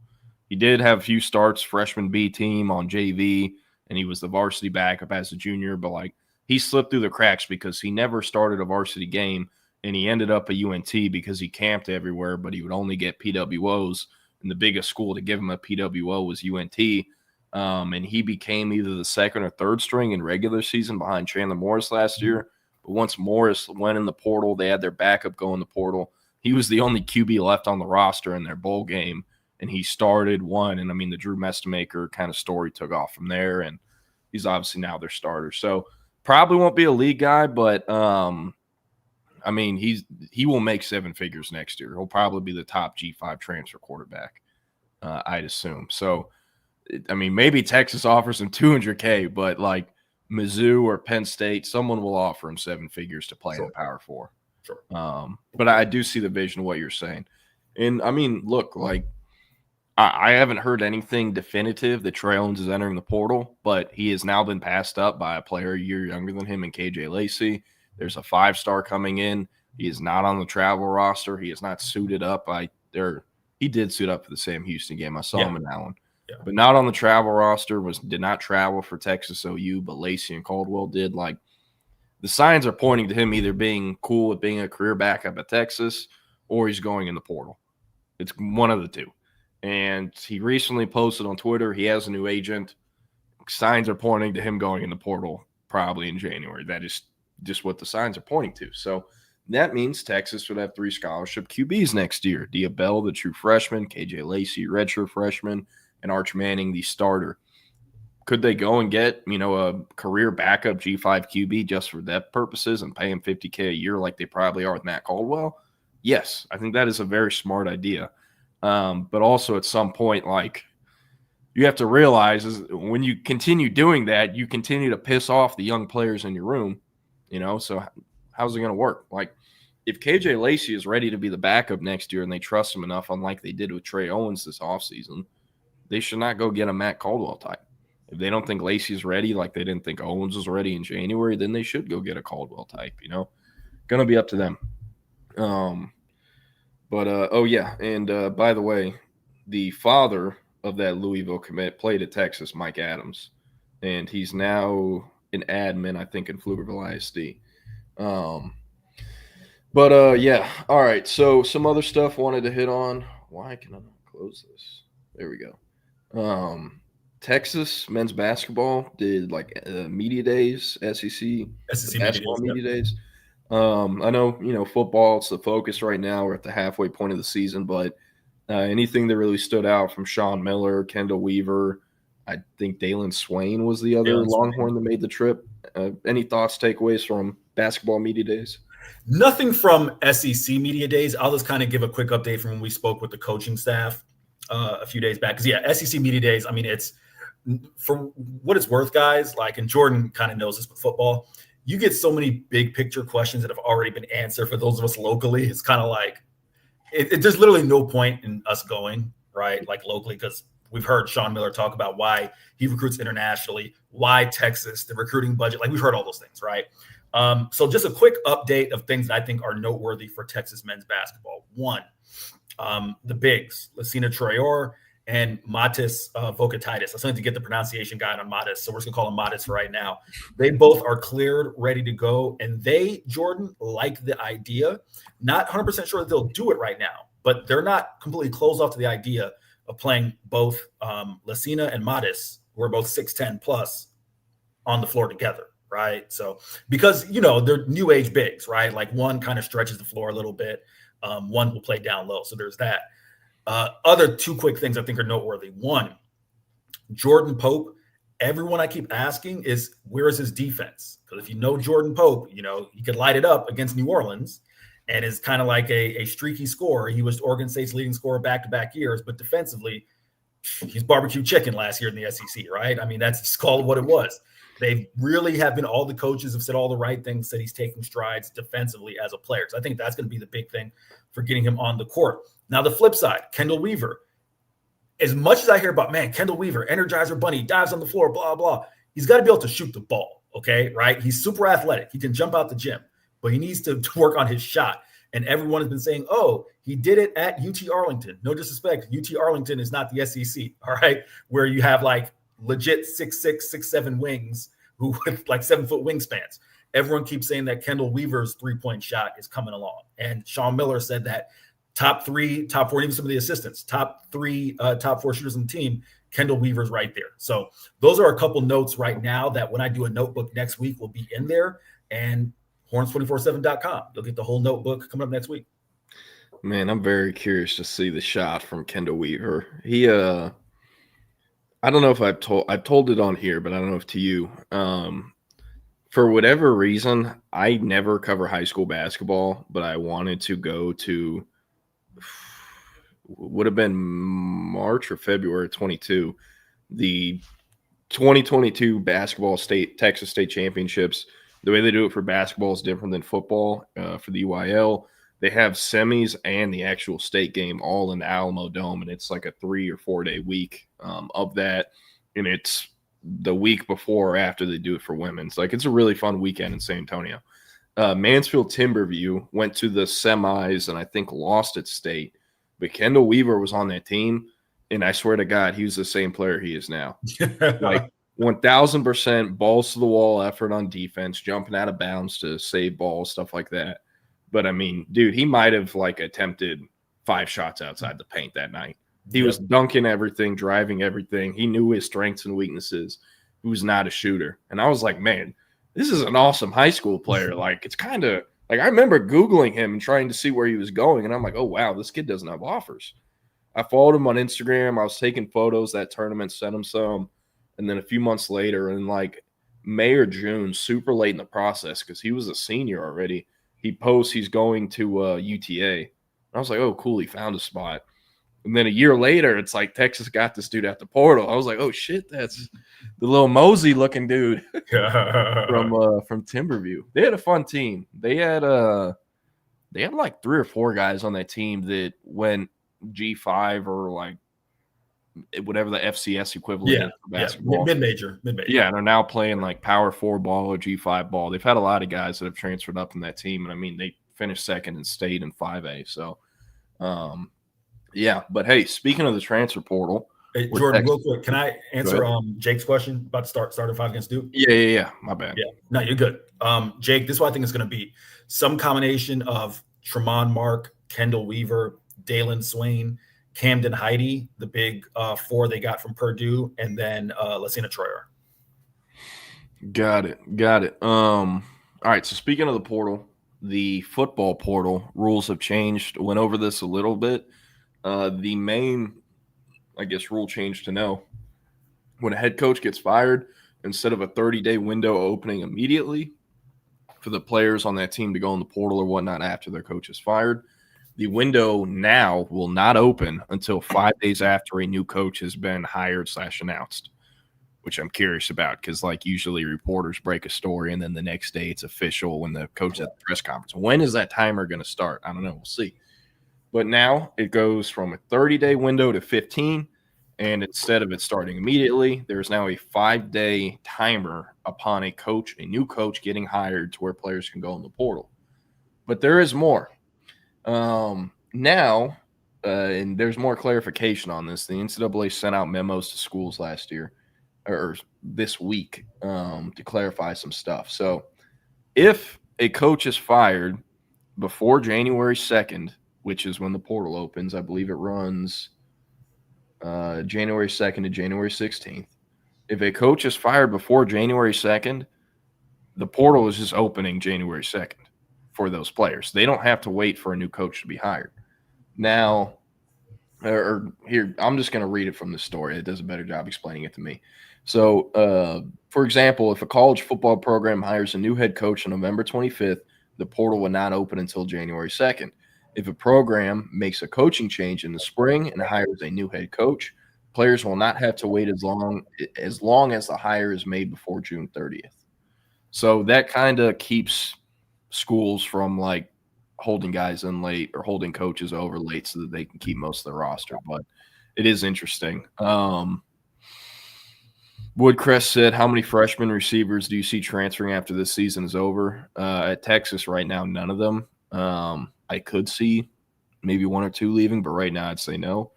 Around the country, though, there will be some. Antoine said, sitting out and redshirting during the season is dumb. 4-game redshirt, portal, and NIL change college football for better or for worse.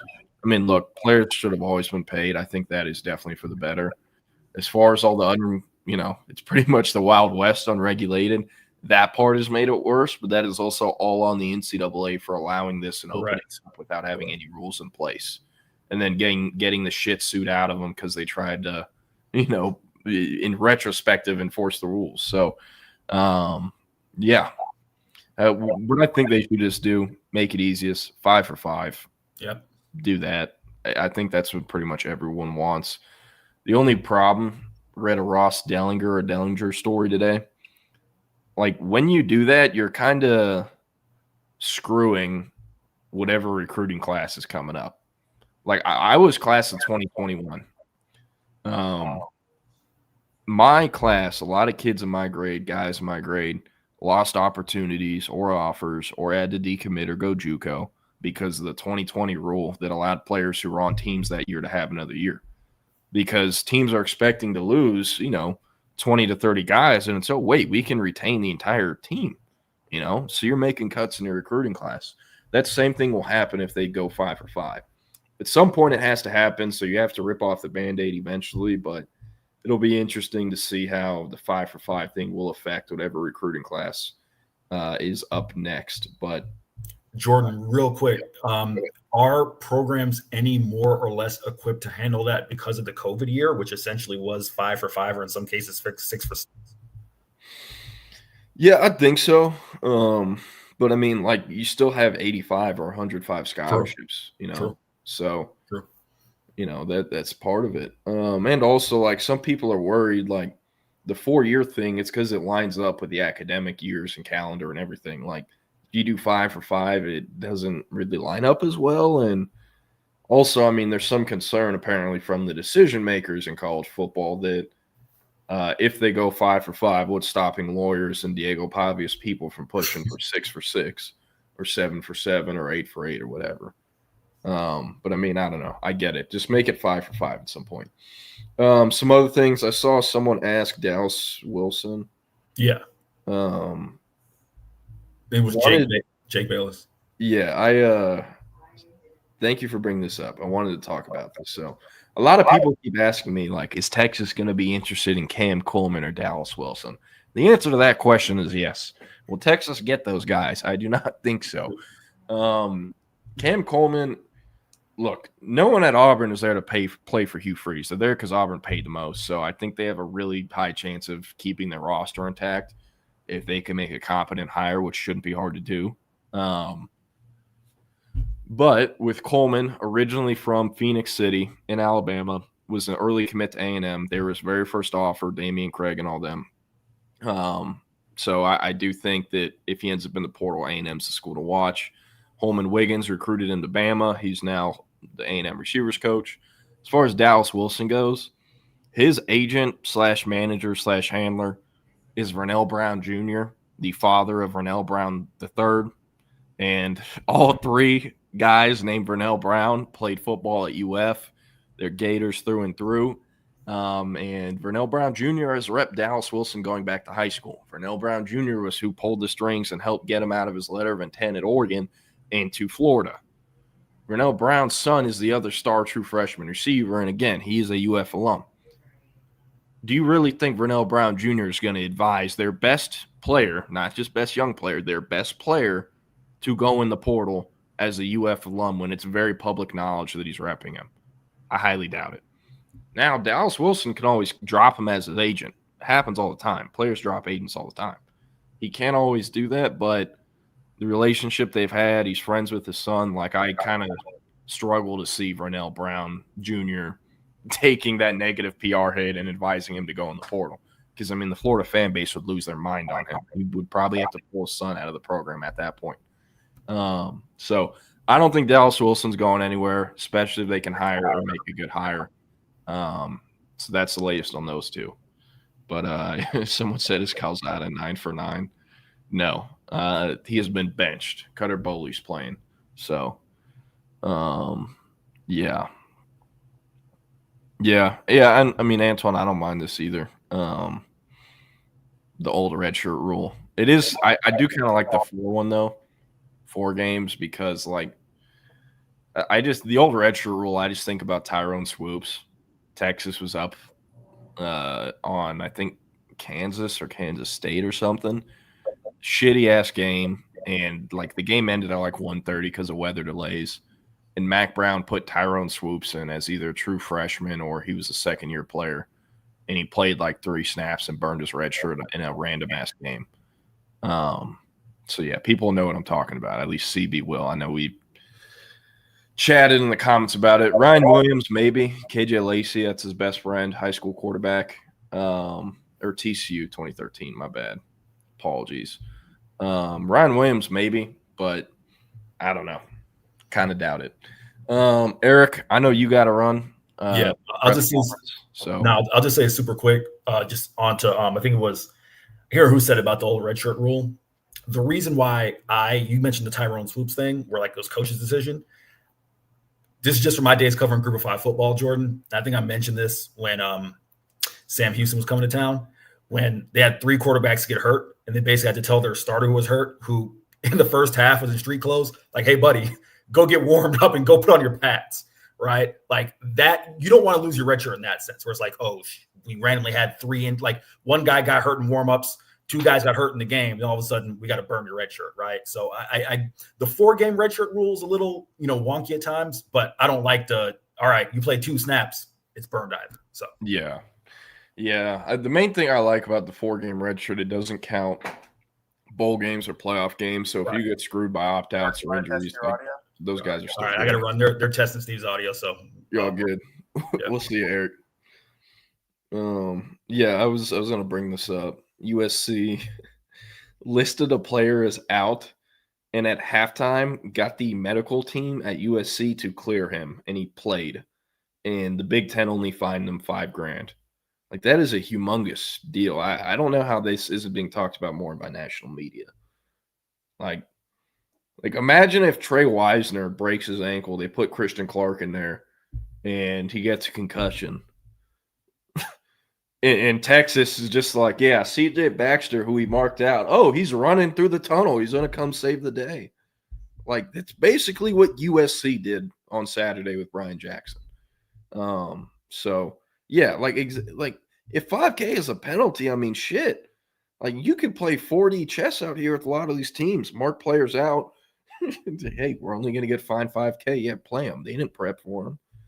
Like, it's very interesting, rules there. A lot could be taken advantage of. Is that what Texas is doing with Cole Hudson? No, I'm playing.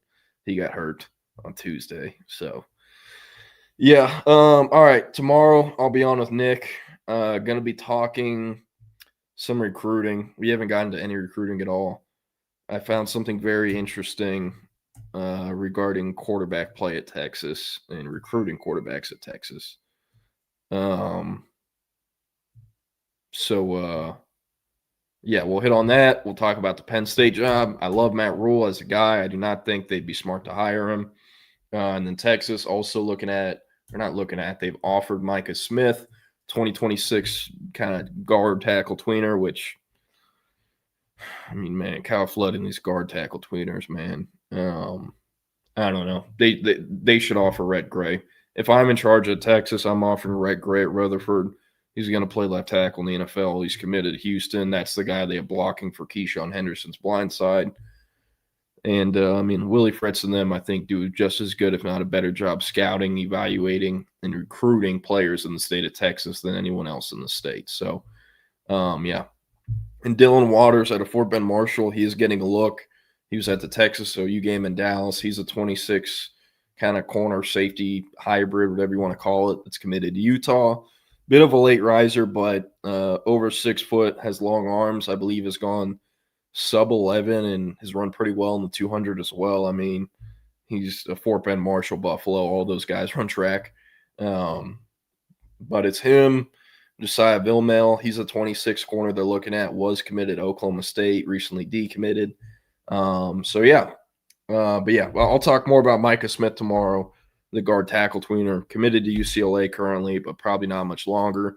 Ohio State, Georgia, Texas, the big 3 Florida schools are all pushing, and very unlikely to end up, I think, Westwood they call UCLA's campus. So, yeah. But anyways, I'm getting out of here. Up next, SEC Unfiltered gives their preview of Texas, Kentucky. Sent in a score prediction this morning. I have the Longhorns winning 27-13. So, I don't know. Curious what SEC Unfiltered will say. We're going to get out of here. Y'all have a good one. Chip and Zay, they'll be back at 2 p.m., running 2 to 4, YouTube, Facebook, Twitter, Twitch, wherever your live stream. Antoine, Nathan, Jake Bayless, CB, whole crew that tuned in today.